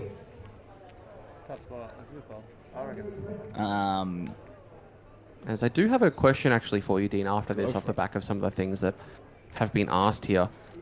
Something that I actually would like your assistance with, given you've played the game for so long, as the call is made. GG's, Joel Turner. Set no good against the turn straight, as he says his GG's and makes his way back to the rebuy desk, see whether or not he is going to be back at this table. And the question I have is, you've played poker for so long, no doubt you've been through some pretty crazy downswings, upswings, every kind of swing you could possibly imagine. How do you mentally deal with the downswings?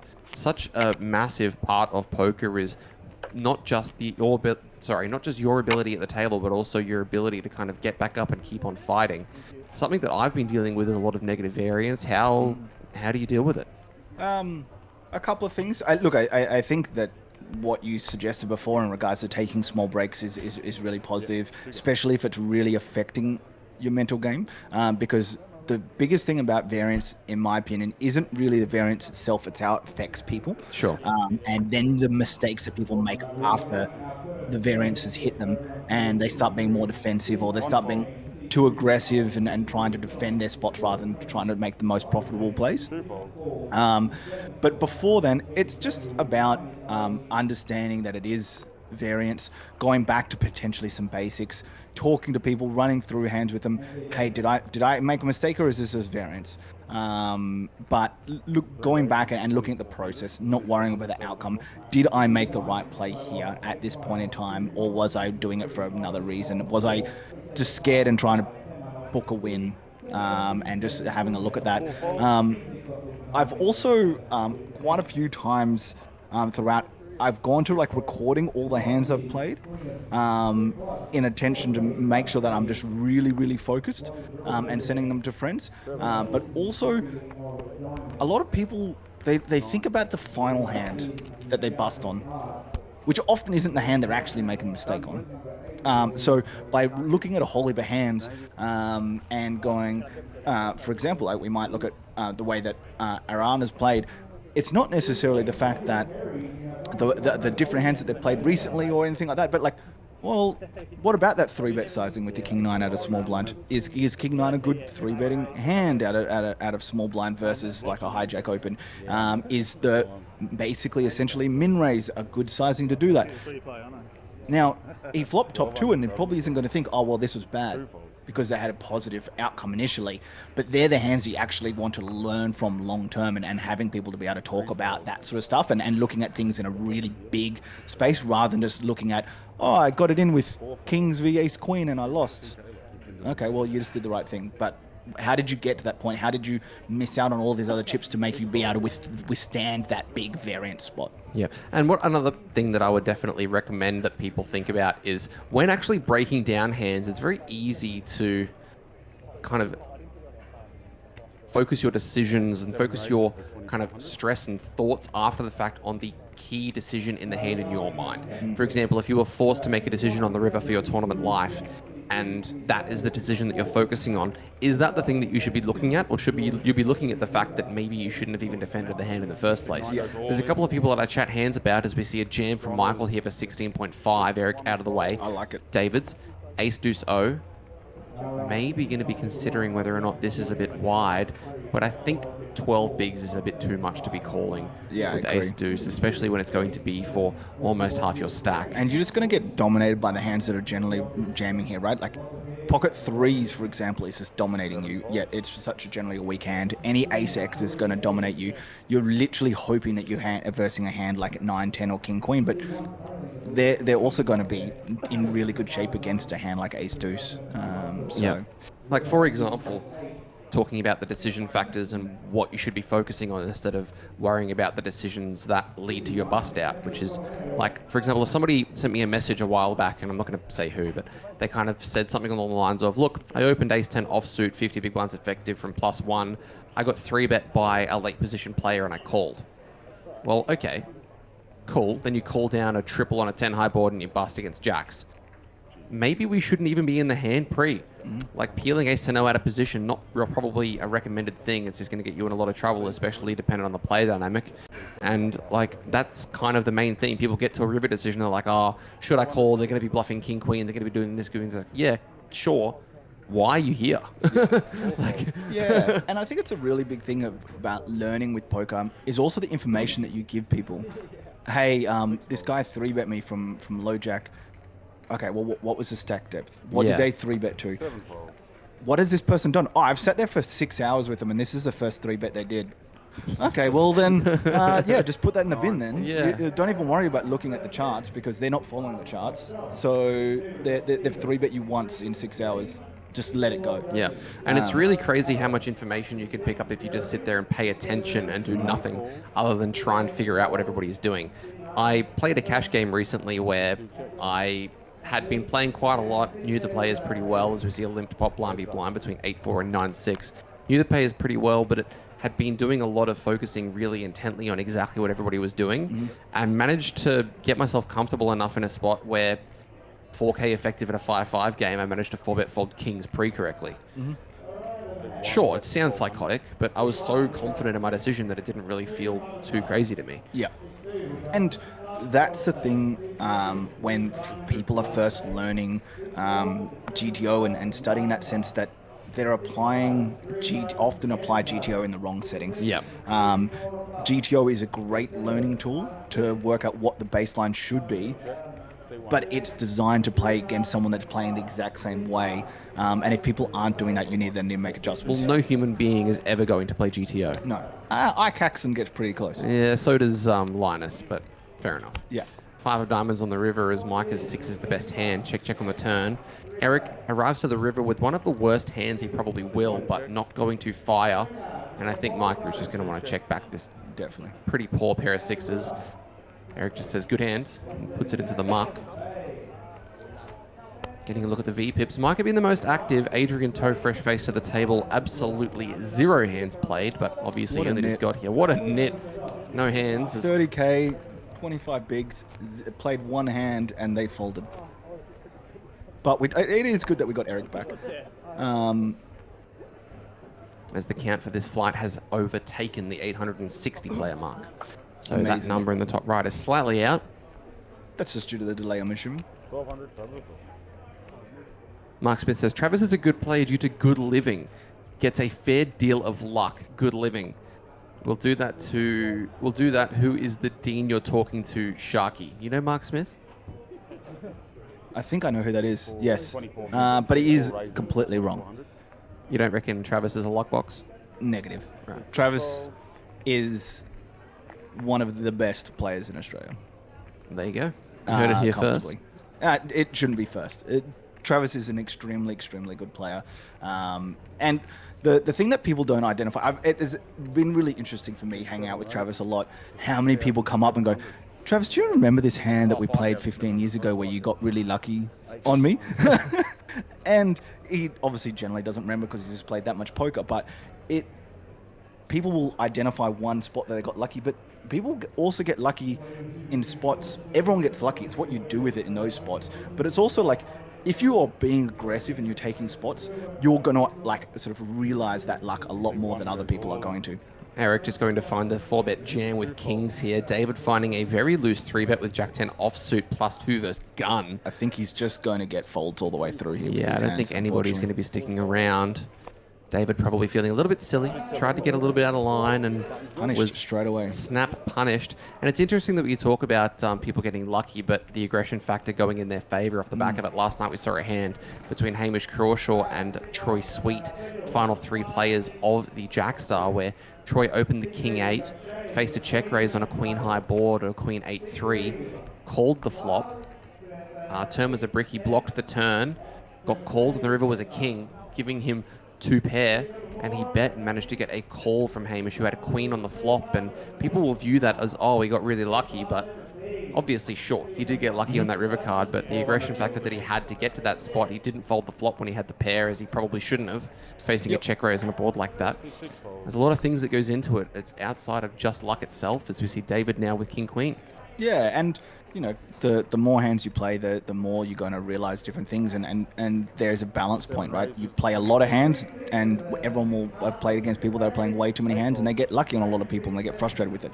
But they will often then also get very unlucky in a lot of spots as well, because they're just playing so much. So we have a question here from Matthew Green saying, hey Dean, how many stakes can Tom Strang afford with 11k? Because I believe Tom Strang won the Hop event, the Hold'em Up Pineapple. He is another WA player, and I think he'll be able to afford quite a few. There was quite an interesting situation that happened in Perth recently where a table of cash players got bought dinner, and then Tom ate that dinner and then left, and then the provider asked him to pay back the money for the dinner because he didn't stay long enough, is my understanding. Now, I've heard Fair enough. I've heard this through third hand. I was not there, but that is what I've heard. And Tom has been going around to the poker people that don't know him from WA saying, I'm famous, I'm a fake guy. Well, Tom, you're going to be more famous because more people know that story, so you're probably going to have plenty more stakes requested of you, as I'm just sorting one thing out very quickly so that we can potentially have a third person. Dean, looking at David, opening the King-Queen and now facing a jam from Michael. This is a jam from around 17 blinds. David may be getting a little bit frustrated that he keeps getting jammed on.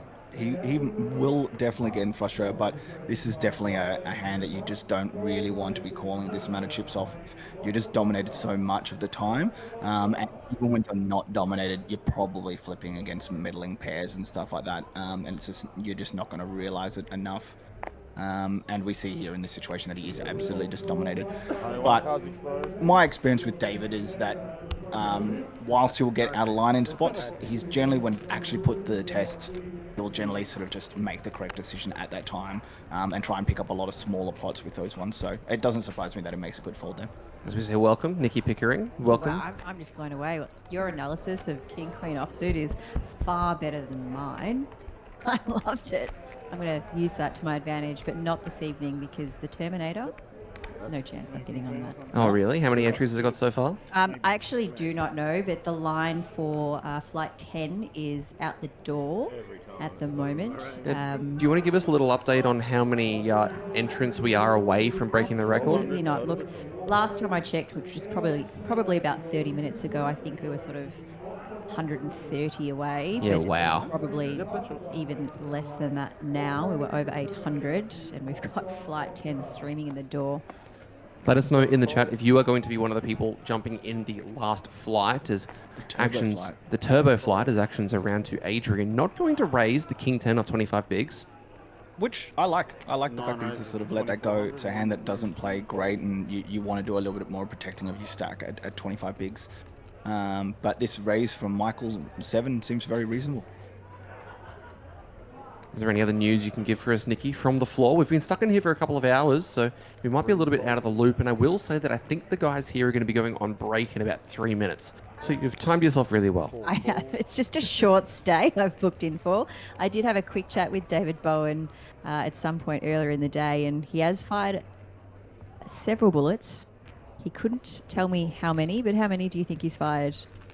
I know David isn't afraid to get amongst it if he feels like he really has to for the prize pool, so it wouldn't shock me if it was 4 or 5 maybe even. I got the feeling it was probably a little bit more. Oh, wow. I'm thinking 8 to 10. 8 to 10? I think you're probably on the money. Well, there is one person that I didn't really want to needle too hard, but he probably will be able to take it. I know Jared Thatcher is back in the mix again in the main, and I think that number might be a little bit on the low side for him as well, so might have to have a conversation with him as Sevens take it down. What's the most bullets you've had to fire in the main event? I've fired the same amount of bullets every single year for the last 4 years. One Don't dream, you dare tell me one it's bullet, 1. one dream. Nah, 3 every year. 3 every year. So this Every is a year. 5k for you, basically. Or 4.5k. Yeah, I should play poker more often with you with that maths. I've also never cashed the main event. Oh, really? Never cashed it. Well, you've bagged 40k, is that right? This time, yes, Yeah. 40k. Have we ever actually played a hand of poker against each other? Never. We haven't, have No, we? me and Aiden have, but Yeah. not me and you. Yeah, that's pretty funny. There I mean, were some very slow hands with Aiden, though. yeah, some really high quality poker. One hand a level being played there. Yeah, I mean, I've chatted to a few people about kind of poker that I've played over the last 4 years, tournament-wise. I played the 1K 6 max the other day. That was the first 1K I've played since the WSOP main event in 2022. Yeah. That the last tournament over 1K I played was that one. So, yeah. And why? Why did you play I basically It's got not very good anymore. Well, yeah. Well, every time, anymore? So you were good? every time I say that to friends of mine that I don't feel like I'm good enough to be able to be playing these tournaments, they look like they're going to punch me in the side of the head. Honestly, it's so easy, and this is going to sound like such a whinge, but I just don't, I don't really feel like I'm the best in the field by any means, and if I don't feel like I'm doing too well on the field, then I just kind of won't play. Not the mindset to go in. It's not. it's It's also not- like you don't need to be the best, right? Correct. I'm definitely not the best in the field. Who is right? the best? Who's going in thinking I'm the best? You shouldn't Malcolm. be thinking that. Malcolm is here. Obviously, I agree with that as we see that Luke locates top pair and has the best hand here. But I just generally think that it's the same reason why people have asked me for coaching and I've kind of turned them down, is that I don't feel like I'm good enough to be able to give them coaching. When it's relatively similar in the sense that I don't really feel like I'd be doing well enough in tournaments to play them. Like, I play cash. I'm a fairly competent cash player. I feel like I'm doing pretty well. But tournaments, I just feel a little bit too outside my comfort zone. And whilst I love playing them, I have a lot of fun playing them. Firing every series, doing my ass, firing 30k worth of bullets. I get to sit here and I get to chat about it, and I enjoy it equally as much. Yeah, and I think that these series, especially being just around people, there's a lot of fun. Like I have a lot of fun here, just getting to see a lot of people and make a lot of friends that I've made over the years and see them for a good couple of weeks solid. It's been great. Luke fires the second bullet here with top pair, top kicker, but that is a gigantic turn for Eric Mao. turns an open-ended straight draw and a flush draw. So that 10 of hearts is basically the gin, non-king or queen that he could hit. He's got 100%. 13 outs. Better 5.1k from Luke, and I know Eric's not afraid to play fast turns. Do we think we see a raise or even a jam here, or does it to come along? I think we could. I think he's elected to come along, but I really wouldn't have been surprised if we said. But we get. How about the one-liner? Unfortunately for Eric, this is going to kill his action because any queen or 7 now makes a straight, and Luke is not going to feel too good about his top pair anymore. And I think that Eric has to lead this spot as well, because a lot of these hands that Luke has are just going to want to check back on such a dangerous river. 100%. The question is, how much? Sure is. Oh, wow. I've just received word that we will have a very good table after the break. It's going to be very interesting as Eric decides to bet this river. Looks like a bet of 1/4, 6,100. Or no, the one big blind at super block. I love it. I really do love it. You're just going to get called by so much, but you still enable someone with a queen or someone else that's missed something to go a bit crazy. And yeah, you can really sort of go hard with that. But no, I like it. Approved. What is for dinner, by the way, this evening? Gnocchi Brothers. So good. I just... Hold on. Let me see my last search. Just so we know. Dean, would you like to... I know it's a secret, but would you like to fill Nikki in on your strategy, please? Look. This was my last. I just. It's so good. I know. I went there last year, and I just thought to myself. Well, apparently you can order it on the website and walk down there and have it ready by the time you're there. I am not walking. Oh. Okay.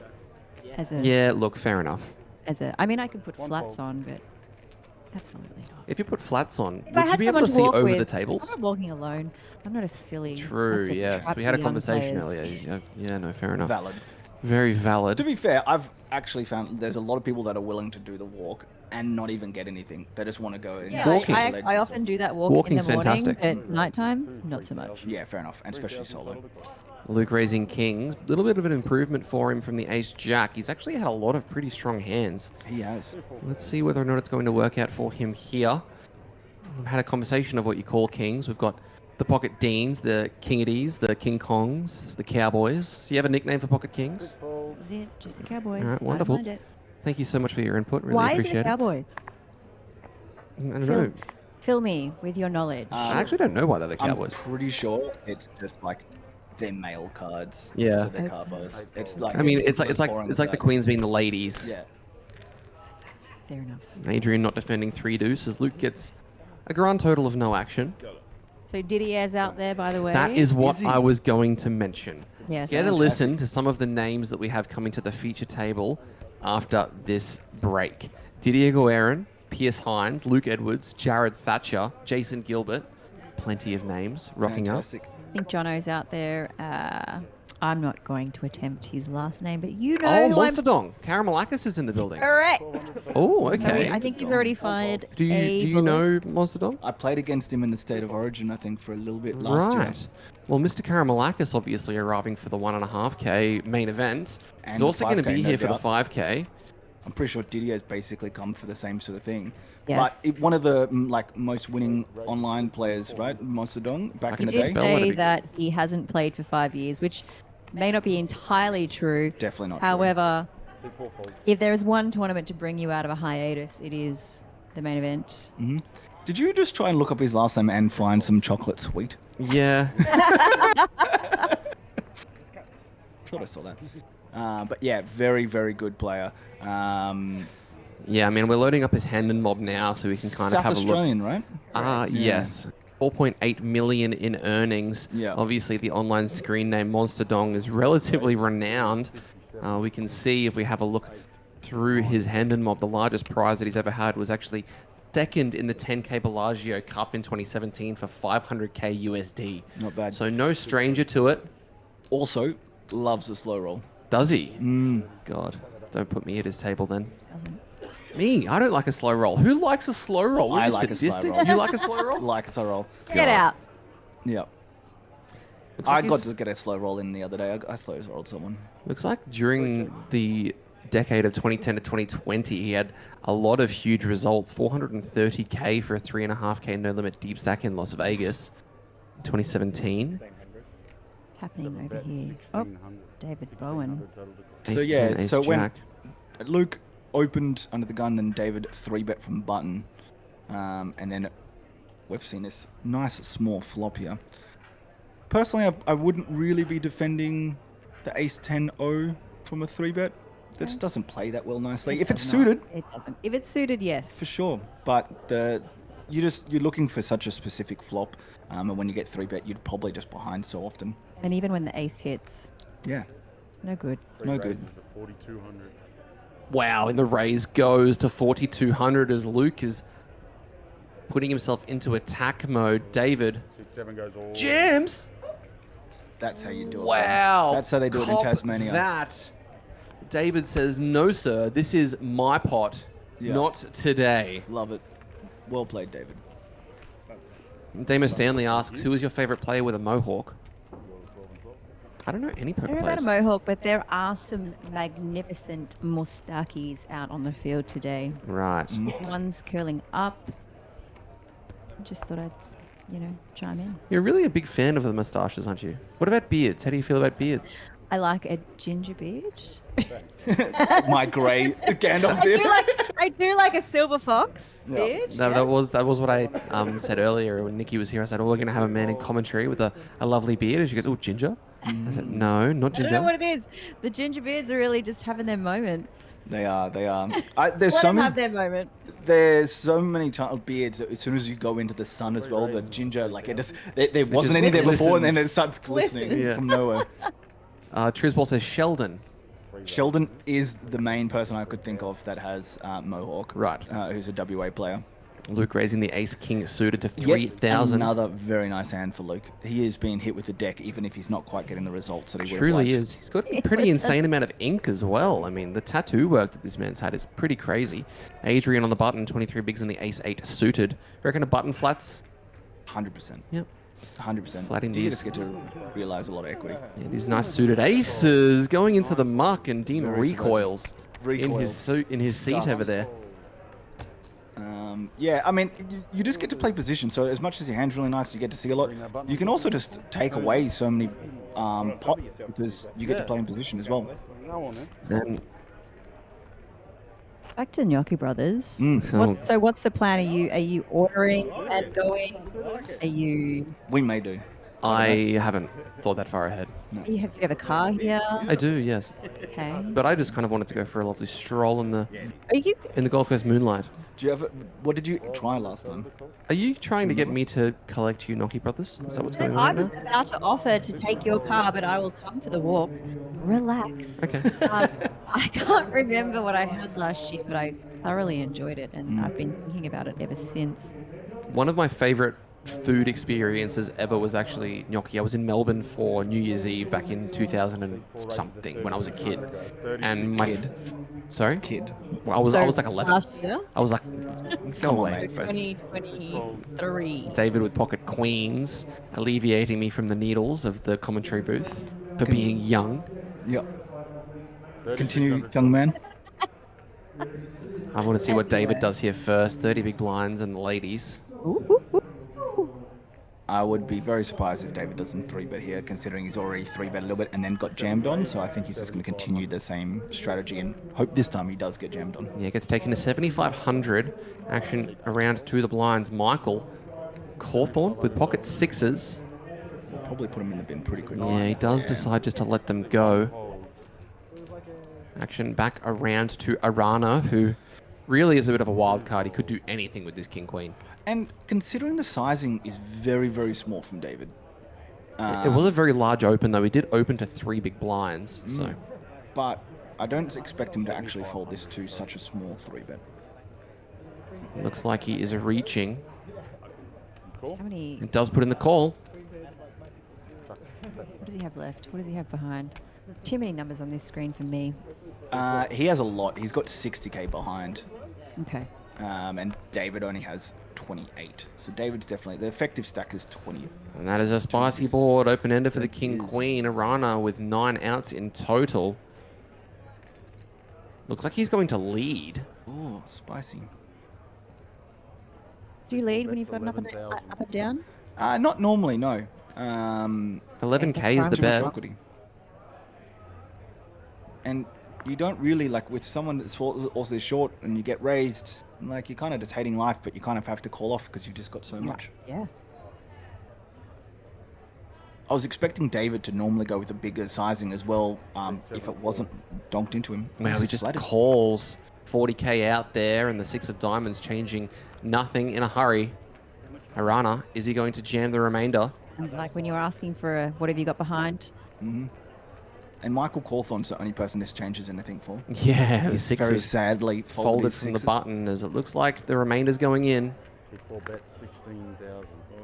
16k. 1100 behind.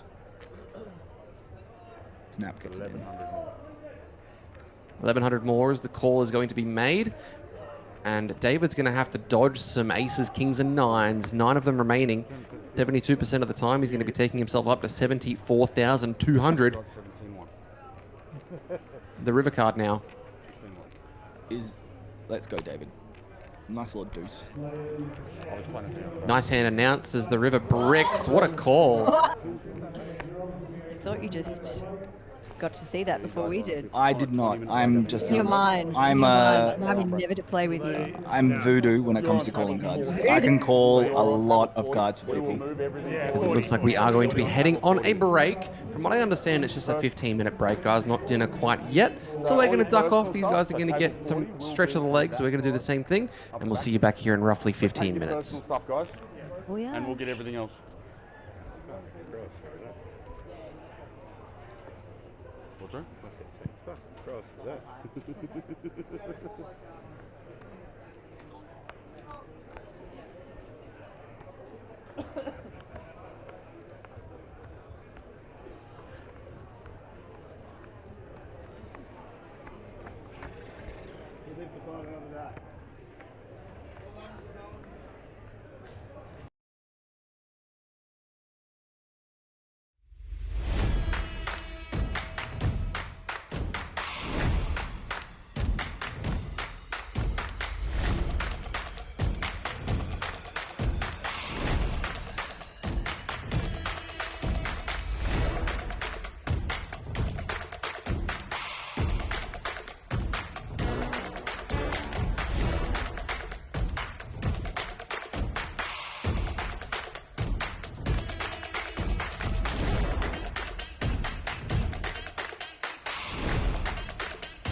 Last hand, right?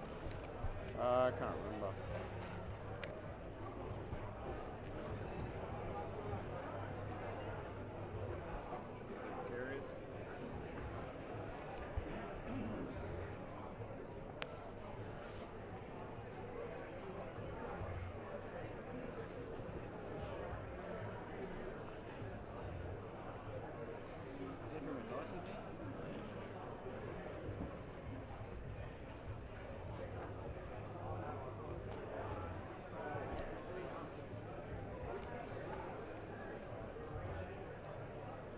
You want to sit down? Yeah.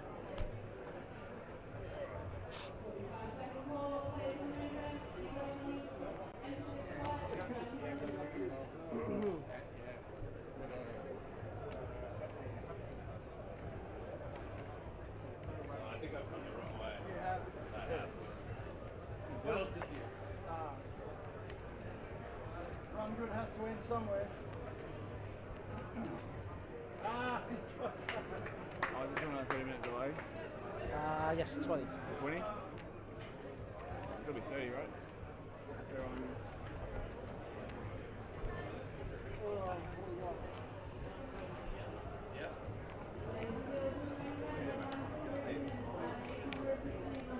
Why was he happy? It's very scary. Yeah. You got it. The violence. We've already begun as well. Here you go. Thank you. Okay, small blind, big blind. And the button should be on this. Did you just play big blind? Oh, sorry, yeah, bottom here. Small one. Is this the last one? Small? Yeah. You're big now. Are you dealing? That's how that's what Following Jim's around. Yep, that's all you. Did you get us up here? No, guys. You did, huh? I figured it was one of these. You, bro. I was on two. Maybe it was. To go my chip. I'm going to chip package. I saw that. How mad is that? What's that worth? Huh? Nah, bro, it's chip. One stack. It's a chip packet. It's a pack of Doritos, man. Chips, inflation's got chips pushing $6 or $7, but yeah, like when you got it, it was fine. Nah, that was expensive. So I missed my hat. Nah, that was also another stupid bet. You're allowed like one a year, you know what I mean? Oh, we cut it out because we had it for show.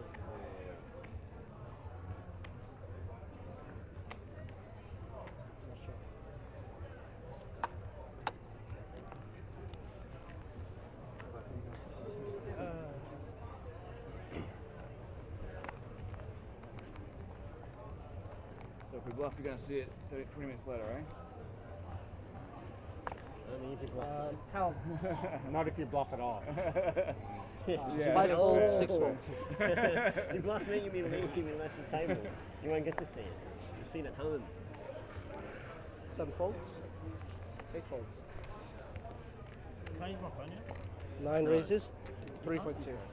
3.2. Oh, you can't? Oh. you guys know. I don't know. Keep doing it until they tell you you can't. 3.2.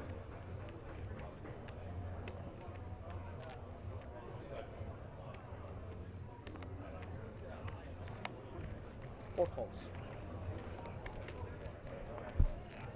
Heads up.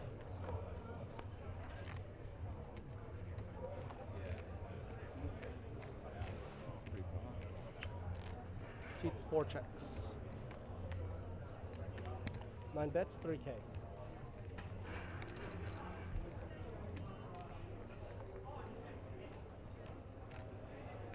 Call. Seat 4, turn.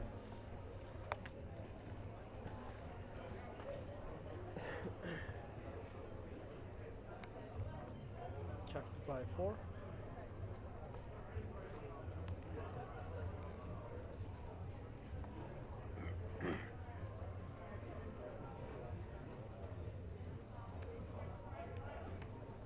C9 bets, 10,000. 10,000.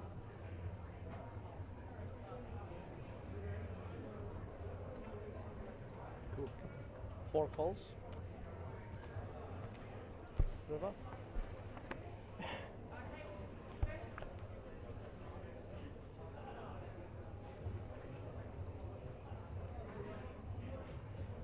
4 checks. 9 checks. Shows ace 8. Save me.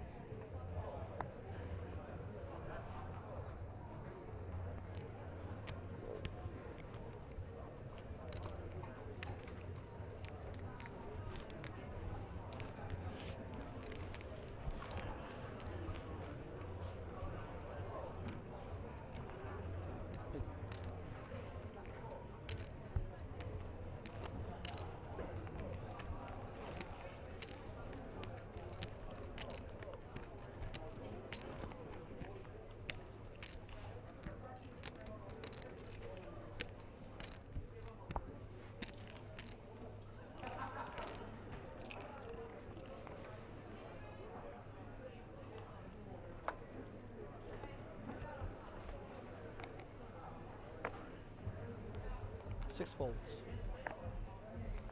7 folds. 8 and 9 folds.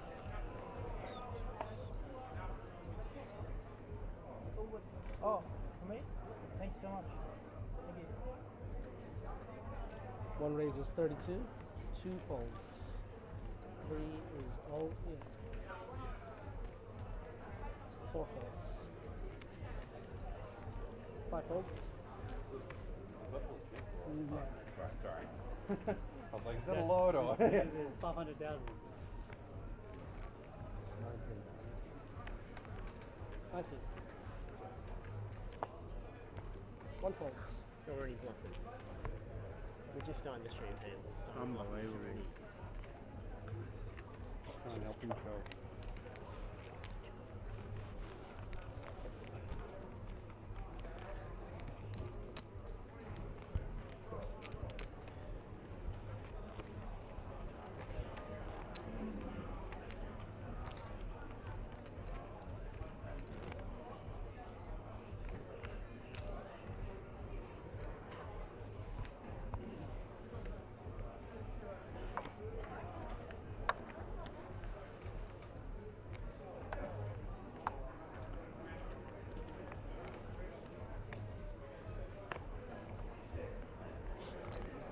Seven folds, 8 folds. 32. 9 races, 32. 1 fold. 2 folds. 3 folds.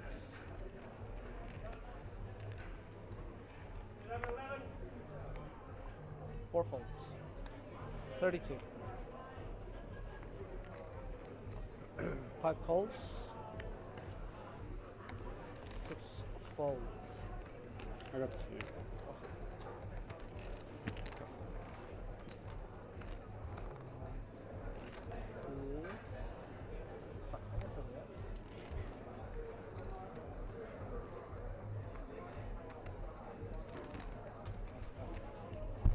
Heads up.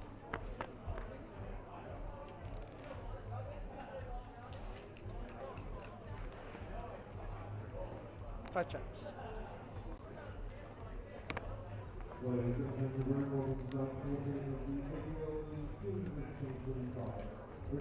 $3,000. 9 bets, 3,000. 5 calls. Turn. 5 checks.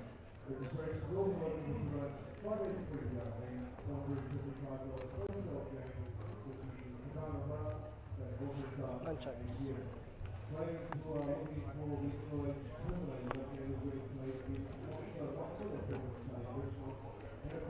5 and 9 check. Hearts. Shows ace 10.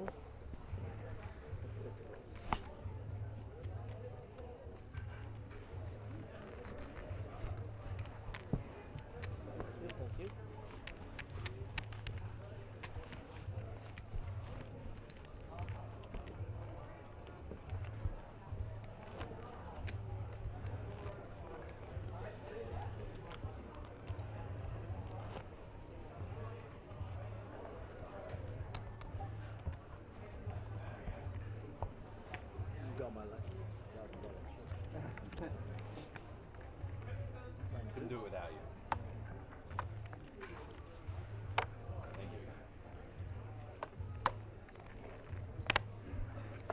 89 fold. 1 folds. 2, 3 fold. 4 folds.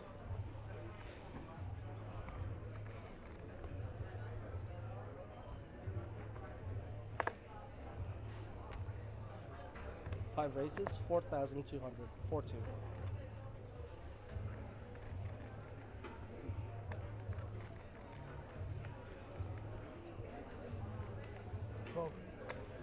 Six raises, 12,000. 70 folds, 12,000. Get him, Benny. 5 folds. That was not very good. Come on, man, it's better than that.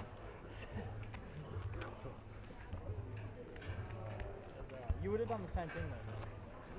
I reckon. You got the moves. No. No. I'm working on it, learning. Playing a lot more hands than you used to. You've been in the lab.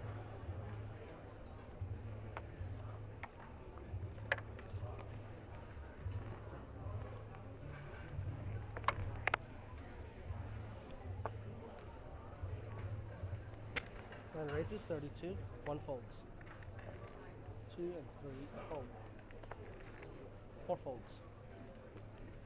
5 folds. 6 folds. 7 folds.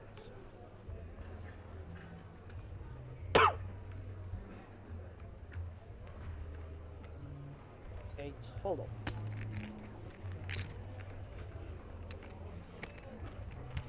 Let me know when that hand comes out.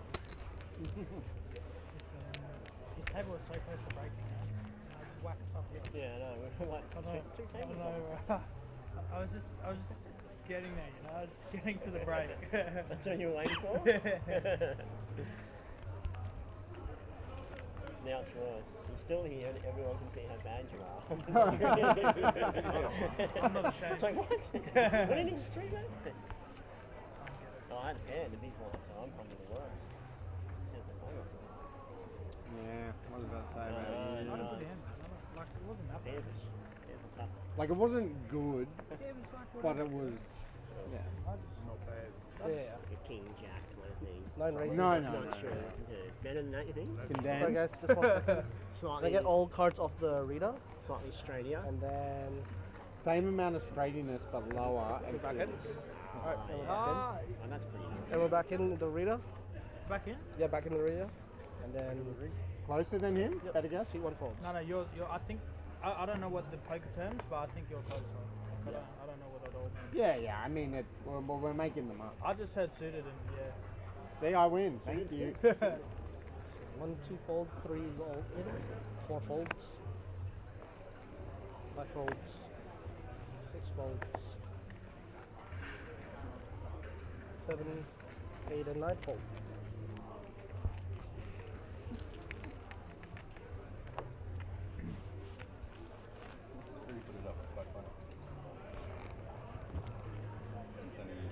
Oh, cool. Thanks. Did they put both bits up? Yeah. They're mainly filming you while I talk, being like, Pulling faces. yeah, this fucking guy.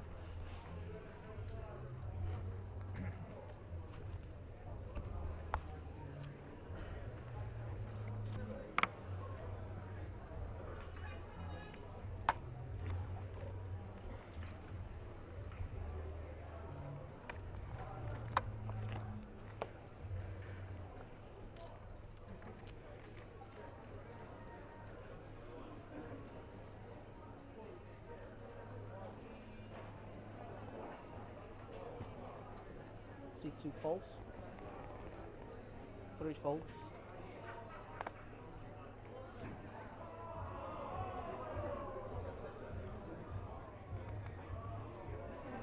4 raises, 46. 4.6. Sorry, 3.6.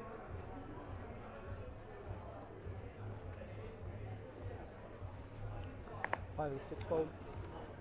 7 folds.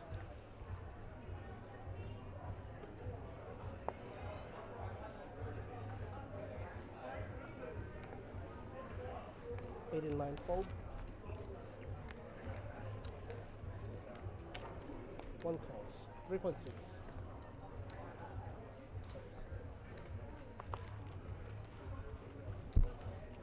3 runs.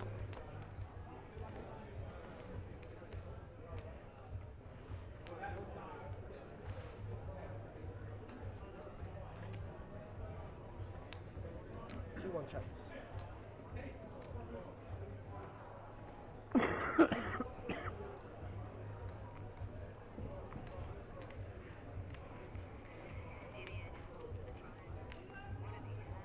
Sorry.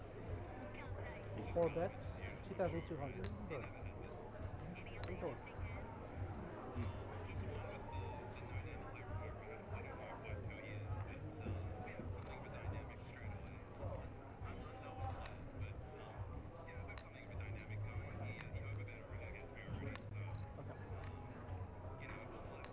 One raises, 8.5.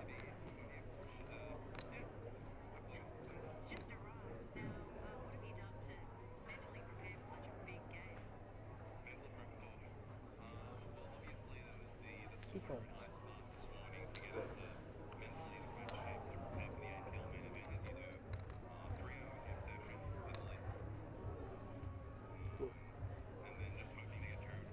Two folds folds. 10.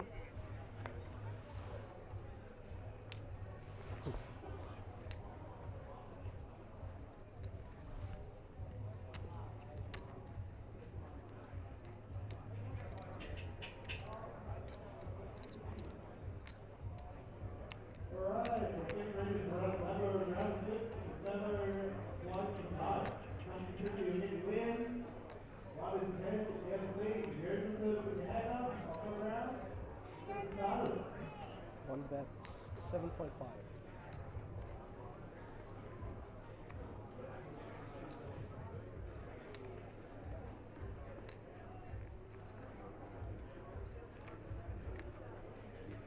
Four calls. Goodbye.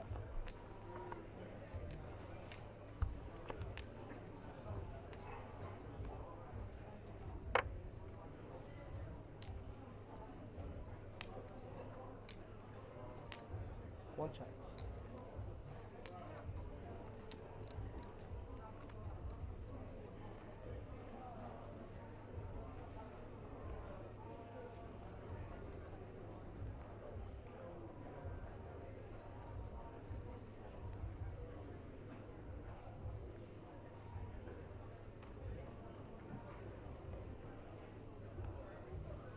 Four bets.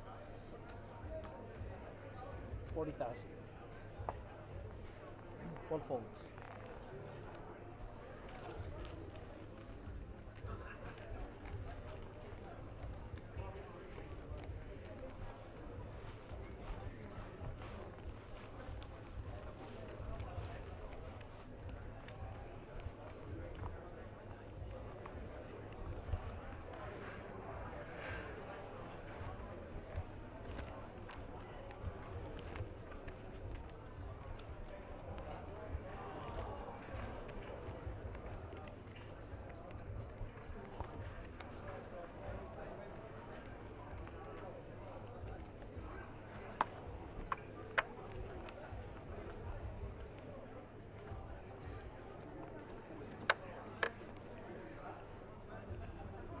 Three folds.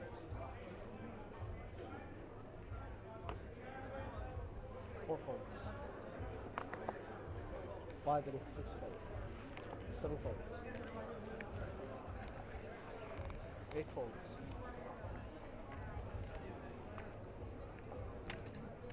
9 bets. Sorry, raises. 3.2. 1 folds. 3.2.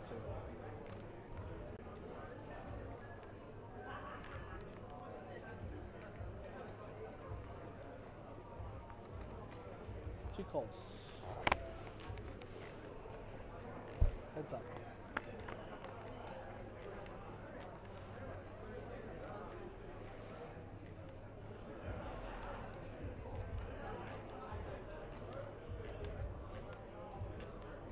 2 checks.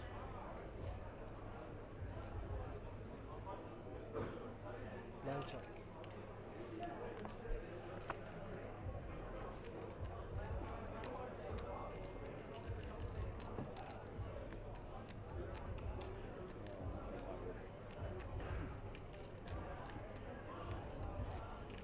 Two bets, 2,000.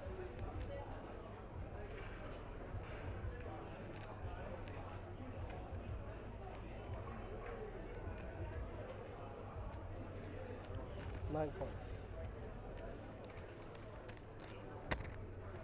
River.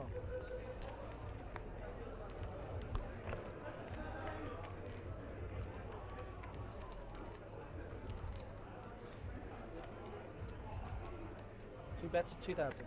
9 calls. Choose 3.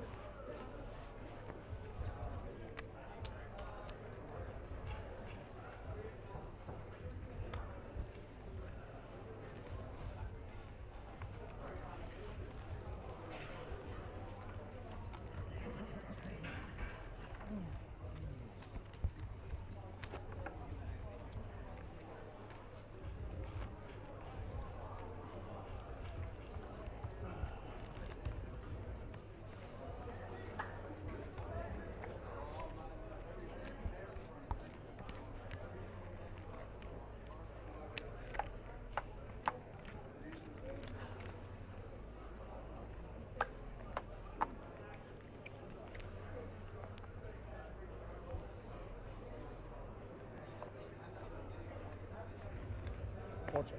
Sorry, 4 folds. 5 folds. 6 folds. 7 folds. 8 and 9 folds.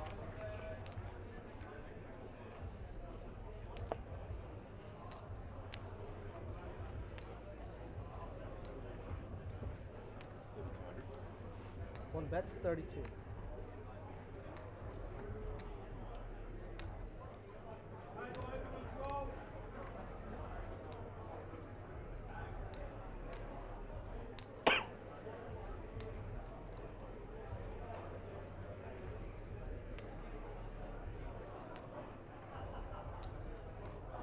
Two raises, 8,000.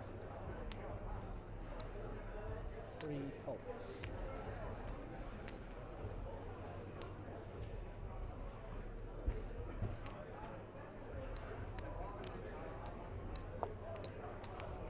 One folds.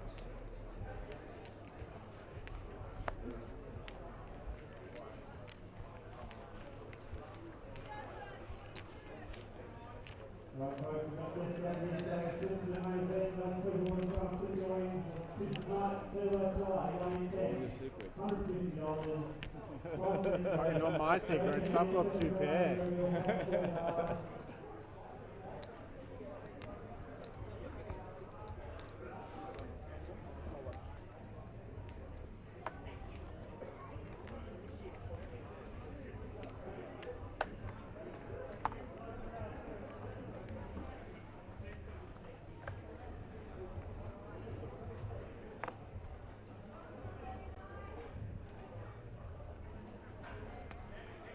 Five. 3,200. 6 folds.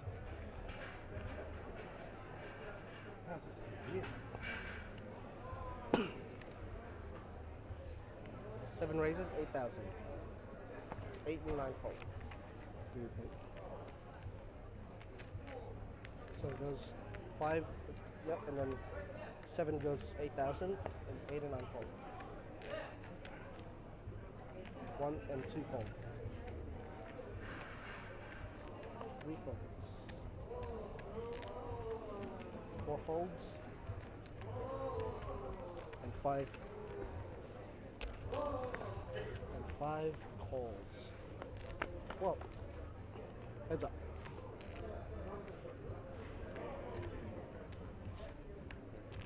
Five checks.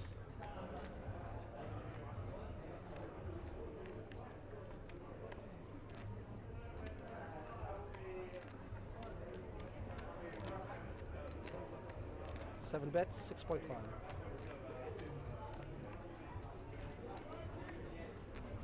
Five calls.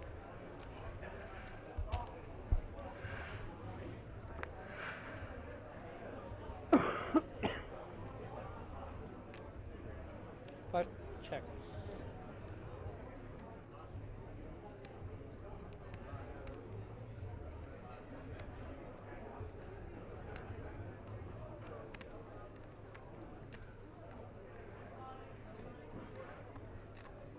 Seven checks. River.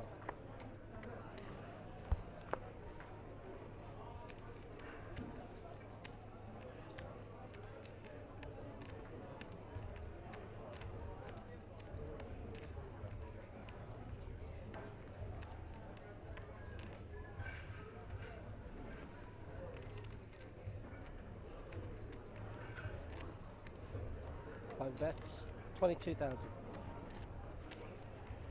Seven folds.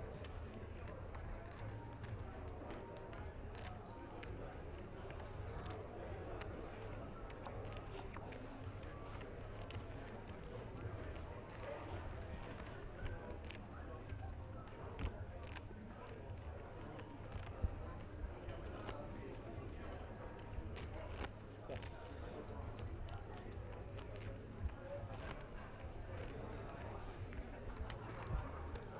Folding.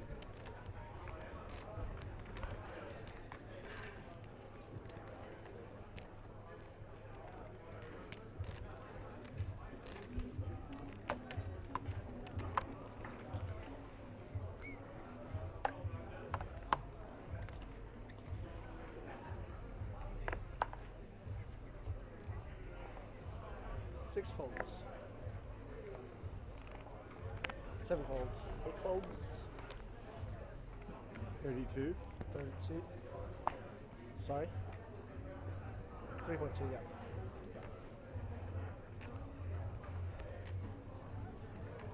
3.2. 2.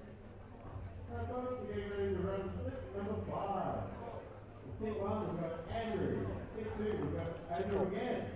Slip 3, which is Mark. Slip 4 is Jackie. Slip 5 is Luca. Slip 6, Jesse. Slip 7, Danny. Slip 8, Andrew. Slip 9, Andrew. And slip 10, we've got Michelle. 5 folds.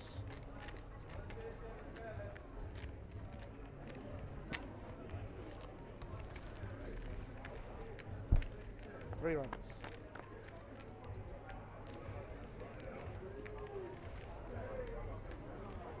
Five checks.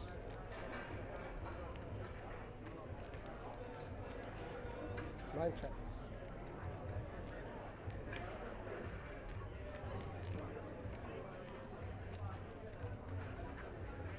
Two bets, 4.5. Four point five.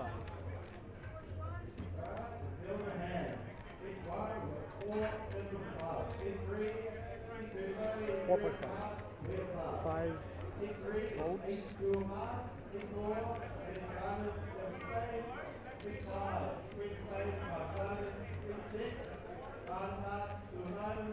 Nine folds.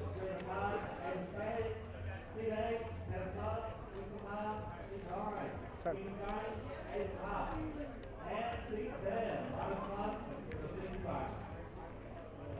Nine checks. You get to relive it. That's right. You got to see all 5 cards. Oh, you did.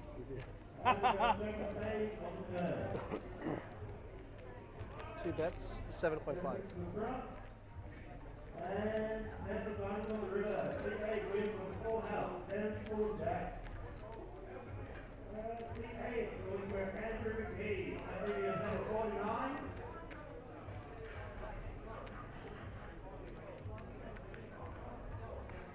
Nine calls. River.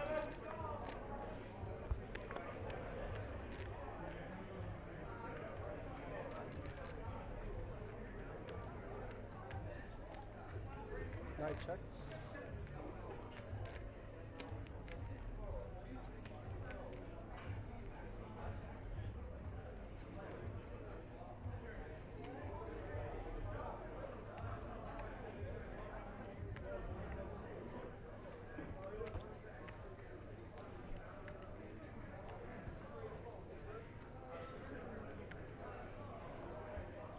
Two checks. So it's 8-7.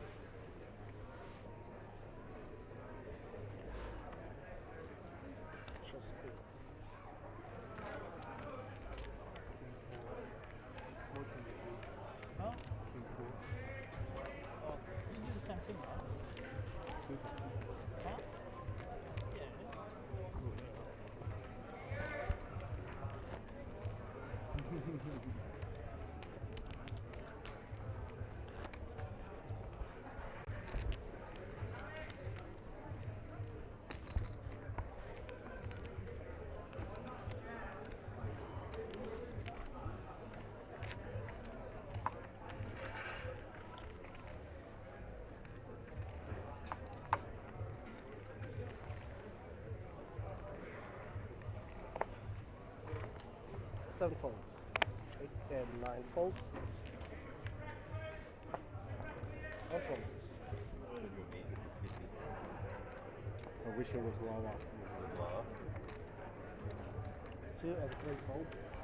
Eddie, what do you think when you see V hit 50s? Well, thank God Jared's at my table.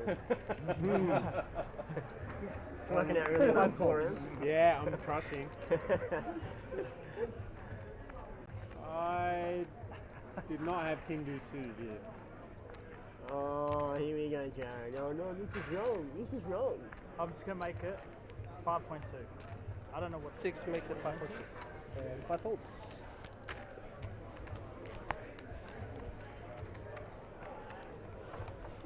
Oh, maybe I did. Whatever.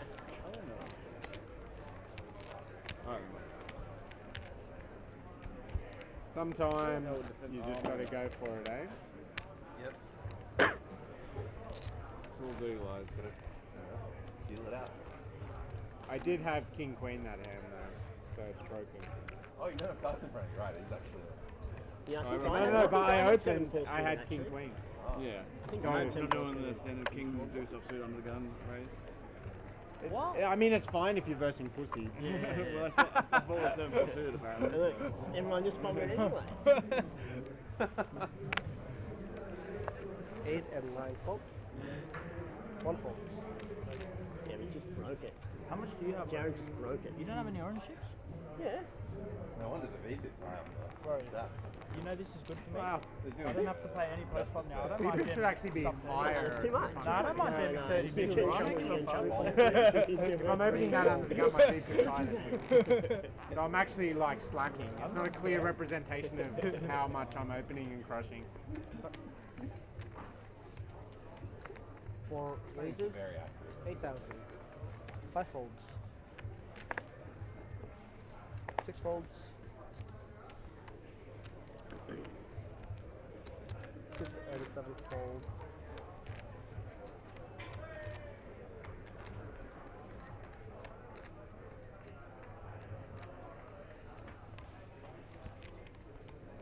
And 2 calls. Sweet 0%. Yeah, boy.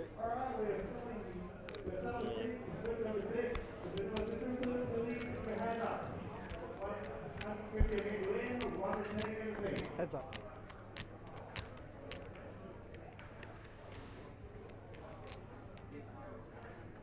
Two checks.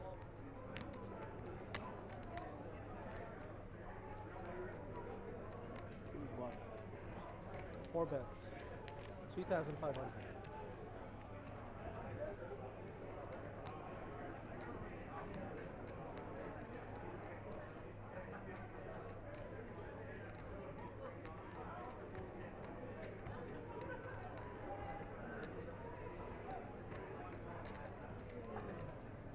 Two calls. Turn.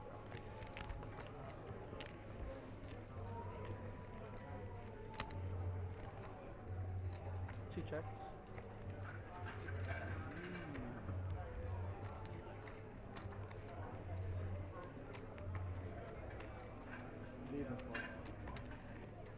Four bets. Set 11-5.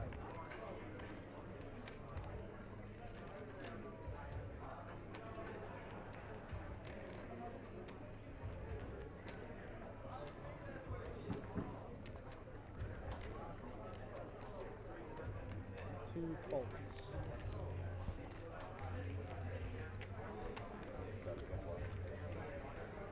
Got a boat. Welcome back, everybody. Sorry, I was a little bit delayed in getting back. I got my times mixed up. I thought there was a dinner break, but turns out it was just a 20-minute time. So apologies for being a little bit late in returning, but I'm here now and going to be here for the remainder of the day. Hope you guys are having a fantastic Friday evening. I know I am. Yeah, Can't do wrong again. I had some Cards must be intentions. wrong It was again. a pretty bad river for me to bluff. Good river for you to bluff.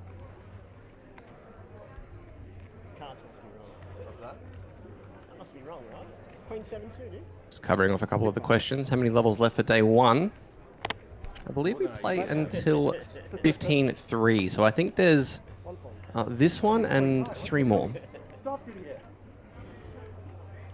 I don't know who's who, so I'm not sure which one outplays who this A couple of pretty big names at the table. Didier Guerin, Piers Hines, Luke Edwards, Jared Thatcher, all very, very strong poker players.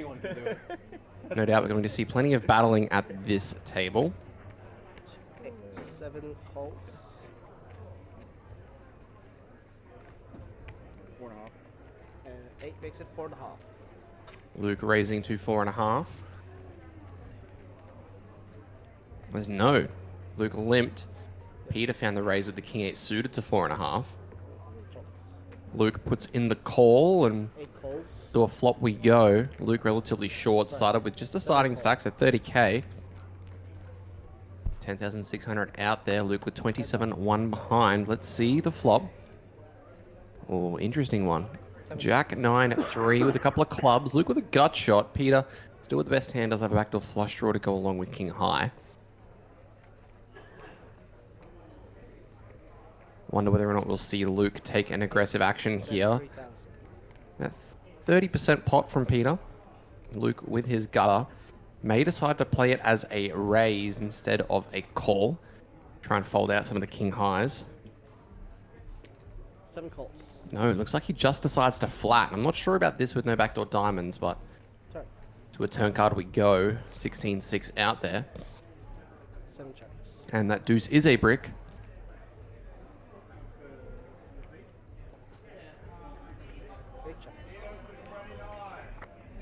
Check, check. River card is an ace of spades.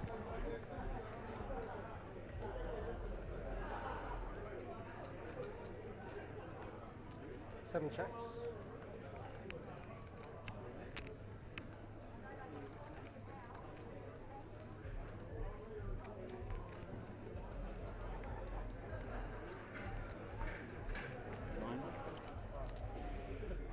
Seat.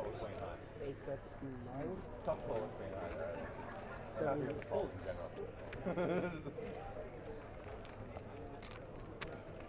Yep. And then, yes.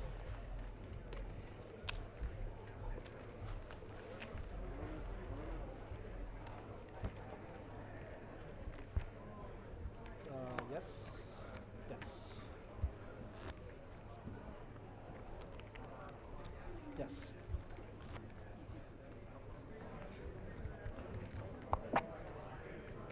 We only have 3 weeks left for split number 6. When first come, first serve. If you're ready to serve, please put your hand up now.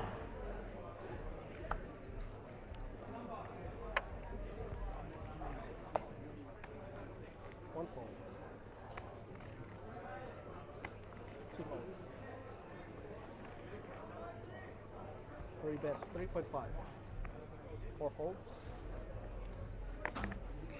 5 and 6 folds. 7 folds. 8 folds and 9 folds.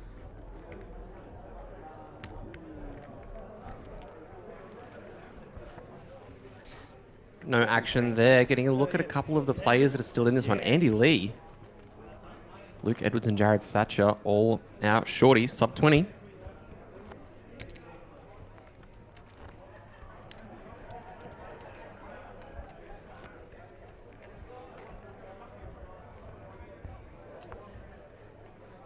$3,055 entries so far in this one, with the turbo flight set to kick off in just a couple of hours, or sorry, half an hour local time.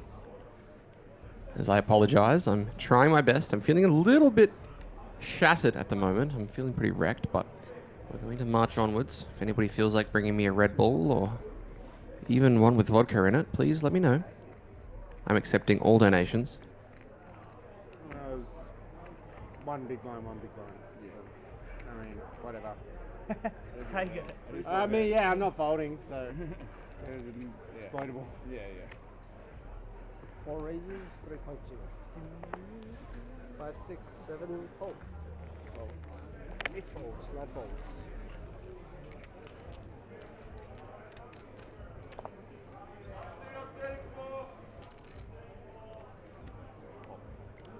One falls. Didier from the big blind going to kind of call with the king 10 offsuit. Stonecross says only 106 entries needed in the next flight to beat last year's. Well, considering last year's got 286, wouldn't shock me if that happens as we see the 10-9 deuce board. Didier locating the best hand. 4 checks.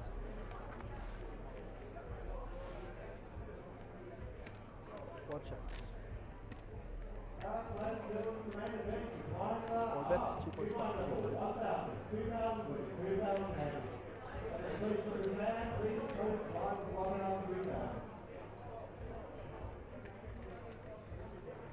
King of spades is a nice one for Didier. Turns top 2. Jason, that 7 of spades does have a little bit of backdoor potential for him as he checked the flop and now he's going to bet the turn for 2.5. Don't think Didier is going to let that price remain.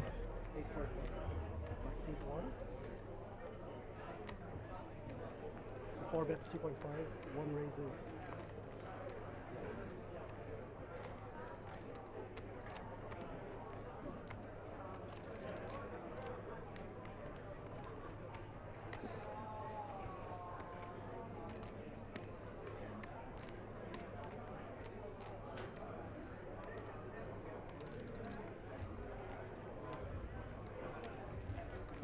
Calls.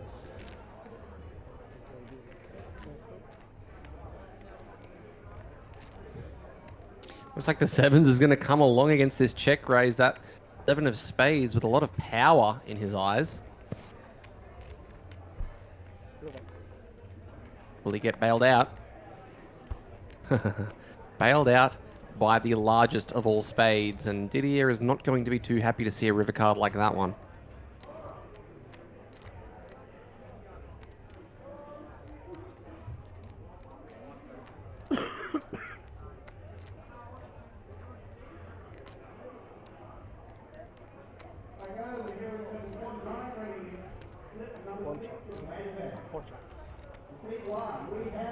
Check, check, and Didier's going to try and show it down, but the 7s are not very nice.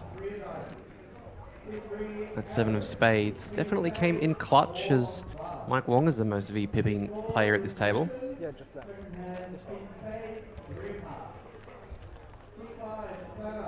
My drop, guys, 1,000, 2,000.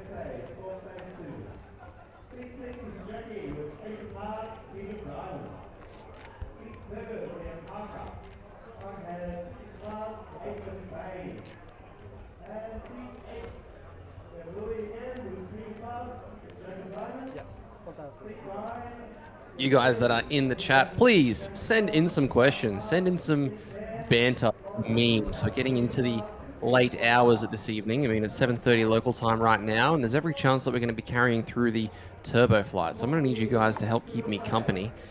I don't have any guests in here. Dean was fantastic before. Hope you guys enjoyed Dean's commentary. Stonecross asking, will there be a Flight 10 stream? Not sure.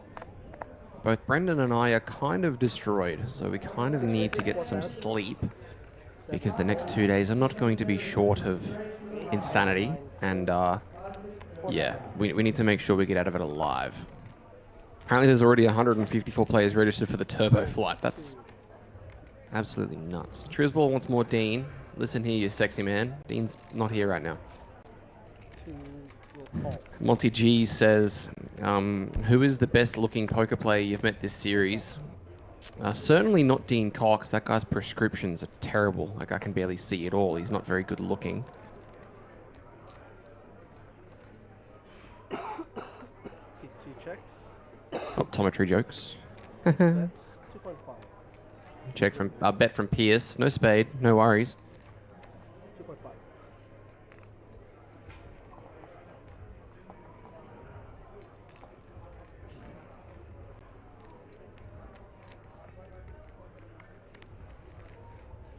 Two will fall. I win?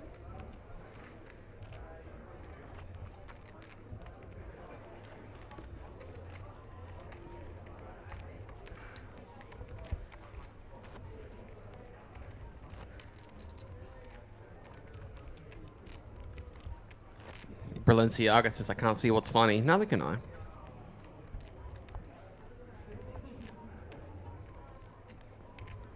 Josh Foster is the only acceptable answer. What's going on there? Oh, man. Whoa, whoa, whoa. Nothing off the shop. Nothing off the shop. Hello?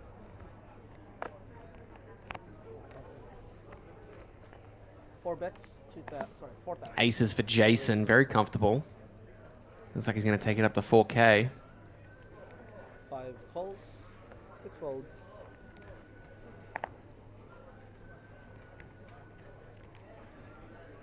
All in.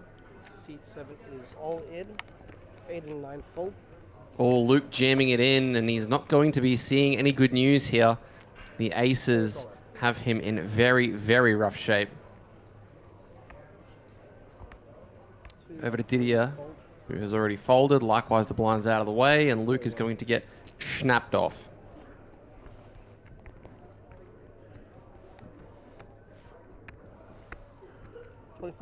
Danny Trejo asking for a... I'm sorry. Machete, I mean, Jason, asking for a count, trying to make his aces look as weak as possible, and I actually like this. Don't make any rash decisions when you've got a player behind you that could potentially bloat the pot as well. But as far as things are going, Jason looks like he's going to be taking himself north of 130,000 with this pot. Maybe even more, maybe north of 140. C4, that's 49.5. In goes the 4-bet to 49.5.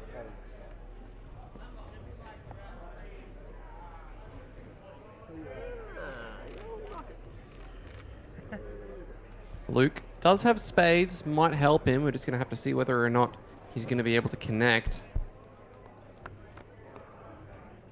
The problem I often have is issues connecting. 8-6-4, spades, 6 of diamonds. Can still get there. No, he cannot. 7 of diamonds, no good.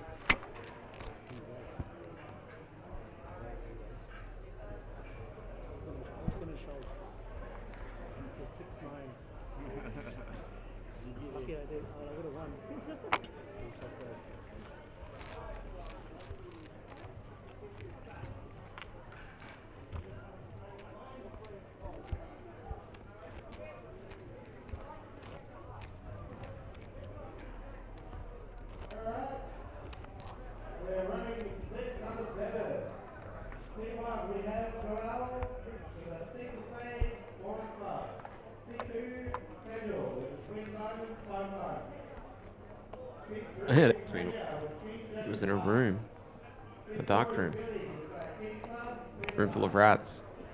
Rats make me crazy. I was crazy once. 5 raises, 5.5. 6, 8, 9, 4. 1 fold. Emmy's asking first place prize estimate. I would be shocked if it's anything south of $775,000. Maybe even an 8 in front.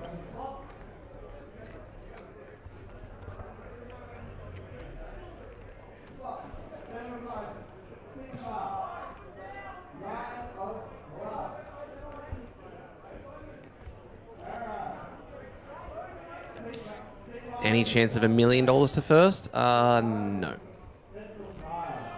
For it to have $1 million for first, it would need to have a prize pool of over $5.5 million. And if you want it to be $5.5 million, you're going to have 4,200 entries, roughly, give or take. And we're not quite there yet.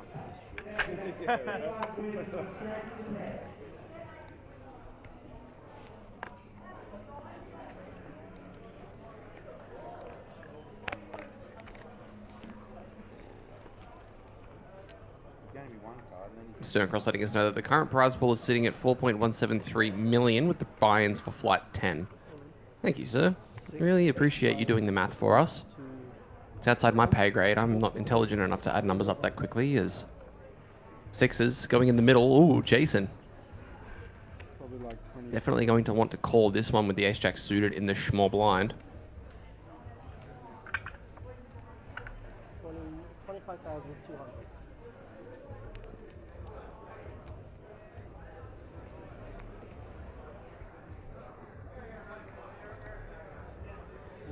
Four folds and 5 folds. Looks like the call's made. Good luck. So that's 25.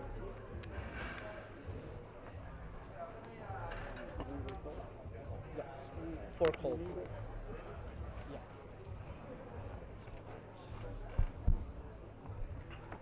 Let's see, all 5. Andy going to have to hold on against the ace-jack here. Couple 3s and a 9 is very safe. Turn card. 4 of clubs, no help. Needs to fade an ace or a jack. Ooh, 3 of diamonds.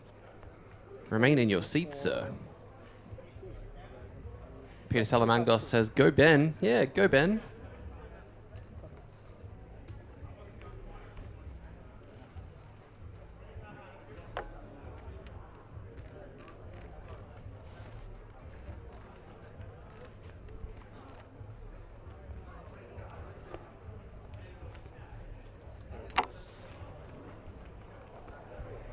Lights. And seat 7. Can I have your seating card, please? Seating card. Sorry. That one, yep.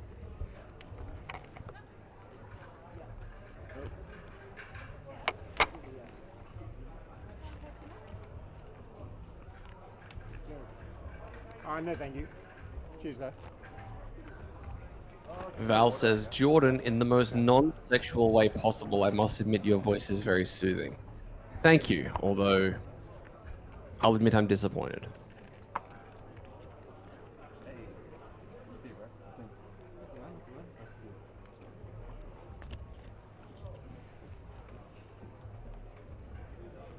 Can we get the camera to stop zooming in on the back of my head? Definitely don't listen to that request. Zoom in more. Yep, I'm hearing zooming. He's zooming Zoom in more is the request by Joe. I don't need to see that. I only see the front and it feels like I'm holding on. 7 raises, 4,000. Holding on. 8 folds. We're all holding on in a different way, in one way or another. 1 fold. 2 and 4,000 and then folds to 5. Kenny's asking, is that Mickey Raw? No, it's not Mickey Raw. Yep, I'm in. And 6 is in. Pierce flicks in the call with the 4-3 suited. See, that's not my head. My head's covered by the card. Queen Jack 5, 2 diamonds. 6 checks.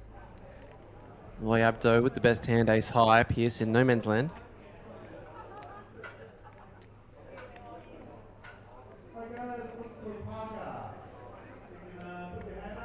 Seven bets, 4.5. And 6 is not in. Good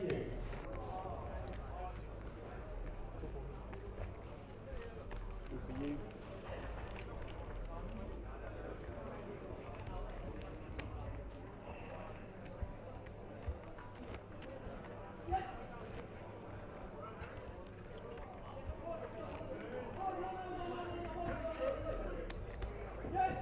Codseldy's asking, hi Jordan, how do you like your steak cooked? Asking for a friend. Hello there. Are you playing this series this year? I understand you ran relatively deep last year. How do I like my steak cooked? Well, I don't really get steak out when I'm going to a restaurant or anything because I cook it a lot at home. Usually I reverse sear it like medium rare. Medium rare is the only real answer. I once saw a sign that had different levels of doneness for steak, from blue, then rare, medium, well, and then where the picture of the steak for well done was, it just had a sign that says, order the chicken, you steak hater, which I thought was very good. 6 makes it 6. Pierce raising the ace-jack suited. Yes.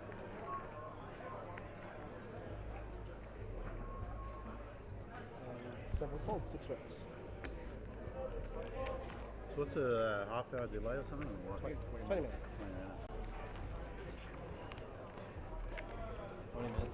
20 minutes of bullshit. Yeah. Can I swear? We can.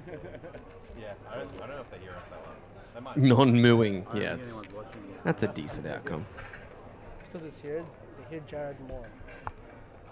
Hey? This is the mic to the crowd, to the audience.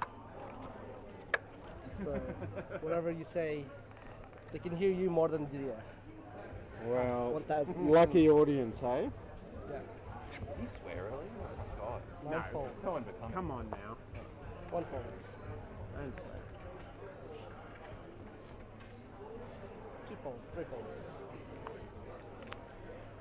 4 folds. 5 folds. Adrian, I don't think that's a question I can answer. 6. JK Kitchen asking, where can we find leaderboard? Leaderboard for what, JK Kitchen? The player of the series? This tournament? We don't have any live reporting going for this tournament.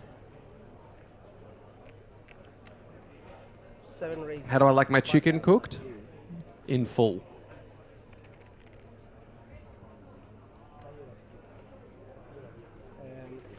King 10 for Loy. Comes along.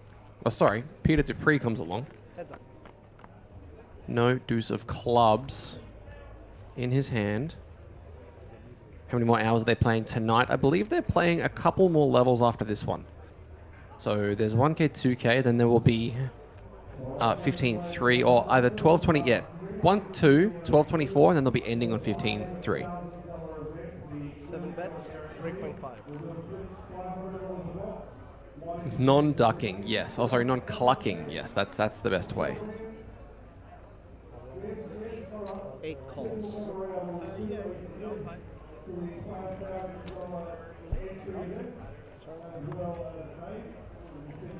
That king making it more likely that Loy is going to win this one.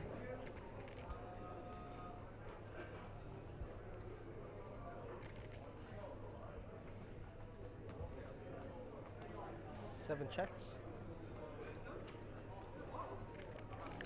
Thank you for the kind words, Stefan. Really appreciate that. As Loy has actually got the check mark, there's no deuces left. They were folded pre-flop, and that 8 of diamonds is going to seal it.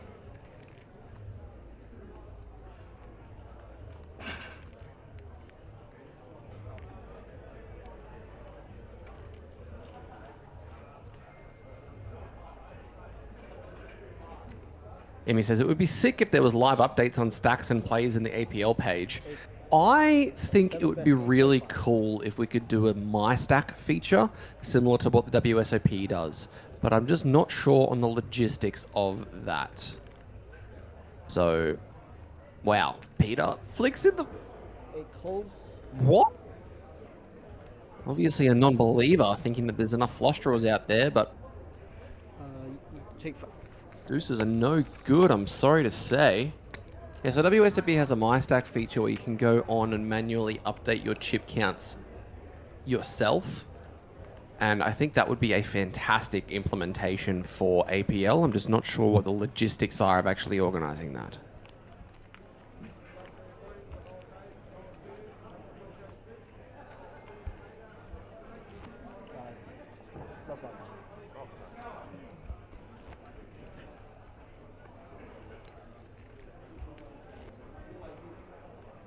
Looks like this flight's down to 360. I will let you guys know that usually 20% of the field goes through per flight. So we're looking like we're wanting to get down to around the 170, 180 mark. Sounds like a picture. That's the thing, Daniel, is that I don't know how many people would be honest on it. 1 will fold. But I think more people would be honest than not. 2 and 3 folds. 4 folds. 5 folds.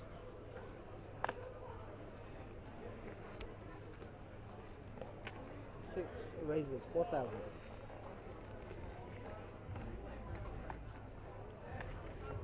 7 folds. 8 folds.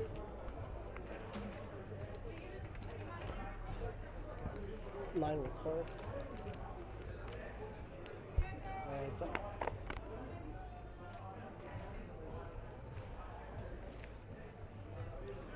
9 checks.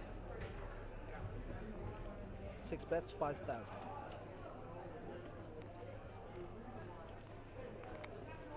Nine folds.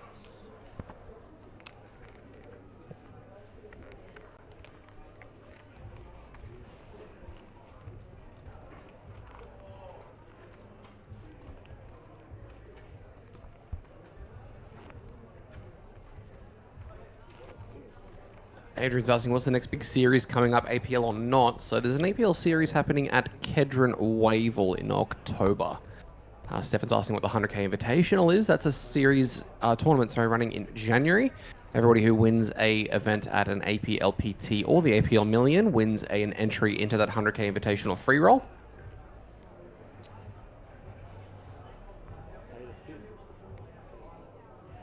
I feel like the other hand, the river was more unlucky because like I could still bluff, you know. Whereas this one, you at least have a flush draw, you know. It's not that bad luck, you know. It happens. 2, 3, 4, 5 folds. Yeah. So you're looking at 27%. Can happen a lot. 5 on the river and the other one. That's disappointing. I could have been so creative. Give me like a 3. 7 you know? raises, 4.5. 8 and 9 folds. Yeah, like I can't bluff it. 4.5. Even if I have a really good hand, it's hard.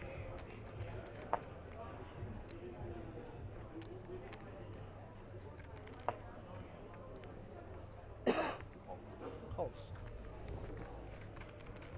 1 calls.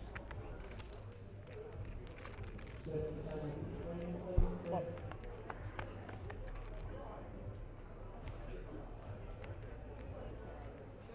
One checks.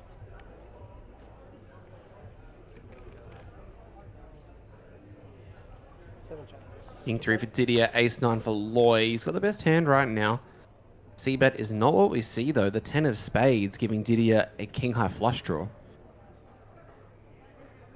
Daryl's asking, is there any value to max late reg? Yeah, in my opinion, there definitely is. Even though you're going to be short, the decisions are relatively easy. Just get it in, try and double up and spin a stack. Capitalize the most you can on your hourly. Stonecross says, me and Mum both qualify for the Invitational at the Sydney 600.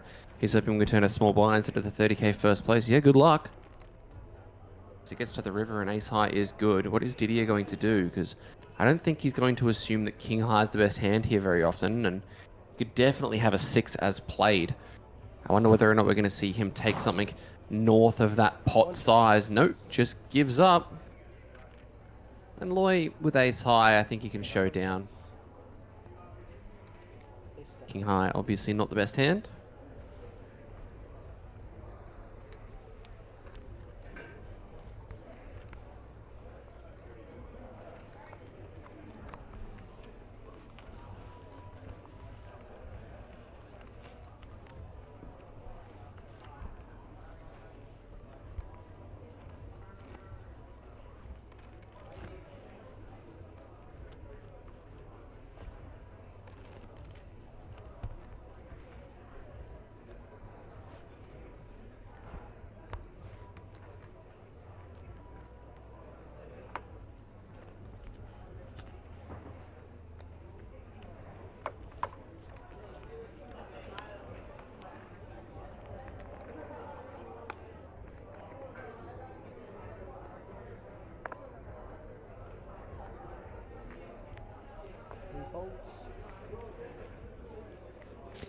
Jason with the ace queen. 4 raises, 4,000.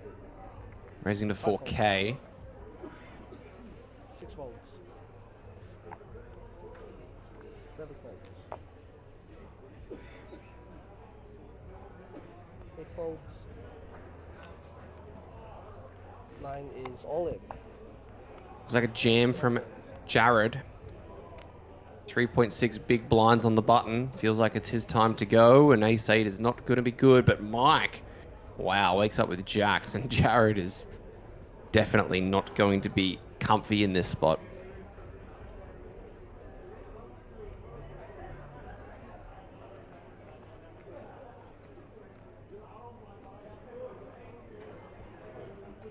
C2 is all in. Finds the rejam. What is the ace queen going to do? He's asking for a count.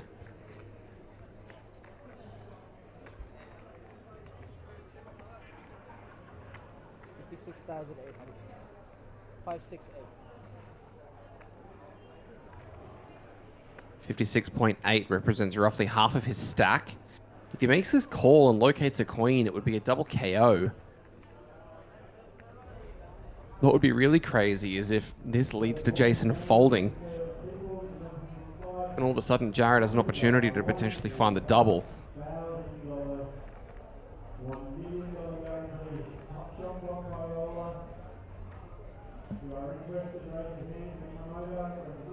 I don't know whether or not I would want to be calling this given the dynamic. I mean, Mike has been relatively tight from what I understand. And we can see that we know he would be jamming hands like jacks, maybe jamming tens. A lot of the time he's going to be taking queens plus and ace king as he does fold ace 8 up against the jacks. And Jared needs to find an ace. If he does, he'd be actually up to 10.75 bigs. So, wow, unfortunately, all of his outs are gone. No, I'm joking. Looks like there are no aces left. So Jared's going to have to make some flushes here if he wants to stay in this one. Let's see all 5. That's not a good start for him. 7 seals the deal, I believe. GG's. Jared's going to be jumping into the turbo.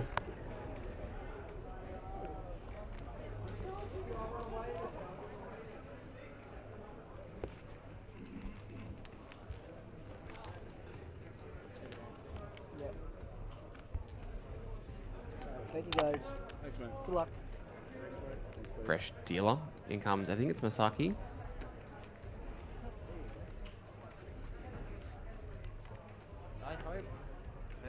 Little change.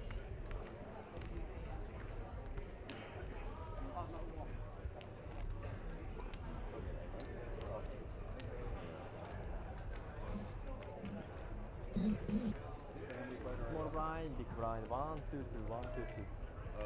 No, the button needs to move, Oh, that's I here? think, yeah. You go. Yeah, big one. That's here. Okay. Small blind, big blind.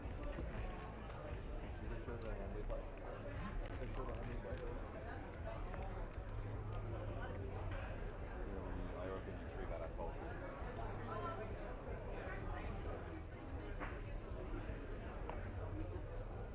Four.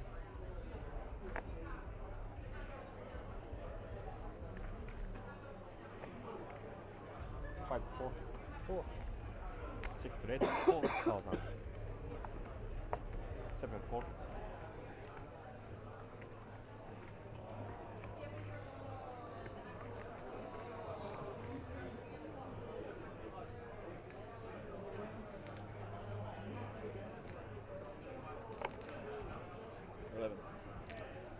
Eight reds, 11,000.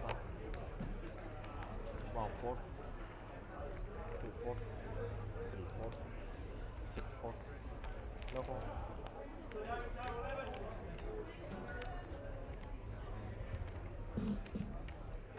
Darrow, thank you for the kind words. Get Josh in there. Which Josh? Plenty of Joshes that are in this field.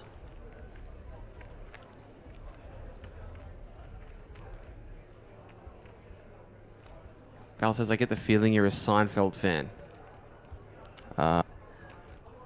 My brother is a big Seinfeld fan. I appreciate it.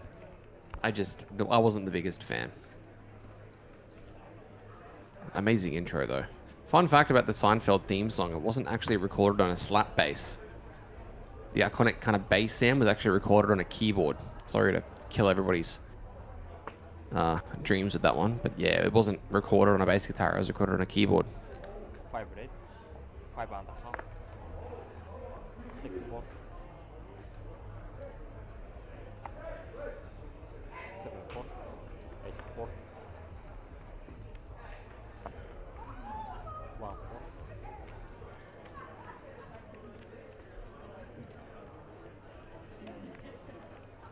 Apparently 178 in the turbo now, and it hasn't even started yet. Oh, it only just started. Ben raising the king 10 to 5.5k. Falling around to Andy Lee. And the small blind with deuce is going to pass it up. Chris Dickens asking what cash stakes do you play? It depends on the games, depends on where it's being played. I'll play anything up to 10, 20, maybe bigger, depending on the game.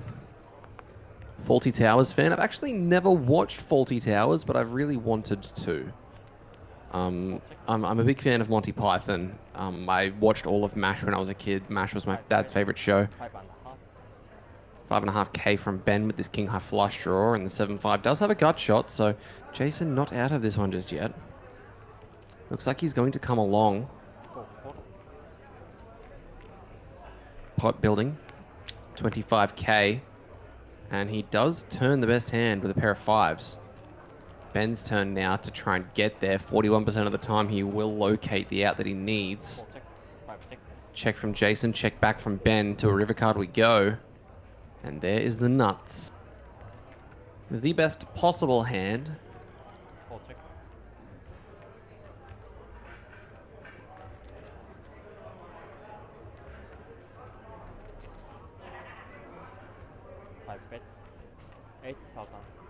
$8,000 from the nut flush. And I think given it's an ace river, I think Jason's just going to recognize that very rarely is it going to be anything too weak here. Heroing or bluffing. Probably prospects that aren't as enticing. I mean, Ben could definitely play all of his flush draws like this, so there's no point trying to raise repping 7-6. Yeah, he does just let it go. Val says Faulty Towers is the greatest comedy of all time. Yeah, probably. I mean, I've heard very good things about it. I just haven't watched it.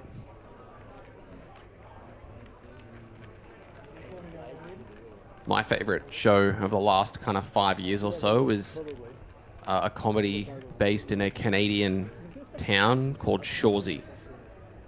And it's about a guy who is the captain of an ice hockey team that has lost basically every game and makes a bet with the owner, or makes a deal with the owner, that he has to, if they lose another game, then they're going to fold the entire organization.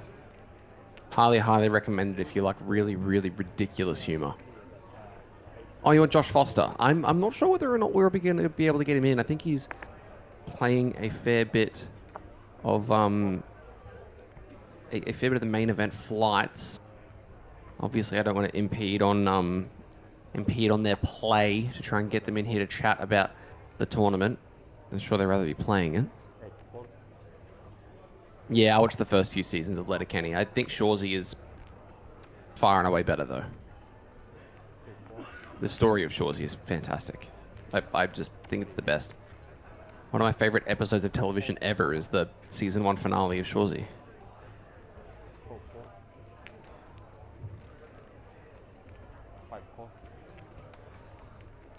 Ignore Australian Poker League. He's not listening to me.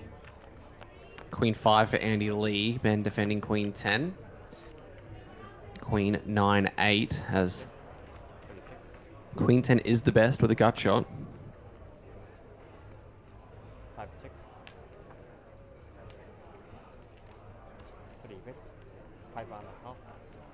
Run them up and fill them in.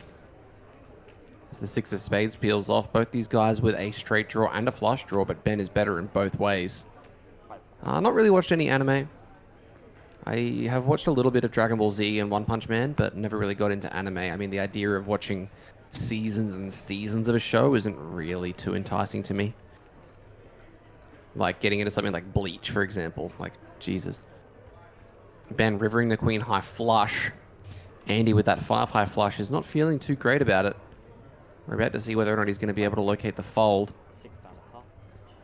6,500 is the lead from Ben, and looks like Andy feels like he's just going to have to flick this in just in case it's ever a brick straight draw that's trying to go incredibly thin to bluff.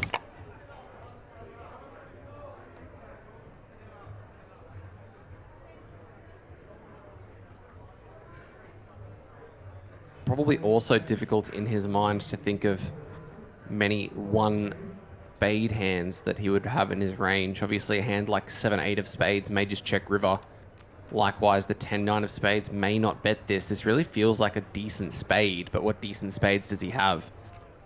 Queen 10, Queen Jack, both make sense. Looks like he's putting the chips back, or maybe he's considering jamming as a bluff. Jamming as a bluff would be pretty gangster, but yeah, that's not the body language of somebody that's going to try jam as a bluff. I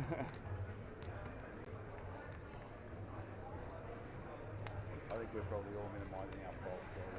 Yeah, exactly. It's very like paranoia inducing. Ben looks about as comfortable as anybody could possibly look. And wow, the fault goes down. Nice disciplined lay down there from Andy. Big James' Bleach is so good. 366 episodes from OG, 4 movies, and now the TYBW arc is a must watch. Yeah, like that's the thing. I'm not watching 366 episodes of a show that may or may not even be finished yet.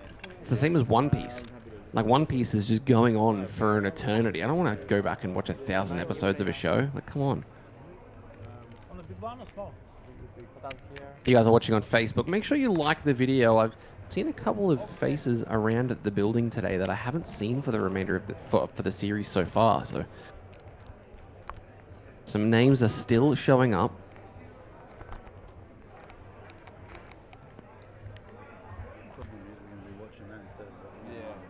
I didn't know what the fuck happened. Yeah, I don't even know when it's on me. It's like somebody.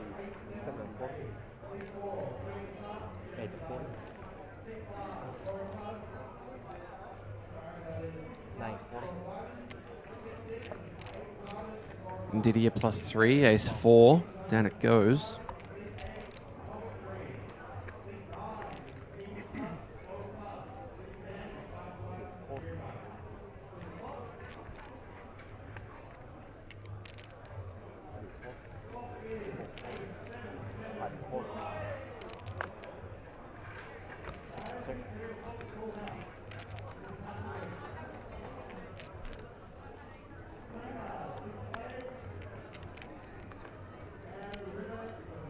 Queen, Jack 4, couple of hearts.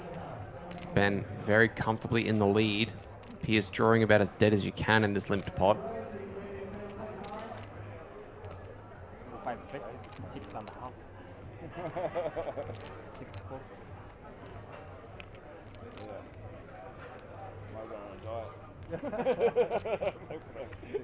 Who's that fat bastard in the corner?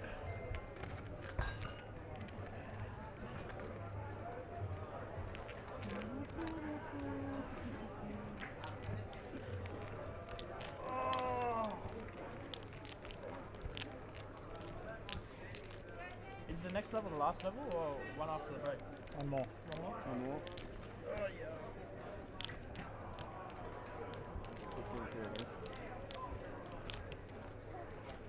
Go again after the break then? Huh? Yeah, so one more. Yeah, one more after break. And then we're done. Then we're done. Yeah. For today.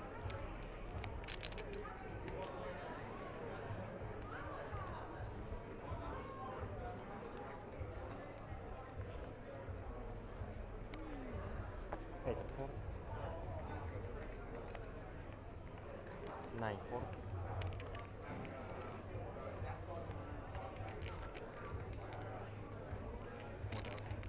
One leg, 4,000. 4.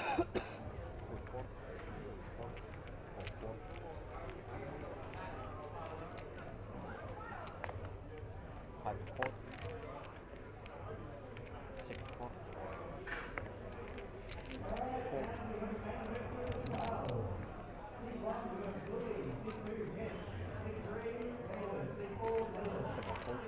Ace Jack for Didier. Ben flatting the button with the Queen Ace 8 suited. Over to Loy. Queen 6 offsuit feels good enough. Let's see a flop. 10-5 deuce. Couple of clubs as none of these guys connect. Didier with that ace of clubs is probably feeling the best about it. Looks like he's going to reach out. 1 bet, 5,000. They blind. Julius, they bag at the conclusion of 1,500 3K. It's up. So coming into 2-4, you'd love to have more than 40 blinds. That'd be very comfortable. Our favorite Russell Crowe movie. As we see a float from Ben. Ace Jack, the best hand. Check from Didier. Check, check. 3 of diamonds, not changing anything. This Ace Jack still the best hand.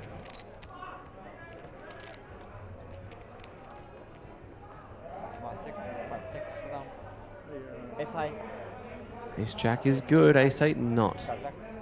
Favorite Russell Crowe movie. I've got 2 or 3 Russell Crowe movies that instantly come to mind. Recent one is The Nice Guys. I thought that movie was hilarious.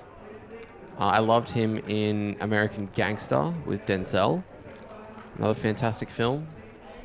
Yep. Rise up. 1224, 1224. Oh, 24. What am I doing? Yep. I can do math. So this is the last leeway. I mean, obviously Gladiator. That's obviously the most standard answer. The Nice Guys is just such a fun watch. I really wish it made enough money that they could make a sequel.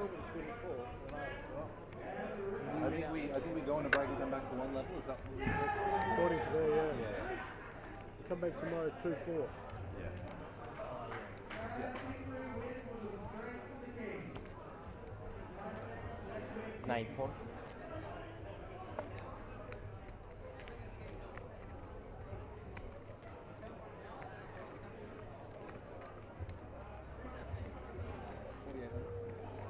One base, 4,800.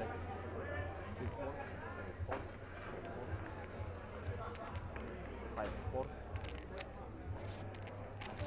If you didn't say Gladiator, I was going to leave. Yeah, well, it sounds like you're a bit basic then, aren't you?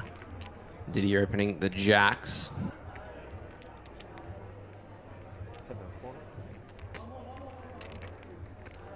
7-4.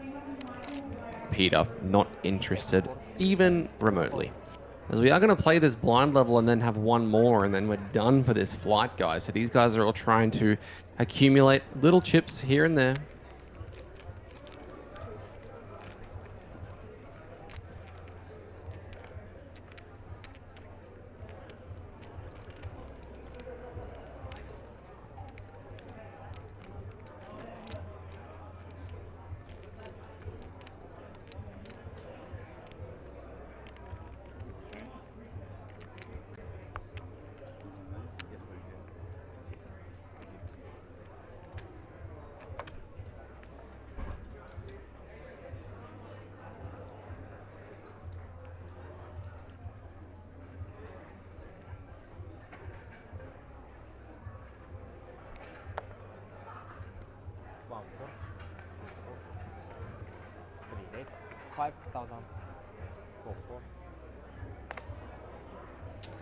Somebody has snuck back into the commentary booth.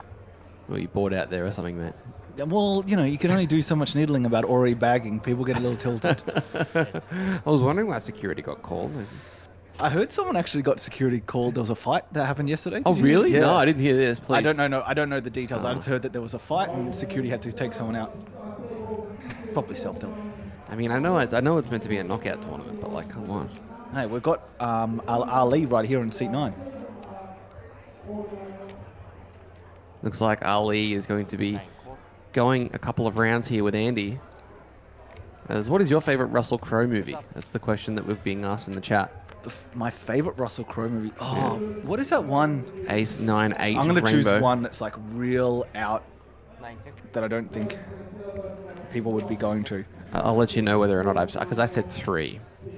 You said 3. I don't think 6 you'll of be spades.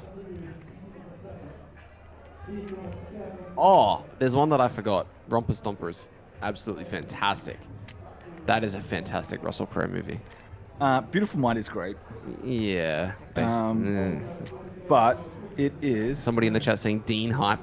Dean Hype, yep. Was that Tris? That was Tris, yeah. 9 of spades, River. As the Queen Jack is the best hand. Daniel Dewas has a Romper Stomper question mark. Romper Stomper is an Australian film that was made in the year 2000, I believe. Definitely recommend watching it. Was that the year you were born? Fantastic. No, 96. Oof.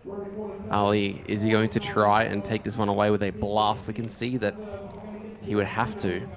Queen Jack is going to be the best hand. Unhinged was the one I was looking for. Unhinged? Yeah. Is that the one about him, the Road Road Rage? Rage? Yeah, okay, I haven't seen it. Yeah. Awkward movie. Very awkward. Have you seen The Nice Guys? Don't think so. With Ryan Gosling and Russell Crowe? No. Wow, 7K goes for half pot. Wonder if Andy is going to think something sus is about this. I think he's just going to let it go, to be honest. Oh, he's not. Andy's cop that. Andy's just piled it in his face. Says, eat all of that. Now, I know Pete pretty well. Do ya? Mm. Yeah. And I don't know if it's changed, but before when I was looking at it, he had a VPIP of 0. We're about to find out. And he has a little group, and you get booted if you have a VPIP of less than 30. And so he, on the feature, he's not even getting what his own requirements are. Very disappointing. Big Jam says, wait, is that Dean Docs? Dean Docs. The keys are kind of close together, but no, it's Dean Cox. How does Dean feel about his top-performing horse sitting out tonight's Turbo Flight? I'm pretty disappointed, to be honest. The most beautiful horse in the world, not firing, is very disappointing. Is that... Shay. That is very disappointing. Has he already bagged? No. What? Why? He fired them. He fired today again, and I think he just decided to call it quits. Why are you not playing? How about you grow a set and try and win 800k, you pussy? I think he's already got enough in life. I think if you're blessed with that sort of looks, yeah, it's true. Money can only get you so much happiness, right? Exactly. He's already got a lot of happiness. Queens are going to make Loy happy here. They are, especially against when you know all the queens are out and the other opponents are having. They both have it. Aaron Jardine says, "Chop it up, Dino. Park run tomorrow morning on the Gold Coast." I'm not doing park run on the Gold Coast because when I looked up what time park runs happen here, they're 7 a.m. and that's outrageous. Right. Well, what time do you do park run? 8 a.m. Down go the deuces. Queen Jack suited for Jason. This is a pretty interesting spot here. Does he find the peel with the... No, he just lets it go. Wow. Interesting considering his 40 big steep. I honestly thought he would have peeled that. But how's Lloyd been doing? Has Lloyd been pretty snog? Pete is up to a massive 8% VPIP. That is a huge increase. Only 23% to go. Do you know who else is extremely good looking? Uh-oh. Didier. Oh, yeah. There he is. Look at him. The camera just kind of, focuses on him, doesn't he? Yeah. He just melts into that chair. Shame about the patches, Yeah. Look, you got to get paid. I mean, you got to make that bank, Yeah. You got to sell out. Yeah, exactly. I mean, when APL has just had one ambassador for so long. Yeah, and I know. It's a there's a bit of a blockage at the top. I was considering reaching out and being like, maybe I could, but I don't play tournaments, so. They're not sponsoring you to be commentator, Jordan? No. You're not wearing APL patches I'm not, when I was wearing an APL million patch, but maybe that's a conversation that needs to be had. Well, you just did that Asian series. Congratulations, by the way. Thank you very much. It was an interesting experience. Why interesting? It's the first poker series ever held in Thailand. So yeah. WPT, hey? Well, that's the thing that was interesting about it. I didn't realize that it was going to be commentary on the actual World Poker Tour main YouTube channel. I thought it was going to be on an adjacent platform, but no, we were doing the live stream and the commentary to a YouTube channel with 800,000 subscribers. Amazing. So I was kind of like Dunst style. Yeah, kind of. I mean, I got to chat with some really great guys. Jordan Banfield, Luke Robinson. Luke Robinson was one of the guys that was on the GG Poker Game of Gold reality show that they did on YouTube. So that was pretty cool. Yeah, it was quite the experience. Very nice. It was pretty funny. The guy that I did the commentary with, Jordan Banfield's a guy that is from Canada. He's an ambassador for Club WPT Gold or WPT Global. Yep. And I was watching his stream before he came in to do commentary, and he said, "Okay, I'm gonna have to go, guys. I have to go and sort something out to do with this commentation." Commentation. I'm like, that's quite the word. It is. Really interesting here. Gilbert has clicked up Ace King. Pete Dupre has absolutely blundered here and 3-bet Does he 277. does he know that you're going to be in here? Nah. So you're just going to be able to go out and go, mate, what the... In goes the 100%. jam. And then jam, which was always coming from ace king. Not that he knew that, but he could have just so easily peeled this, seen the flop. Definitely not a fold, but... Do you reckon he runs it now? I wouldn't be surprised if he folds. Yep. Tap the table, nice answer. Down he goes to 54k. Yeah. Brutal. So, do you do parkrun often in Perth? I have been this year. I started this year. What caused the change to do park or to start running? Did you always run or? No, I used to do some runs, and then I had a friend that suggested it that they were doing it, and I was trying to improve my mental health at the time, and having something like that's just a lot easier. I used to do a lot of like team sports, and I've sort of missed that a little bit because of the, you can't just be like, oh, I'm not rocking up today, guys. Whereas once you commit to the sort of park runs with some friends and stuff like that, you kind of have that obligation again. Which team sports were you playing?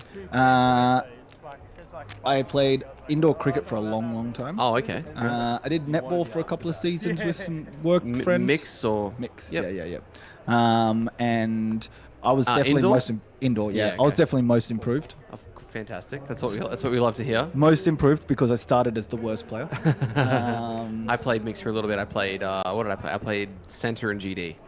So, but indoor is in the ones with the big nets on either side and it bounces off the nets. No. Just an indoor it was indoor court, yeah, but it wasn't bouncing off the sides. It was like traditional netball, right? Just inside. Just inside. Okay, sure.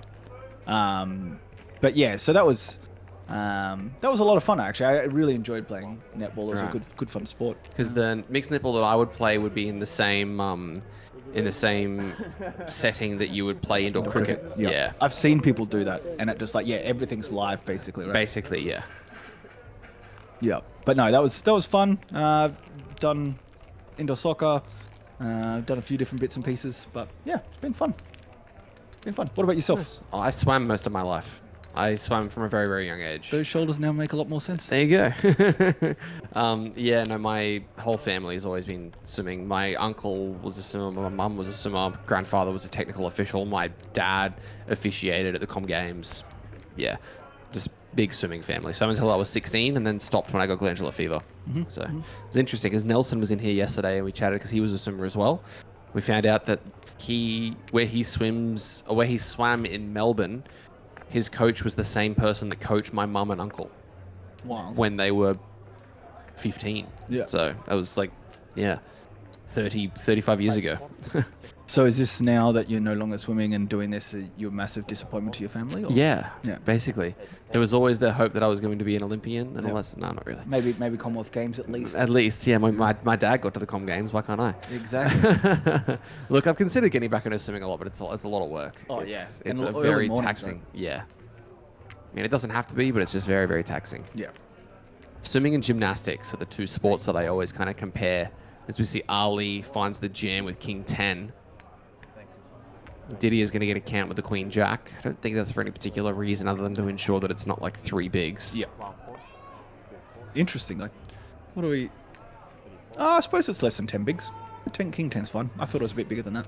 Yeah, and everybody gets out of the way. Imi says, could you save me if I was drowning, Jordan? Yeah, probably. I also did surf lifesaving for about 10 years.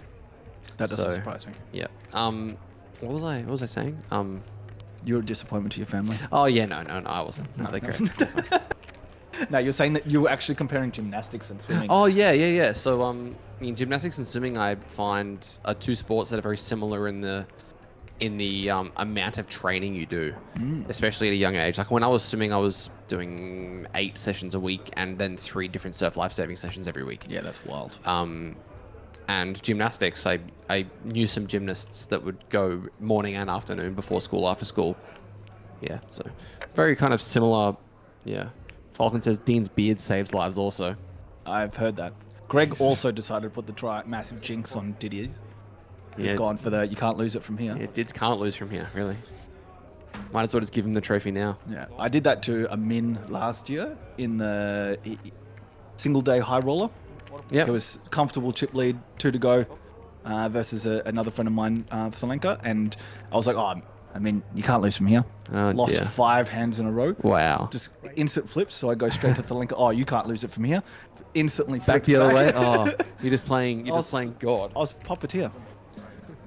The puppet master, Dean Cox. Exactly. So I have to ask, what's next for you after this series? You gonna go home and kind of chill for a while? Yeah, I'll chill for a little bit. I get back and I've got about a week and a half with the wife, and then she's off for a trip to the States for a film festival. Oh, which one? What is it called? Fright Fest? No. Fan Fest? Fan Fest, maybe? It's in Austin, in Texas. She's gone for about 2.5 weeks. It's not Austin City Limits, is it? No. No, definitely not. It's like a horror film festival. Freak Fest? Maybe Freak Fest? Something like that. But yeah, because that's her job. She's a movie reviewer. That's very cool. Yeah, specifying in horror movies. They're always telling me how to fold my aces. So yeah, I'll get about a week and a half with her, and then she goes off. I'll look after our cat, and then we'll when she gets back, we'll chill out. We'll talk about doing maybe a little trip to Singapore or something like that at the end of the year. Fantastic Fest? I think that's it. Yeah, Fantastic Fest 2025. Yeah. September 18th to the 25th. Yeah, that's it. So yeah, she's going off to that, and then she's going to also go to Vegas for a couple of days with some friends as well. Amazing. Yeah, she'll enjoy it. I love cinema. Yeah. I don't know if I told you that. No idea. When I graduated from high school, I was originally meant to travel to Melbourne to study film directing on a scholarship. Cool. But I was 16 at the time, so it didn't eventuate. Yep. But yeah, ever since then, films, anything cinema related, I just bit all over. I haven't really watched too many recent films, Poker and Life and everything else that has kind of fallen to the wayside. But valid. There's a game on online called Cinenerdle that I played for a while, where you basically had to try and connect. You know the 6 Degrees of Kevin Bacon? Have you ever heard of that? I have. It's basically like that, where you'd name a movie, for example, you'd say like Rush Hour, and then you'd need to try and find a movie that is connected to Rush Hour through an actor, director, producer, cinematographer. Yeah. You name something composer. Jackie Chan's in, and Exactly. then link it all up. Yep. Exactly, and you had to try and stump people by finding movies that they couldn't find their way out of. Yep. But you could only use an actor 3 times. So if you like started with Jackie Chan for Rush Hour, you could then go like Police Story and then Police Story 2, but then they got to get out of Police Story 2 with somebody that isn't Jackie Chan. Yep. So much fun. Yeah. Absolutely love it. Sounds good. Yeah, films, movies, everything's fantastic. Yeah, it's I enjoy them as well. But yeah, Em's crazy about it. She's done a double film degree, and then is like a video editor by trade. And then sort of slowly built up her YouTube channel, and then about 18 months ago, she took the plunge and went full time with it, and has just been doing that ever since. So do you want to give a plug to the YouTube channel? Yeah, Spooky Astronauts. There you go. That's Emma's horror. If you want to check out a horror movie, go check that out. I'm going to check it out right now. Spooky Astronauts. Emma is a certified astronaut who is also a Rotten Tomatoes certified critic and horror and thriller enthusiast. There you go. Yeah, oh my god, she's got 200k subs. Yeah. Wow. Yeah. No, I mean, that's insane. She's done very well with it. Built it up over about 10 years. She's done fantastic. I know this channel. That's funny. Yeah, I've watched some videos of hers. There you go. Because I went down a rabbit hole one day and went into, there was a film that I watched a long time ago, and I was trying to remember the name of it, and I came across this video of her reviewing all these really sick and twisted movies. That's her stuff. That probably sounds on brand. Yeah, she definitely, her like niche is like the most disturbing stuff. Horror movies. Great. Thrilling. Yeah. I leave that to her. I'm like, hey, do you want to watch comedy? Does she still like to watch comedies, or? Yeah, she watches everything. Okay. She will literally watch everything. I wonder what she thought of the Terrifier 3 that came out. Anyway, Loy with the Ace Jack offsuit. Andy jamming Ace 10, gets it through. Interesting. And do you not like any of those films? I like some of them, but not the hardcore stuff that she enjoys. Okay. I like some, horror-y sort of stuff. Yeah, right. Okay. Like one of my favorite horror adjacent films is Cabin in the Woods. Cabin in the Woods is fantastic. Yep. It just does a great job of going against every single horror movie trope and then exploiting them, and I think it's a really, really well made film. Yeah, totally. Yeah, I've always liked that sort of stuff, and then also stuff like Frankenhooker and stuff like that. Right. Yeah. Just the 80s. All the kind of trash. absurd, like Yeah. But then also some Rob Zombie sort of stuff as well. Yeah. He did Halloween in 2007, right? Yeah. Yeah, I haven't watched House of a Thousand Corpses or any of that stuff, but I've heard that they're a lot. I've heard that it's very interesting. Yeah. 100%. Let us know what type of horror movies you guys like watching, or what type of movies in general. This is what you get on late night hours streams. Fig Jam wants to know, can you ask Dean who he thinks the worst player is back in WA? Who is the worst player back in WA? Well, I think some of the comments would be me. When I was on stream playing in Adelaide and CVJ, your famed co-commentator, was commentating. I was definitely getting... Don't worry about what he says. He's No. Corey was great. Oh, good. But there was definitely some comments saying, what's this Dean guy doing? He's just a WA pub poker player. And he's just a pro banana. He thinks he's so Pro good. banana. Pro banana. So I found those quite amusing. On the topic of bananas, Didier with the Ace Queen offsuit, probably just going to be re-ripping this one for 23. I would say so. He does And just jam. In a very, very good spot against Ali. Yeah, Ali's in rough shape. But can he rope a dope? We do not know. Let's see. Little 10-9 of spades flop. Yeah? You just want carnage. Just a sweat for Dids. I want Diddy to win, but like... The guy's a pro. He's won a lot. We can definitely get a little bit of sweat going. Monty says watching Trisball play poker is a bit of a horror show sometimes. Yeah, the guy does run bad. He runs maybe the worst. He runs the worst. For somebody who looks the best, he really runs the worst. I think it's just life variance though. Like when you look that good, can you really run? It really needs to balance out, doesn't it? It balances out. So Brick turn needs to find a jack on the river. What will it be? It's not safe. Ooh, See, paint, safe. but not today. Not today. No. Didier gets himself up to 88,300. That's why he's one of the best. He certainly is. Kenny Hold on, Carnage says that Weapons is really good. Apparently that came out this year. New Only horror recently. Yeah. Right. Em really enjoyed it. Okay, good. Don't know more about it than that, but Yeah, I neither know do she really enjoyed it. What did you think of Long Legs last year? I didn't get the chance to see it. Really confident she really enjoyed that one too. Okay. Last year though, her favorite one was the Demi Moore body horror one. Oh yes, The Substance. Yeah, The Substance. That was her favorite movie of the The year. ending last to year. that film is just wild. Yeah, I mean it's body horror. They all normally go. Insane. They don't do something and then extrapolate it out to the like crazy end. Yeah. Insidious, Lights Out. Ben Latham saying we all start off as swimmers. Fun great. fact though, I learnt this the other day. What is this? I think it's the esophagus. Let's go. Yep. Wow. The fun fact the other day, I learnt, like we're kind of taught in school about sperm and how... Jesus Christ, Dean. I don't know if this is a topic we can go into. Considering that you just made that esophagus joke, this is safe. This is just factual, okay? Alright, fine. You kind of taught that like you're the best swimmer and Right. that you get your way there. Yes. It's not the case. Right. Science has proven that the female egg actually determines which one it allows in. So it's actually the female that's actually choosing which sperm. It has nothing to do with who's the best So swimmer. yet again, it's about a woman being picky. It's more the fact that... I'm sorry, everyone. Yeah, you should be sorry.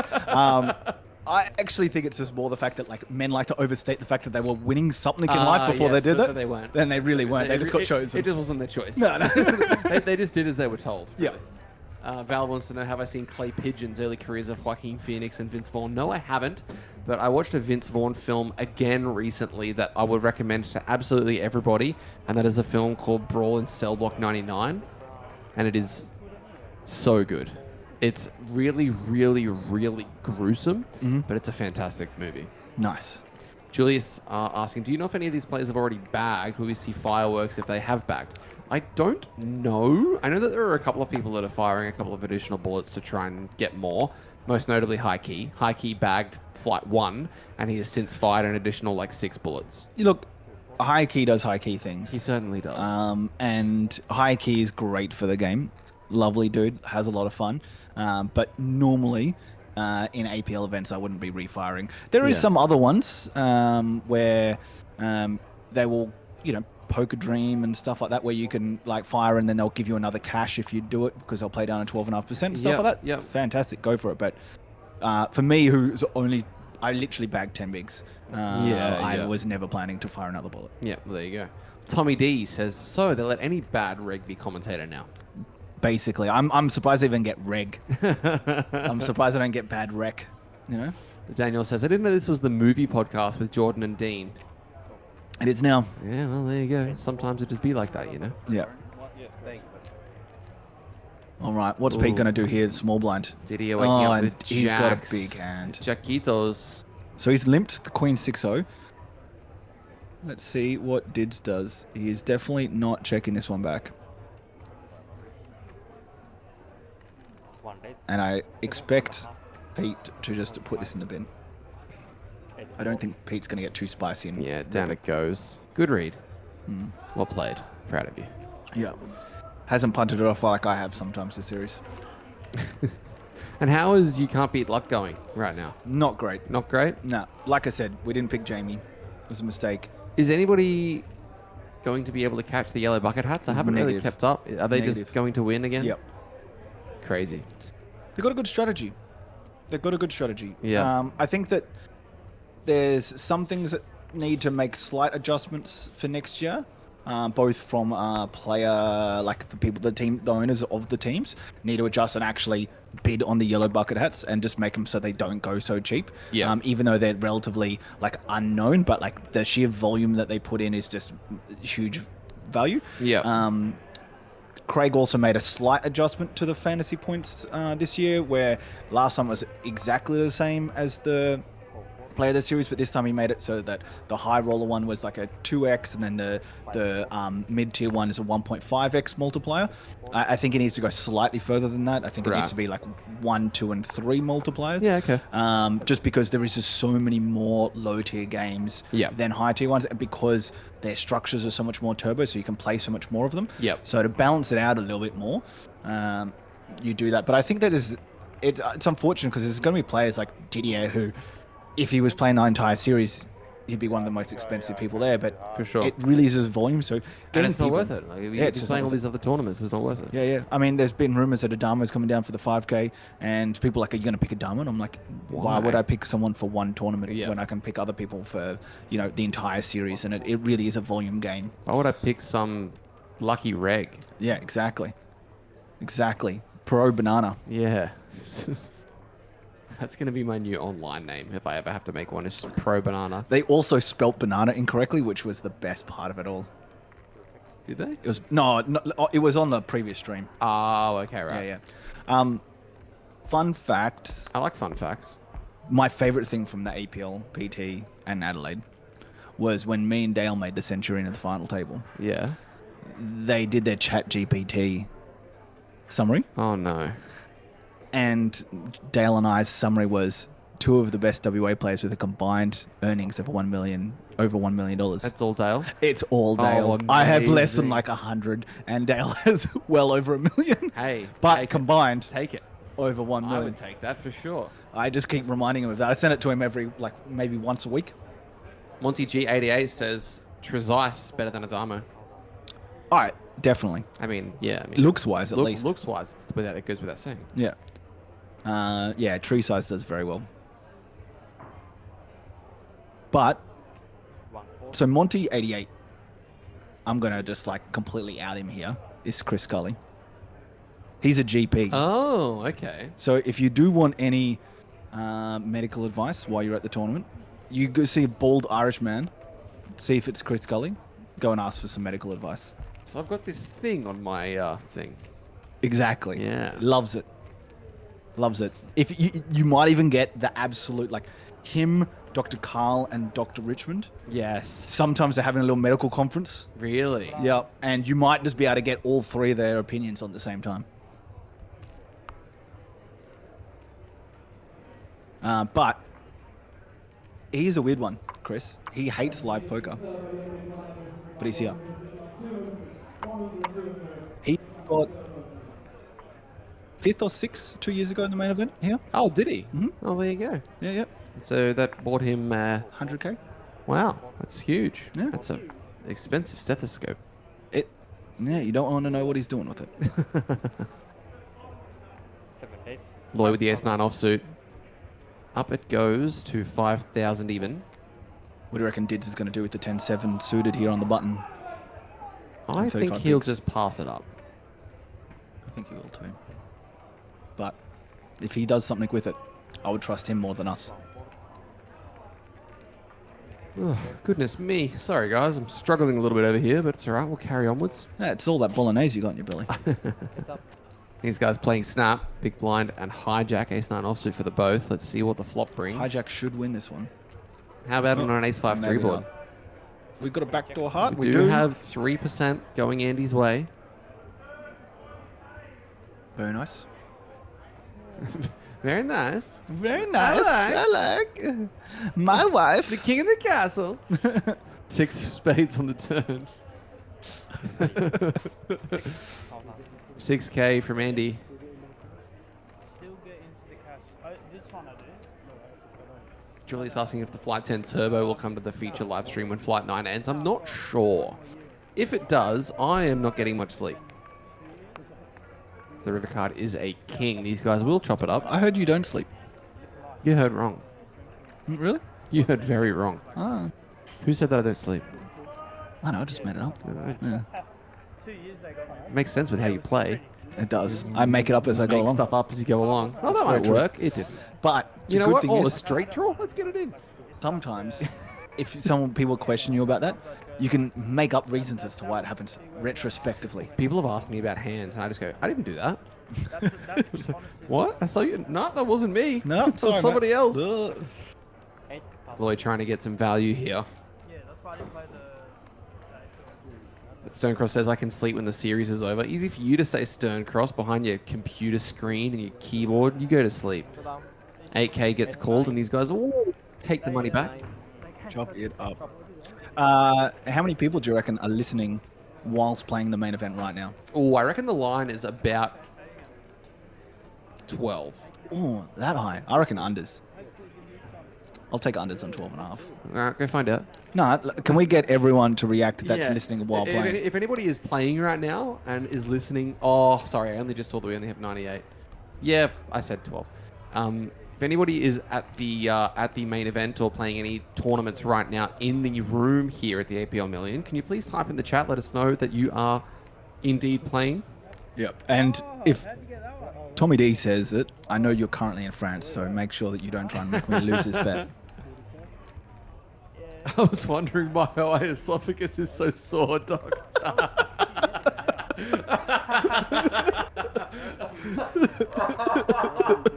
Oh, come on, man. Yeah. Oh, good. That is fantastic. Ugh. Rude Dean, not in France. Oh, not. Oh, is it? Nah, they're in UK at the moment. Actually, they left France. Oui, oui. Yeah.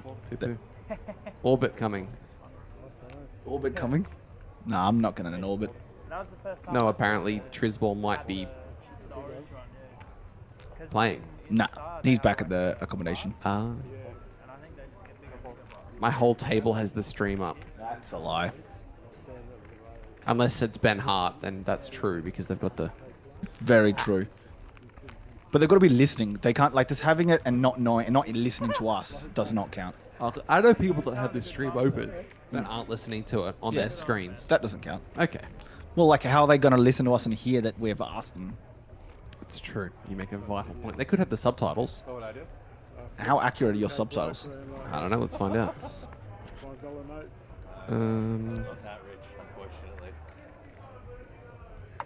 Didier trying to downplay how rich he is. Yeah. I swear there used to be subtitles on this, but maybe not anymore. Oh well. So, He might be here to Didier had a team in the 1K, not 1K, the 25K fantasy World Series. I had a tiny little piece of it. Did you? I did. How much is a tiny little piece? Is that why the game's up? Like, I don't know. It was like a K worth. Oh, cool. That's fun. It was fun at the start. Until they started doing terribly. Right. Nah. Didier didn't do great. They had the big horse, the big Australian horse, James Obst. They got him. Yep. It was great.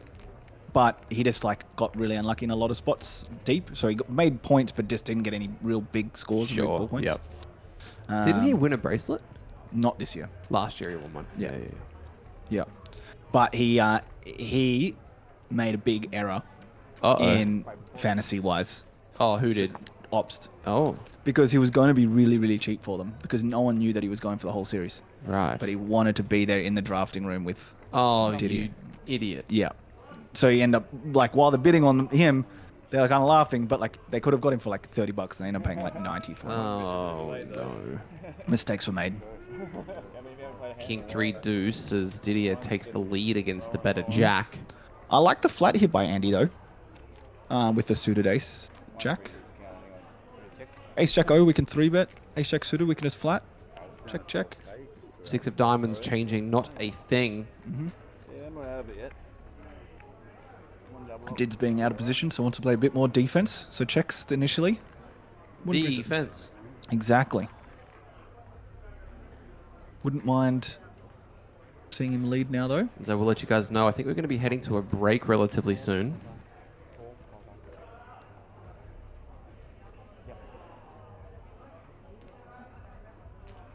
Didier firing out. Looks like 12,000. Cool. Okay. Hello. Doesn't 12,000 into 10,000? Ooh. Interesting. Finds this turn over bet, and what is Andy going to do? Just decides to fold. But what are you going to do there with like 10s? That's cool. I like it. Like, I mean, probably not checking back 10s, probably not 3-betting 10s, but still, maybe some weaker kings, some 7s or 8s. Interesting. I thought we were going to break after this hand, but maybe I have it wrong. Jordan, surely not.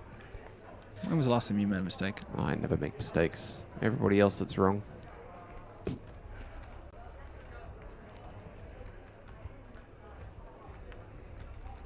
Bigger mistake was Dean taking him, even knowing the price. I didn't have any swing. You were just a spectator. Yeah, that put money I in. did not have a majority stake to be able to actually have any power. I just rode the Didier train because normally financial decisions of all the trains to ride, I don't know that. Nah, man, I'll ride the Didier train all night long. Oh no, no. Oh no. Happy little accident. Yeah, it's pretty insane what they. That was my nickname as a kid. Happy little accident. Not the size of cash game, just like to be able to. Until Michael Jordan got named after you, eh? Oh, absolutely. So I've just been informed, ladies and Mentalgen, that we will not be streaming the Turbo flight. This is going to be the stream concluding at the conclusion of this flight. Loy opening the 10-9 suited round to Andy. So we've got this level and then one more, right? We've got this one, a break, and then one more level at 15. One more level, and then we're going to make like a tree. And leaf. And leaf. Make like a banana. And peel. Split. Make like a baby. And cry. And head out. As we see Andy piles in the King Jack.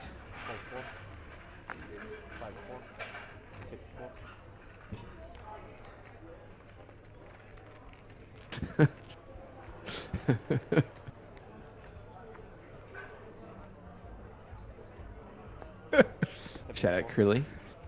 How good's Krilly? He is the best. He is the best. If he wasn't so plagued by illness. Yeah. And migraines. Yeah. How is that migraine going, dude? Yeah. But you 3-bet the 9s and the 6s. Yeah. It's the read. That's how you mix. Just to tell. Peter's copping some needles from the rest of the table.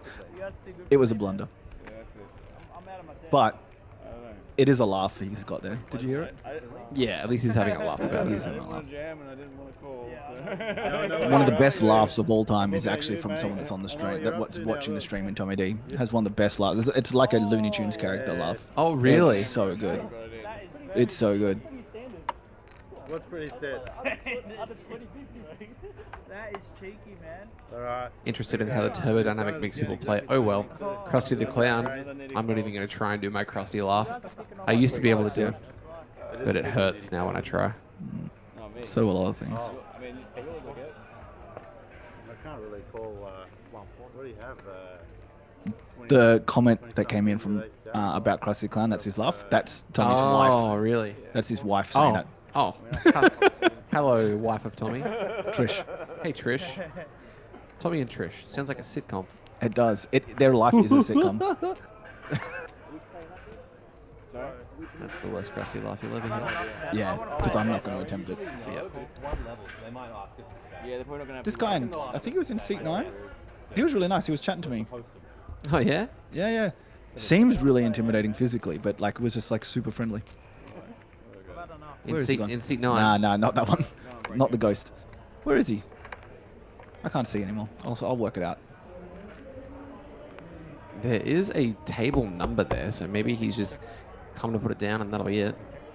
No, there you go. Right in the corner. There. He must be in seat 5 or something like that. Maybe he just put his thing down and he disappeared. With the APL Million shirt on. Oh, Danny Trejo. Yeah, exactly. Machete. Somebody called him Mickey Rourke before. Post-surgery. But really, really nice dude. He looks like an awesome bloke. Was really nice to chat to. He was really friendly. As yes, we are going to be heading on a break at the conclusion of this one. Pierce calling this 6K bet. Mike Wong out of there. Andy. If he had 6-5, you might want to come along, but with 5-4, does have a backdoor flush draw, so maybe he's going to be tempted. Nah, he lets it go. To its own card we go. It has some bad thoughts there. Heads up. Check. Yeah, I'll check. 6 check. Queen is good for 2 pair. That is very nice. What do you got, bro? How about a full house? Full house. That actually helps him a lot. That repeat queen. You might get some action out of Ben here. Look at the smile on Pierce's face, though. 22. And you reckon that looks like a man that's beaten by a 7? Definitely not. Look at the grin. He's very happy, man. He's like, let me just check my full house. Yes, I have a full house. I have the Stone Cold Nut Burger. And I'm going to raise. Not me's asking what's the min first prize for the 5K. I think around 300 is probably going to be what's up top on the 5. You playing the 5K? Maybe. Okay. Maybe. I did have a piece of Remain 2 years ago when he won it. Wow. And he won like 200 that year. That one. So last year there was a deal made, so I can't remember what it was. As he does put in the call, and the Queen 9's a good hand. Pierce up to 44 big blinds. Ben down to 40, and we're going to head on a 15-minute break, guys. See you soon. Was the 9 good, bro? The 9 was probably good, bro. That's the back wall. I was going to shove it. Oh, really? No, I was like, I'm on fold, man. I'm on fold. 15 minutes break. 15? Yep. Alright. Bro, it went to a good guy, alright? If it makes you feel better, it went to a good guy. You just check sometimes. That was the option. Don't worry about check, bro. That was I think get some chips somehow. Well done. Too good again. Too good. I had a full house. You must love playing against me. I had a full house. You would have got the same.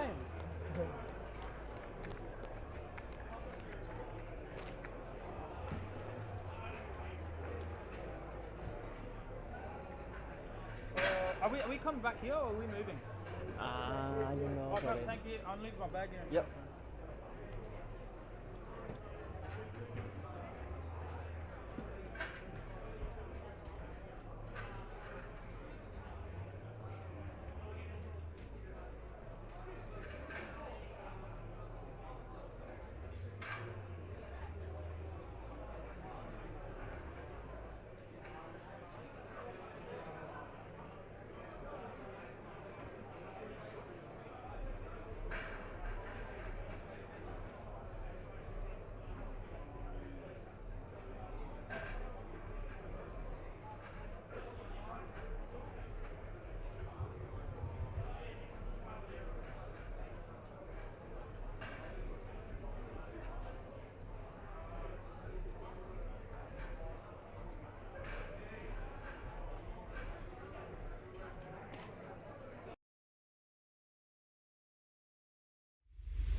1.5 in 3.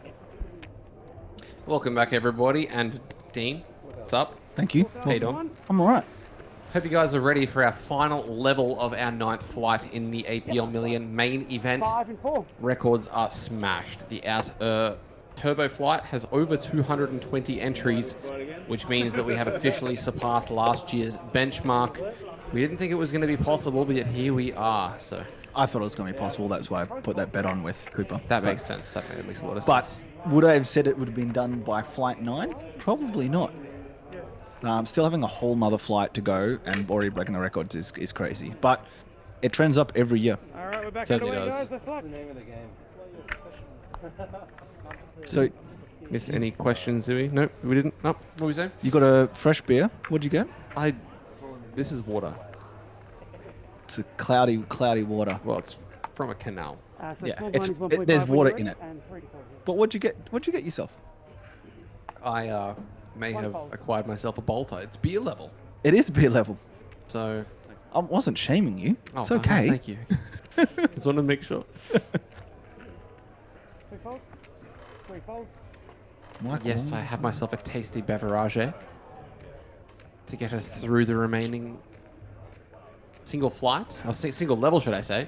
Jason with queens. Lovely. The ladies, the WCHs. 5 folds. Takes it up 6 to folds. 6.5. 6.5. I was right. I really thought you had to think of it. Okay, let's see what Lloyd does here in the small blind with ace 46 10. big blinds. Your friend Peter. With ace 7 in the big blind. What happens if Loy finds the flat? What do you think Peter's going to do with ace 7 with... I think he'll flat as well. Okay. I don't think he'll get spicy, unfortunately. And obviously it wouldn't work in this situation either. Say 7 calls. He does this flat. See, I'd probably like a look at 3-betting this small blind, but... And say 8 folds. Wow, he just folds. He does this fold. What a nit. Keeping You've that changed. percentage below 30. You've changed, Pete Dupree. That's what happens when people are so used to playing 4 and 5 card games. Starting here. Yeah, a couple 6s and a 5 as he would have missed. He would have flopped a backdoor draw. He would have flopped a backdoor full house draw. He did. He actually has a backdoor quad draw. Backdoor. He does have a backdoor quad draw. Thank you, Dean. It took me a second. And he would have chopped with Loy. He on that definitely backdoor. would have, but Loy wouldn't have stuck around. He would have recognised that the A7 is far superior to Ace 10. Yeah. 8k from Jason. Are we going to see a float? No, we're not. Thanks for coming. People are, I wonder how much people are just tightening right up, just wanting to lock up the bag and go, I locked up more than Dean Cox. I got more than 40k. I think that is the one thing that's on all of their minds. I think it is. But I think people do actually change a lot in that last flight, the way that they're playing. Some people earlier on in the series, when there was like the early flights, they get far more aggressive, trying to spin up or bust out. Yeah, at this point they're just hoping to make it. Now they're just hoping to make it. I'll be really interested to see how Dids goes and see if he puts the foot down just to start blending some people and try and make a whole heap of chips. Well, this isn't the last opportunity you have either. Turbo Flight registration is still available until 11:15. Late one. Certainly would be, but it'd be worth it. Are you getting in it? No. Don't worry, I've had 5 raises. 15 people ask me if they could buy a piece. You could have sold 120%, made some money. Yeah. You didn't even have to fight. Just get a ticket, refund true. it. Look, the idea to play for 800k is definitely appealing, but then I would need to find someone to replace me at the booth, and then there'd be probably dramas behind the scenes, and Oh, Mr. Irreplaceable, eh? Well, who would you know that would just want to come and commentate instead of playing? Lots of people. Sure, name one. Corey. He's playing the main. Travis. He's playing the main. The best looking man in Southport Sharks. He's far too shy. Nah, you'd do it. Just get him a couple of great Northerns. You'd be fine. Alright. Shay, are you still here? Nah, he's back at Kevin Kelly says, what if you got staked? 3 of the 15 messages I got were regarding that. 9, 6, 3, 2 diamonds. As that is quite the flop for the Queen 9 of diamonds. Were the other 12 anti-sweating you? Yeah. Yeah. Only 3 outs for Ben. Yeah, that's rough when you also lose that king of clubs. 7 bets 12. 12,000 from Loy. As this was a... Wow, I'm just only recognizing that Ben just flat the 3-bet. Which is odd. Wow, Out this of is going to position. get him in trouble. Shay's ears perked at Great Northern. Yeah. Option. Deuce of Hearts is a brick. Those 3 outs. Still eyeing him off at the top left of screen. You could get Monty in here. Yes. Feed him some Guinness zeros. Guinness zeros. Yep. That sounds dreadful. Yep. What, And he would just he would come in here and he would tell you. An unalcoholic Guinness. Yep. What country are we in? What is that? That's We're in Australia. awful. We're not in Ireland. Some places just shouldn't. Look, I respect everybody who doesn't want to drink. That's fine. Totally understand. But Guinness? 0? I'm personally not a fan of 0% beers. What's the point? Exactly. Beer tastes like crap already. But like, you also get all the like negative effects. So like, if you're having a beer in the sun and it's a 0% beer, you get bloated, you get tired headaches. without any of the booze. No. No. Ben Hart got me to lead this turn. Just a call from Loy. This is... That's actually a lead on the river. And ace high is not going to be very good. Loy takes himself up to what seems to be over 90,000. Stormy's asking, is this the main table? This is the main event feature table, but this isn't the final table. Correct. Not the table. Not the table. You missed something? Okay. Loy chips up nicely, 182. 1.5, 3 and 3. Ben might want to look at that one.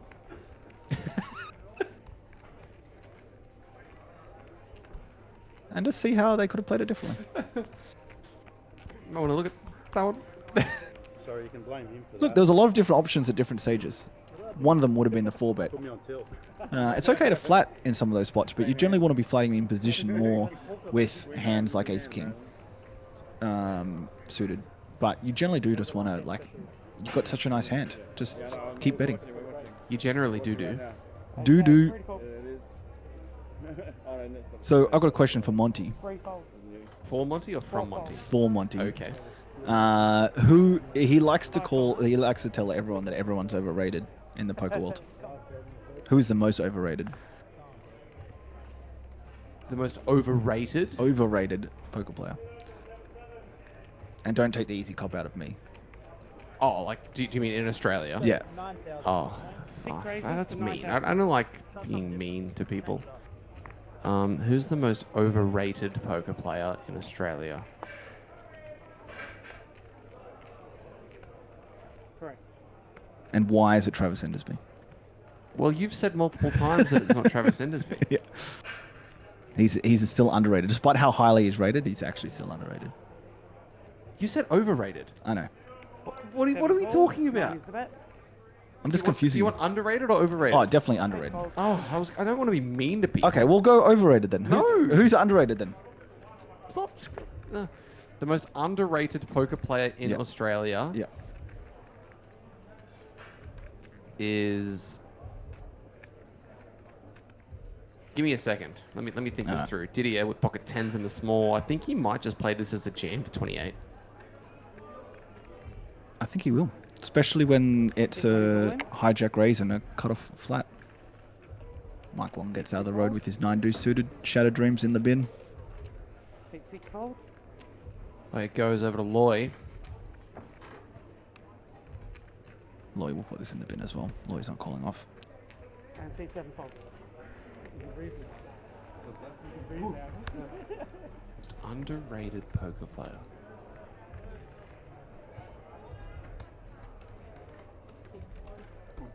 I mean, there are guys that are obviously very good and they're known for being very good, but I don't think people rate exactly how good they are. Yeah.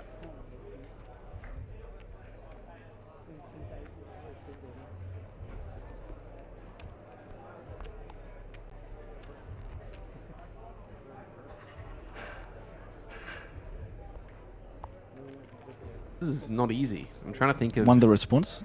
Sean Oy. Sean Oy? Yeah, I haven't spoken to Sean enough and I haven't witnessed enough of his play. Like, the last time I saw Sean playing at a table was at the Million in 2023. I haven't seen him since then. Okay. He's been playing some big games now. Yeah. He gets in some big games. 5 folds. I mean, playing a lot of maybe 10Ks. Vincent? 6 raises, 6,000. But I'm not sure whether or not he's playing as much anymore. 7 folds. I don't think people really realize how good Vinny is.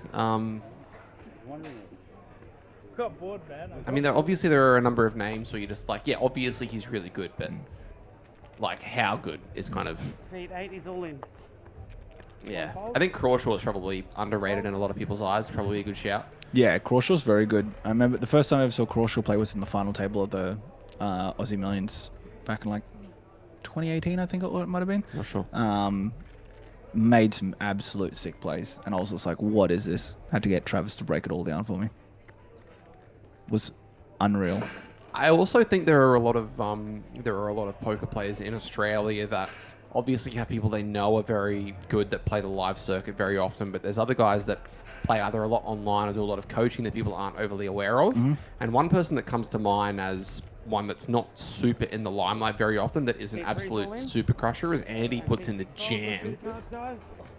And Peter is ace deuce in against the sixes. And in trouble. And in trouble. Pete needs to find one of the last 3 aces. How about a 6? GG's is the announcement, and he will be jumping in the turbo as the ace is the needle. The needle ace on the river. Unlucky, Pete. You didn't play it well. Yeah, the person that I was talking about that doesn't really show up. I mean, shows up and plays live series here and there, but is not really front of mind when people think about live Australian poker players is Matthew Wakeman. Like, he's been destroying poker as far as I'm aware for years, right? Yeah, I heard recently from someone that, and we get the dong sitting down. Oh, he's another person that is definitely underrated in many people's eyes, especially these days. People wouldn't really be familiar. We were talking about Karamolikis earlier. He, Monster Dong, online handle. He's got over $4.5 million USD in earnings. Just in live poker, let alone the online. But yeah, Wakeman, I believe, was actually just a heads-up player for a while as well, and did very, very well there. It's always scary when people say that. It's like, oh, so-and-so was mainly just a heads-up player. But then you just know that they're going to be, like, very, very scary to play against. This is a Travis T says, Chu gets my vote. Yeah, is that Stephen Chu? Is that who you're talking about, Travis? I'm so down for that. Definitely somebody to shout out. I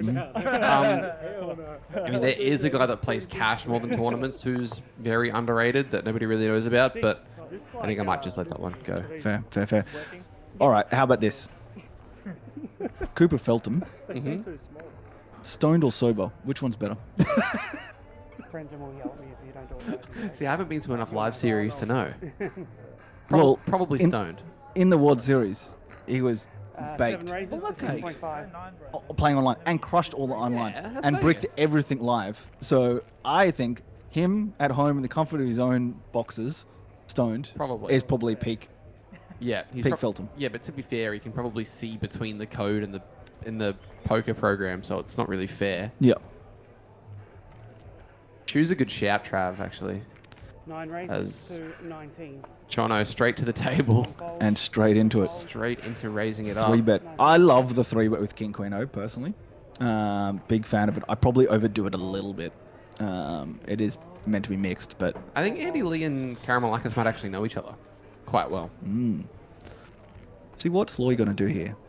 You kind of either have to 4-bet or fold, and I just don't see Loy as the 4-betting type. Yeah, brand new players to the table, and we can see the only player now that actually covers Loy. Karamalakis sitting down with around 70 blinds, so... And straight in there punishing people. Yep, it goes. It's in the bin. Well done, Monster Dong. Let us know in the chat who you guys think is a very underrated poker player in Australia. What are we expecting in 20 minutes? King 10 off? Like, you know? I tried the King 10 off, man. What are we going to see from Dids? Dids has been pretty quiet. He jammed his 10s. Oh, and him Hasn't done too much. Is that enough, bro? He's locked up. Just wants to bag. Doesn't want to play a turbo flight. I mean, to be honest, would you? Definitely not. I wish I had it locked up in my earlier flights before bagging 40k. Jacinto AJ Alex is asking, can someone explain how people play online poker in Australia besides PP Poker? They fly to New Zealand. Yep. I've spoken with Cooper about this last year. Every Sunday, he would board a flight to Wellington, and he would play poker there for 2 days and then fly back. Yep. Harry And some Varma- other countries in Asia. Harry Varma says, Monster Dong or Nelson Dong? Who's got the biggest dong? Definitely Monster. The thing is that Nelson's is real because it's actually on his birth certificate, whereas Monster's is fake. Yeah, but it's a monster. It is Monster, but it's a fake monster. Did you see him just instant 3-bet King Queen as soon as he sets down? As if that's not a monster dong. He certainly puts it in everybody else's business, doesn't he? He really does. He likes to wave it around. Obviously, those of you who don't know what we're talking about, Monster Dong is Jonathan Caramelax's online handle when he was playing back on Stars and other platforms as well. 4 calls and 5 checks. Travis does need some poker lessons. He needs to learn how to run better. Somebody says Jason Lefebvre. I don't know who that is. I'm sorry. No idea. Is that themselves, you reckon? Maybe. Jason Lefebvre. Nothing like just like going, hey, I'm the most underrated. Yeah, Just hey, like, it's me. It's me. Yeah. 10 and a couple of 4s. That's like a chill day one as well. Like, I don't think this is one anti like the first 3 levels. Well, you won't be seeing me. All right.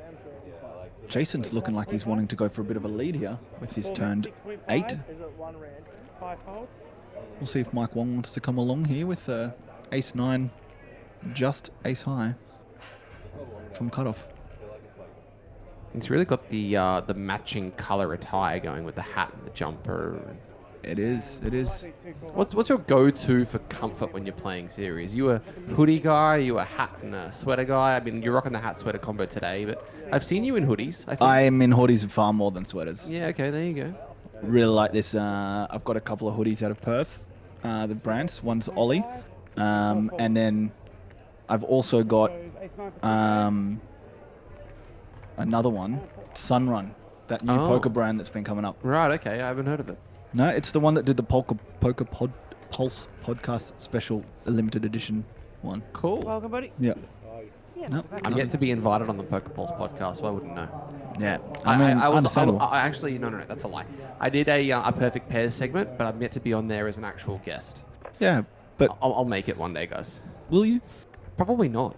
I don't think I'm a name enough in Australian poker. I haven't won a tournament in 5 years. You're definitely not underrated. Fig Jam says, good thing is Dean doesn't know who I am, but I think Travis does as I'm a local in Perth. Yeah, I don't know. Yeah, no idea. Out yourself. Homie I15 says Pierce Hines underrated. Who's Pierce? Is this Pierce up here? Seat 6. Seat 6. I have never seen any of Pierce's play. I think We saw the Queen 9. Yes, The full house. I think I saw him play a cash game on High Stakes Heroes, maybe with AJ and stuff, but I haven't seen much more of him than that. I've seen one hand. He got a full house and got value from third pair. Pretty good. He is underrated then. Mm-hmm. It's like 4 raises to 6,000. Oh, wait, I usually it's like getting to the 5 folds. Yeah. Machete But like summer's so takes the raise up to 6k. Here's Hines with the Jack 9 suited and big blind. Where are you going? Nowhere, sir. Top 5 poker players in Australia. Want to hear the commentators' opinions for cash or tournaments, Kevin? Because it's 2 very different things. Yeah. 10-6 Deuce or Diamondes, neither player with one. Me? Yeah, I'll check. Check. You can take cash. Can I? And I'll take tournaments. All right, so top 5 cash players in Australia. And 6 folds. Bet and fold. Probably. Don't you add me to the paddle chat? Oh, tournaments. I'm just getting updates. I'll take cash. Screw it. Instead. Oh yeah. Probably. That's so cool. Yeah. I definitely want to play paddle on here. I played in Melbourne last week. I never played it. But so fun. If you play tennis, Okay. Probably Jabba Skunk Linsky, EQ, and Alan Seng. No. Paddle's probably. Okay. Maybe. I don't really know though. I don't know how many of those guys are still playing cash. I know that I don't really want to play cash with them ever, so it's probably where I'd go, but don't really know. What about you for tournaments? Adamo. Yeah. Yeeta. Okay, yep. Oh, they've got the wall. Very, very good friend of mine, by the way. It's fun. It's insane. Like, Yeah, obviously just an absolute. Adamo, that is. Yeah, No. clearly. Who else would be there? What's the rule? Bounce on 2 surfaces. 1 and 2 fold. I honestly would put Travis in top 5. Okay. I really think he's good. Really think he's good. And who else would I have in there for Australia? Do you have Kale up there? 6 folds. Oh, really? I just haven't watched Kale enough. He's obviously an extremely good player. I'd probably have him in there. And 7 folds. He obviously plays the biggest games, which is a big part of that. And also, what about Obst? No. Anything mixed? Sure. But if we're talking, I'm assuming the question's Hold'em, then I wouldn't put Obst in there. My good friend, Tanya Vukovic. Yep. Beat Obst heads up in a poker tournament in Perth. Right, okay. She's just better. But no, Obst is a mixed game legend. Obviously very good and he's going to beat like majority, but I don't think he would for a pure Hold'em. I don't think it'd be top 5. Who else would be in there? 7 checks. Trying to think. I'm trying to look. I'm trying to literally think back to State of Origin and who else was around there. And who else is like Aussies that would normally play in like World Series and stuff like that. And he's going to take that one down with the ace-10 of clubs. I think things are going to slow down a little bit now. We're nearing the end of days. And who wins the race off? That'd be a good question. Is that everybody? Kevin Kelly says Adamo, Calburns, Wakeman, Malcolm, Hopkins. Malcolm's a good shout. Wakeman, yeah, Wakeman is definitely in top 5. I'm surprised I didn't think Wakeman's definitely in the top 5. 15 and 16. 3 chips in play, guys. Nelson is a very good shout as well. Another person that loves the slow roll. I'm not surprised about that. All right, so 3 chips. We've got the ace, queen, and the jack of hearts. I get one? You get one. Oh my god, bro. What? All right, so the 4, 5, and 6 all get a chip. Just send all the 100s to the dealer for me, please. All right. We have. How long we got left? 10, 15 minutes. Thank you. I think 4 or 5 hands. I believe they're going to call for hands. They're calling hands. 1.5, 3 and 3. Thank you. I wonder if we'll see some tanking trying to avoid the big blind here. So you don't have to pay big blind before the next day. Nathaniel Hutton is definitely one of the best in the local Australian scene. Extremely What do you think of McCulley? I'm curious, actually. I don't know McCulley at all, and I've never watched him play, but for the people that I know that talk about him, they think he's one of the best. And I would respect him. McCulley's a very good friend of mine as well. Yeah, I've only heard amazing things about Josh. He's got about, man, what's he got now? I think he's got 15 million in earnings on GG. That is insane. Yeah, he's definitely a volume guy. Like, there was a period of time during COVID where I think he played 400 days straight online. Just didn't do anything else. And was wondering why he was burnt out? No, he knew why he was burnt out. Bert Perry, very good player. Yeah, that crew, Bert, Dylan, I've learned so much from those guys. I owe those guys so much. Although I was doing my research for Full Fantasy. So I reached out to Bert, hey, you going to be there? He's like, dude, my lifetime ROI at Southport is negative $91 an hour. I'm not going to be there. I'm going to be in Cyprus. That wasn't why he was not here, though.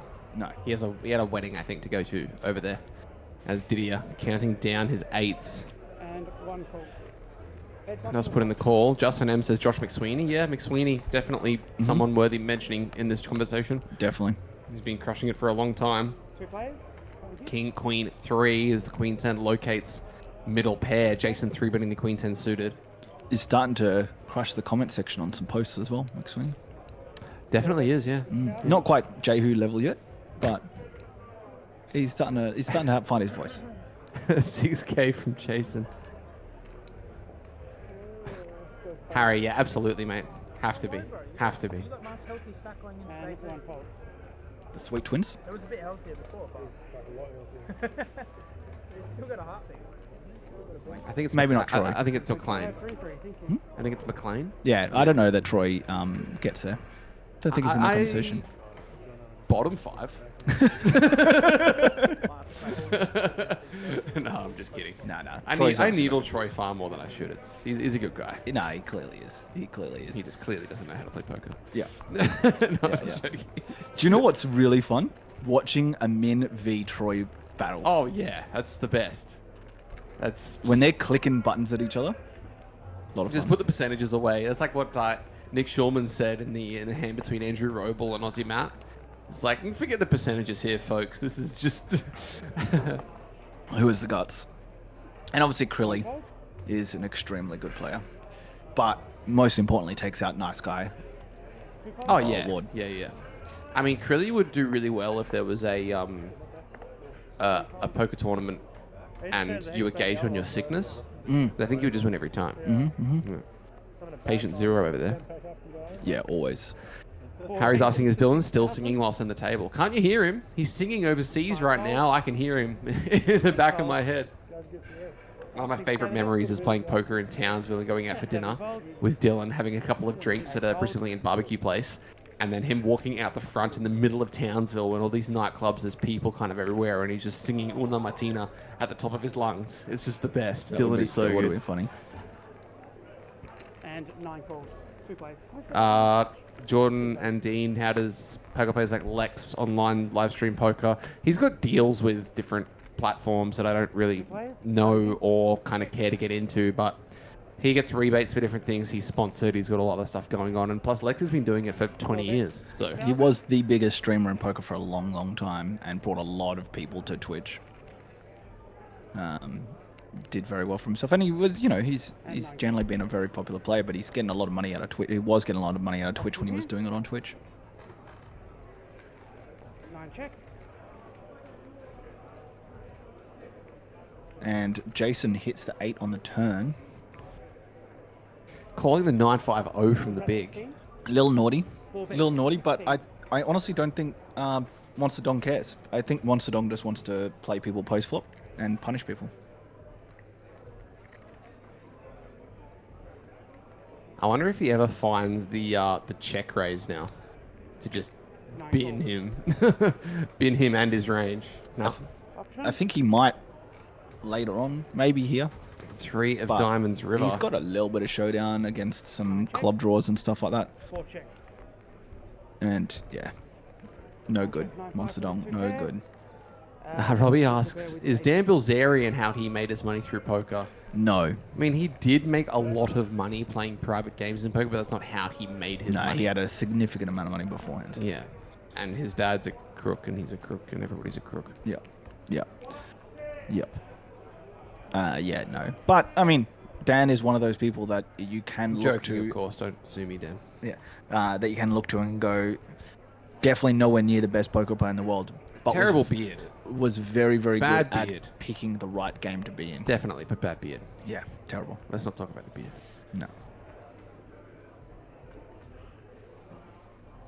Matt Saget says, go Jake Gilbert, watching in Oz, my bro. Watching from Australia. That's a long way away. It is. Thank you for tuning in, my friend. I didn't know they had internet down there yet, but here we are. 251 remaining. 2 folds. There's a lot of people coming through from this flight. 4 folds. 5 folds. 6 folds. He really was, Mavika. One of the best. Yeah, Robert, we mentioned Kale. 8-5 for Monster Dong in the small blind. Luke first, ace-4 offsuit. I don't think 6,000. Jonathan's going anywhere. I think he might. 9 Oh, folds. I'm wrong. Look at you go. 40k, you say? I honestly thought he was going to, just do something dicey. Maybe he didn't want to with You bids thought? I did. You know what thought? No. Thought that he farted, but he didn't. He actually shat himself. You've never heard that before? I've never heard that before. Today is a new day. Didier, looks like we might be considering the King 3 offsuit 3-bet. Love it. Collates the flower chip raise. Look at that lovely little setup. Mm-hmm. the triangle of trash. This is the king threes from. The triangle of trash. Tell me more. There's a little triangle of like areas that you can three Queen bet three, off. king deuce. All that sort of stuff. Yeah. It's in the triangle of trash. Right. That's how you remember it. There you go. 5, 3, 3. You know, Queen 5-0, that sort of stuff. Interesting. I've never heard of that before. Triangle of trash. That's cool. Some people like to also call it blocker on a stick. Blocker on a stick. Yeah. Reminds me of the movie La La Land. He wanted to call his bar chicken on a... Doesn't matter.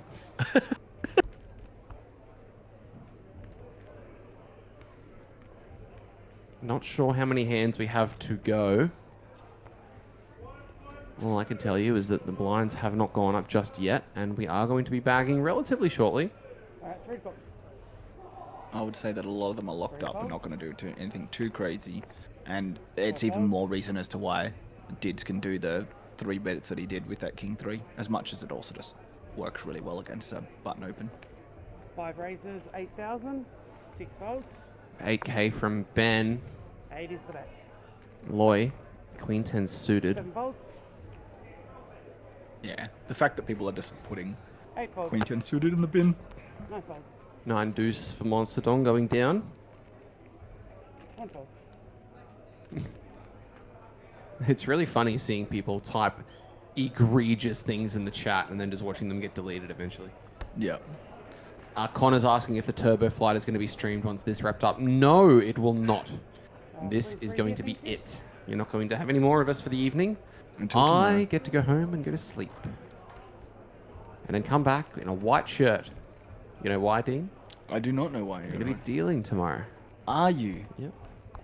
I dealt day 2 of the Jack Star because I needed some assistance. Mm-hmm. I'm going to be dealing tomorrow. If you're on my table, I may or may not spill water on you. That's okay. Just little Jordan wet t-shirt competition. Could the 5K become a 3-day event or very unlikely? Incredibly unlikely because then they would have to have an additional day for the series. Yep. It'll be going late on Monday. Jordan dealing cards or what? Yeah, cards. Speed dealer Jordan. Speed dealer Jordan. 7 and 8 Speed fold. Dino. That's it. 3's getting folded. 9 folds. Yeah, people are locking up. Dids is going to open this though for sure. It's really off-putting because Dids is my nickname for my sister. 1 raises, 6,000. What did she do? Her name is Cassidy. Cassidy, which then changed to Cassididdly, which then changed to Diddles, which became Dids. Fair enough. Okay. Well, Dids raises from the button. Jack 5's playing snap, small and big. Mike? In the bin. Just taking some time. Just taking some time. I think Andy's probably going to do the same thing. Very much so. Apart from the fact that it are just true folds, they're just not going to do something this late in the day. Julius, can you asking, can you deal the feature and commentate whilst you're dealing? So the very first time I actually commentated a table was there was a final table being played in Townsville, and I was standing to the side with a beer. Yeah, and they could hear everything I was saying. Yeah, that's what we spoke. Sorry, I didn't realize we'd spoken about this.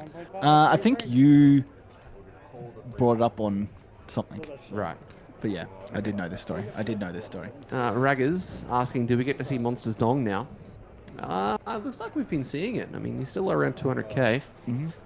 How much did you bag yesterday, Raggers, actually? I know that you and Elmar bagged, but I just didn't know how much. I thought you guys were going to come in and do commentary, and then you just bailed. Pricks. What are they doing to you? Can someone tell him what I've been like? You targeted me, I guess. I did delete messages, but that's a revenge mindset. Is this why you haven't made millions and is an average poker player? What are you talking about, Robbie? I hope so. Slightly unlucky, mate. I don't have any control over the deletions of messages in the chat.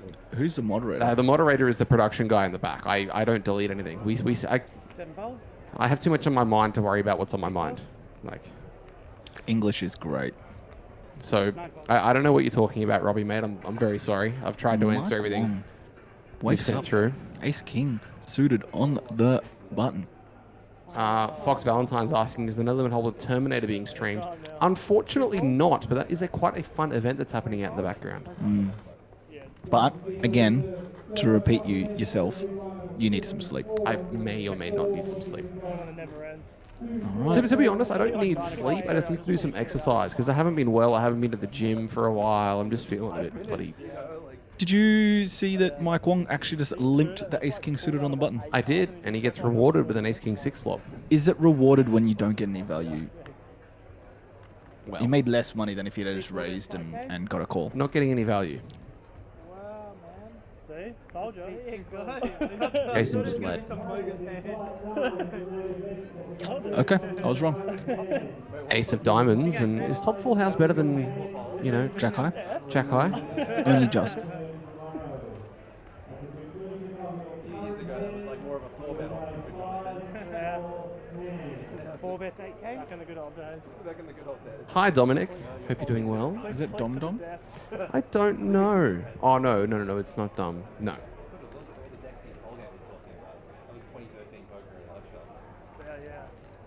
Alright, Matt, I'll check it out. Rag's bagged well. He's got a pep in his step today. Oh, that's good. Rag is the perennial downswinger.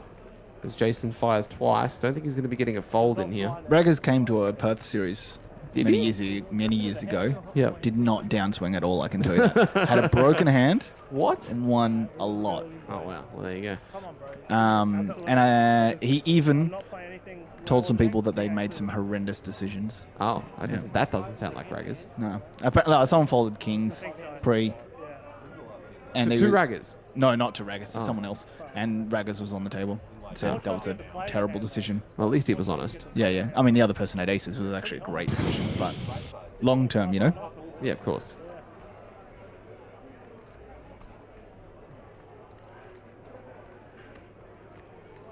This is actually someone we didn't mention that should be part of that conversation of the well, best. that was somebody that I was going to mention as far as the underrated side of things, because I don't think people realize how good he is. Yeah. Nah, very, very good. Matt, I haven't seen that. I just had to look to try and find it, and I couldn't find the tag. I don't know where I need to look. I'm not too sure. Do we start with the same level tomorrow, or is that just wrong? No, so you'll come back to 2-4. Yeah, good.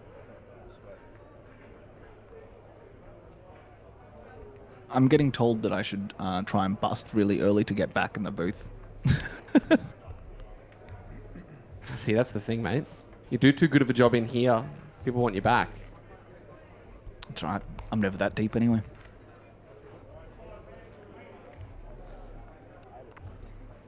I'm leaving it. I'm not. No.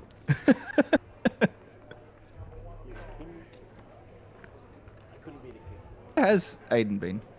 Alrighty. Aiden is no longer a poker player.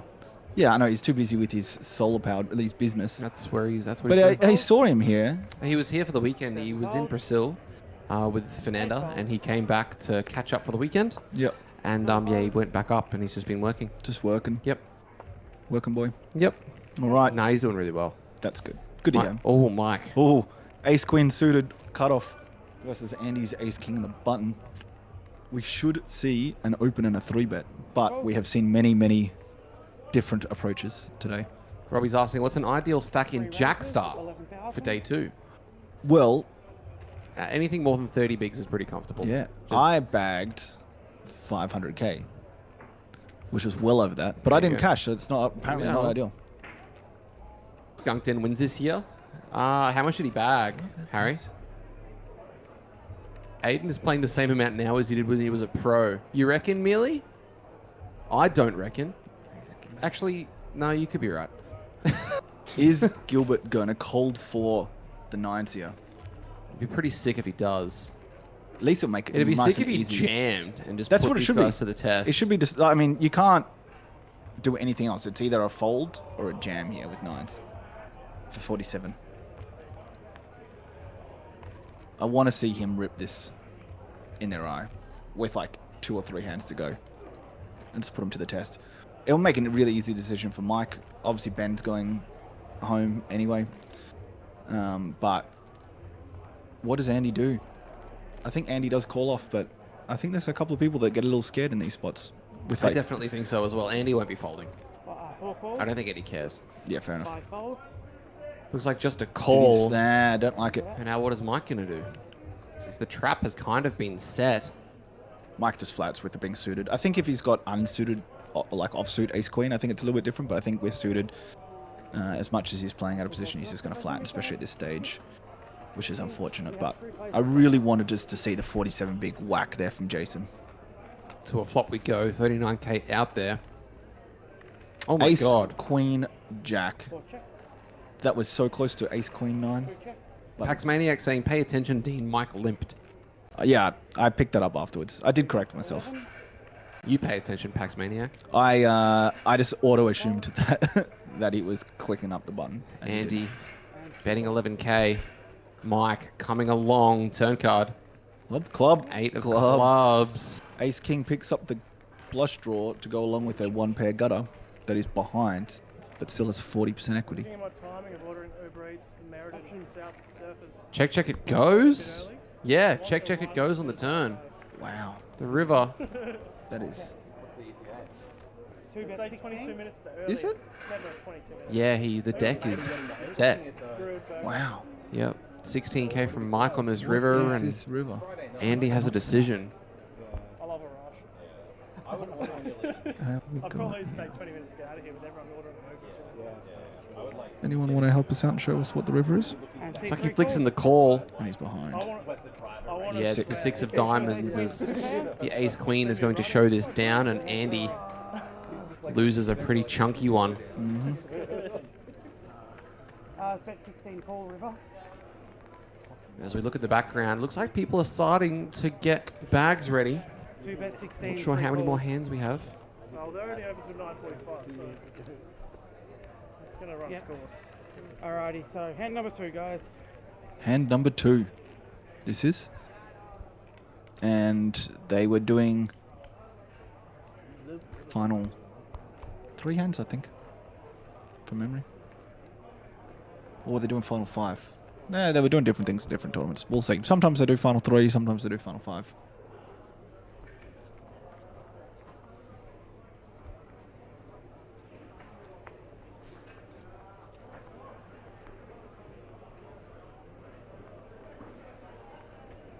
Ready to go. Alrighty. 7 folds. Loy just folds the ace 10 under the gun now that we're in these finals. 1 fold. Adios it goes. Yep. Mike Wong with the king 7 suited. He's coming along. Stonecross says, I thought they get a random number to decide, unless They this do is not. another series. It is a different series they do. The APL does not randomize it. So what, is it always 5 hands? Nah, sometimes they do 3, sometimes they do 5, but it's like literally up to the dealers. They don't actually, like the TD, Right. they don't So actually what do they say, 5 or 3? I didn't hear, but I'm pretty sure it was 5 when I did it. Okay. And then they kept it consistent. I wouldn't know. I haven't made a day 2 in 4 years. So. You haven't tried for a day 2 in 4 years either. I haven't made a day 2 in 4 years. Oh man, I nearly ordered it here. What am I doing? King 7 v King 9. How about Queen 6 deuce with 2 clubs? I would say that King 7's going to take this down with a nice little c-bet. Oh, or check. Check it goes. Why not? Deuce. Opportunities for a chop now. Still think King 7's going to take it down. Pre-flop aggressor.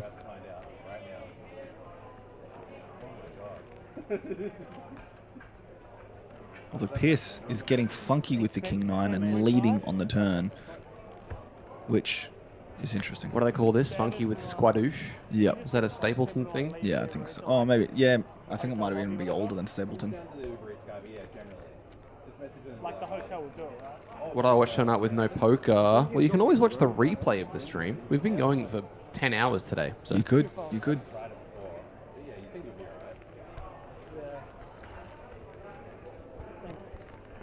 And King 9 takes it down with his little stab on the turn. I'm really surprised there was no c-bet there from the King 7, but that's okay. 3 and 3. Hand number 3. CK doing a fantastic job as absolutely always.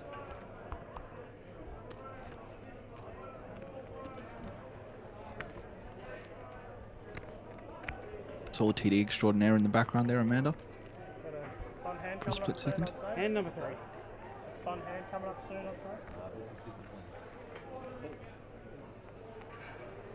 Can't go anything. It's not not great. So what's your strategy going to be as far as preparing for tomorrow? What's on the cards for tomorrow morning before you kick off? Eating. You got to walk in. Do you do any? Are you going to go for a run? Are you going to? Bless you. I think. No, I won't go for a run because it'll be a long day and I don't really want to deplete my energy levels. Sure. I really do. Oh my God, Didier wakes up with the aces in the last hand. This guy is blessed. Yeah, I'll definitely look at going to Ida's. Real big fan of Ida's. Go and have a nice Eggs Benedict. Have you been to Elk since you've been here? No. It's in Broadbeach, Elk Espresso. It's amazing. Yeah, I think you've told me about this. I still also haven't checked out that like really late Korean fried chicken. Go check out Apane. Yeah. Turbo 262. Thank you, Stonecross. To a flop we go. Queen, Jack, King, Queen, Aces. Queen, high board. And what is this going to mean for Didier? Didier's going to get lots of chips. Aces looking really, really good. When is Luke's friend Hari rate in the Oz poker scene? Who? Don't know who that is. Who is Meal Material and why are they being such a annoying prick in the chat? What are they doing? Well, they're just needling people for no reason. Just another bad reg bum hunting this series. Me? I don't know. It's just being rude for no reason. Yeah, I don't know. There's always people in that. I hate it. I think I'm just too nice to people. Yeah. The most overrated player in poker is Liam McGladdery. I don't know who that is. Yeah, 13K that's why they're so call. Ah, right, I see.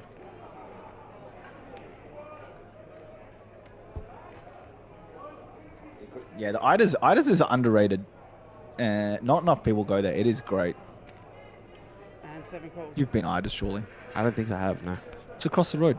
It's a like little Vietnamese breakfast place. No. Mate, I might have to missing check it out. It is so good. We'll go tomorrow. I'll come here, I'll go to the gym, and I'll go with you. All right, sounds good. 10 o'clock?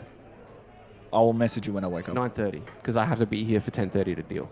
What time do we start tomorrow? 11? Do we? I think that so. early? I don't know. We'll jeez. double check. Yeah, I need a double check. Fox Valentine says, I wish these commentators could commentate my play by plays at the local games I play in Brisbane. Whereabouts in Brisbane? Because I'm from Brisbane, and I'll just rock up with a microphone. Sounds good. How does Dids go now? The 10's not a great card, but he can extract max for river.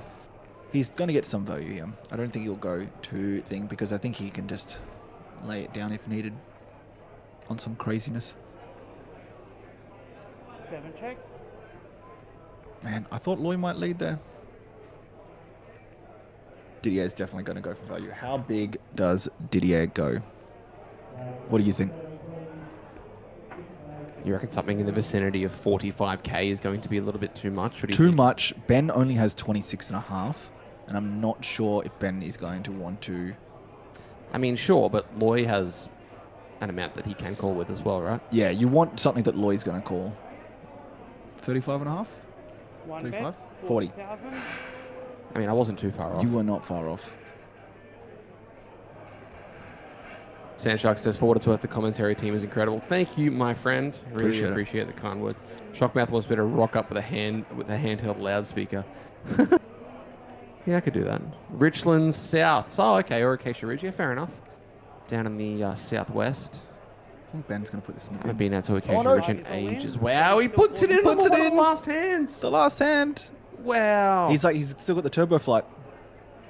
That is a big call off to make. I mean, I guess you've got Loy. 8.5 bigs behind. If Loy makes this call, Dids is going to be flying. Absolutely. And good luck everyone else. Yeah. Turbo flight for Ben indeed.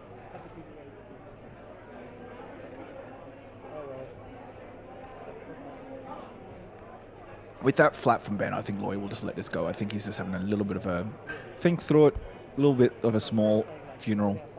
No. Oh, I pulled the chips off to the side. What are we going to see from him?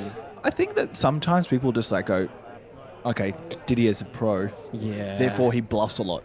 Yep. And he gets paid off because of that. And sure, there's going to be spots that he's going to take that others aren't, but they're not always full of shit. Sometimes they just have it. This would be for around a third of Loy's stack. Not an amount you really want to part with going into day 2 soon. No. No. Well, I mean, it's literally 10 bigs first level tomorrow that he's potentially parting way with. 13 bigs right now, but 10 after this. This would be a massive spot for Didier Guerin. It's going to be massive no matter what. Oh, I thought he does not want to let this queen go. He really doesn't. He's just like, am I happy with taking 94k through, or am I not? With the person with the bet here, and then the call behind. He wants to. I reckon he's flicking it in. I think he is. Yep, I think he's putting it in about 5 seconds. I will take overs on 5 seconds. I think this is going to be a bit of a funeral of a hand. Like, this is going to take a while. Yeah, I think you're right. I thought he was about to just shrug and put the chips in. Okay. Oh, hey! He does. He does. He does. I see your cards. Aces. Win. Didier just huge pot for Didier, up to 220k. Phenomenal. We'll take it. What a sizing. Gets paid by both. That's brutal, Benny. Unlucky. Massive spot. Nice hand, Dids. Well played. Well played, sir. I think we've only got one hand to go, guys. Just before we sign off, make sure you like the video on Facebook, subscribe on YouTube, follow on Twitch. Team Cox. Anybody you want to shout out before this all wraps up? I'm not going to get it. Like, at least I know there's some chance. I just want to shout out to Shay. He's a beautiful man. Shay is the most attractive man in the room. He is. Every room he enters. When, as soon as he walks out of the room, the average attractiveness of every man in the room decreases. And female. And yeah, sure. Everyone, just the overall average decreases. My name is Jordan Bromley. If you want to follow me on socials, you can check me out at Jordan Bromley Poker on Instagram. I post poker content, and I will, over the course of the next month of September, I will be overseas, but I'll definitely be on that content grind. So if that is something that interests you at all, feel free to give me a follow. I might do that. Okay, there you go. Daryl's asking what the average is. I'm not actually really sure. I think average is about 130 to 140k. Most of the days has been around 120-ish. Okay. But I wouldn't be surprised if this one's a bit bigger. Okay. Because with the sheer volume well, of entrance. If there's a quarter of the players left, it would be 4 stacks. Yeah. Right? No, so 120. 120. Still same. Monster Dong opens up the ace-queen suited. Valid. Around to Loy in the small, not interested. Luke 10-7 offsuit. Don't think he's going to want to stick around either. He does put it down. Didn't even need as strong as a hand as ace queen suited, but he got there. Coming up. Right, here it is, last one. This is the final hand. I wasn't folding. Really? And if you guys really want some levels in how to present yourself as a man, if you want to increase your attractiveness and into looks maxing, Trizball is the place to do it. So head over to Twitch, Trizball, TRIZZ ball, BALL, all one word. You'll be able to get all of that information that you're after. Send him messages about, he'll answer any and all requests about ways that you can improve your looks and make yourself more attractive to whoever you want to pick up, really. Yeah. Whatever which way that you want to go. Yep, that is the way, and just good luck talking to him because it's distracting. It's intoxicating. actually distracting. Yeah. 7 folds. Did you know that he's been featured in GQ magazine more than anyone else? Wow. Man of the year? Man, I don't know he got man of the year because I think they don't kind of like, you know, when LeBron was at his prime. Context, right? Well, it's like LeBron in his prime. He should have won more MVPs, but he didn't because they're kind of like, we just got to give it to other people. Right, of course. But he's just been featured.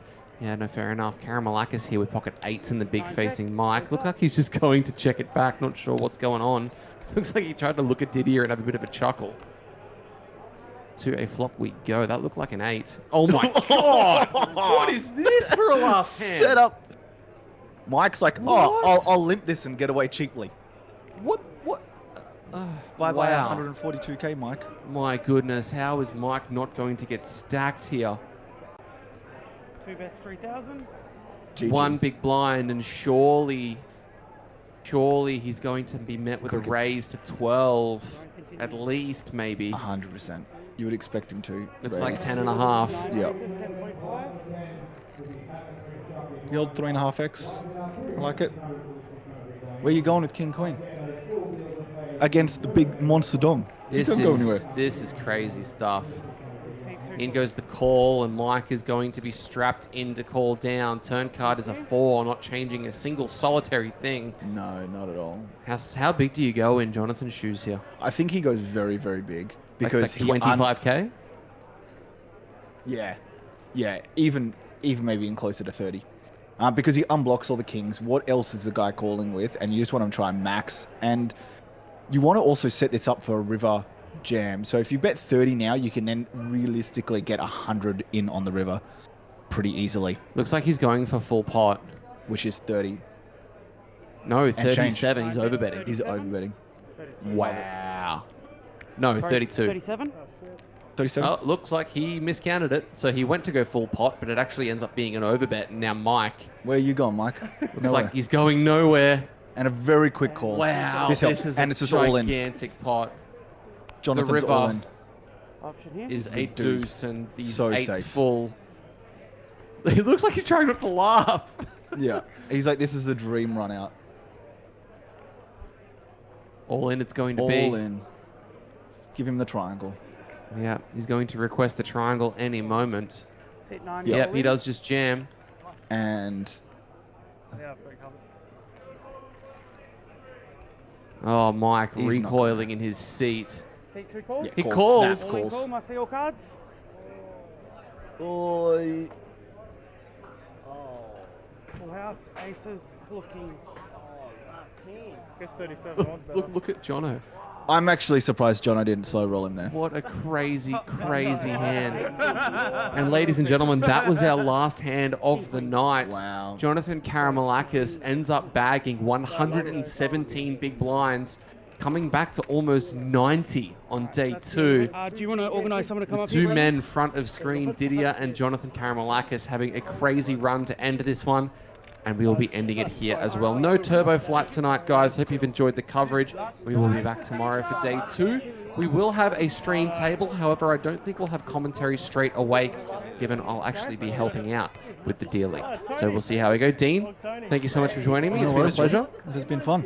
We'll see you guys at some point tomorrow. Have a great night's rest. Tomorrow is going to be massive. We'll see you then. Bye, everyone. 84. You were so confident when you said 32, I thought for sure I was wrong. Yeah. When you said it, it's 32, I'm like, oh, I guess I'm wrong. I was positive. I was positive 32. It turns out I just can't You count. said it so confidently, I'm like, oh, I'm wrong. I've thrown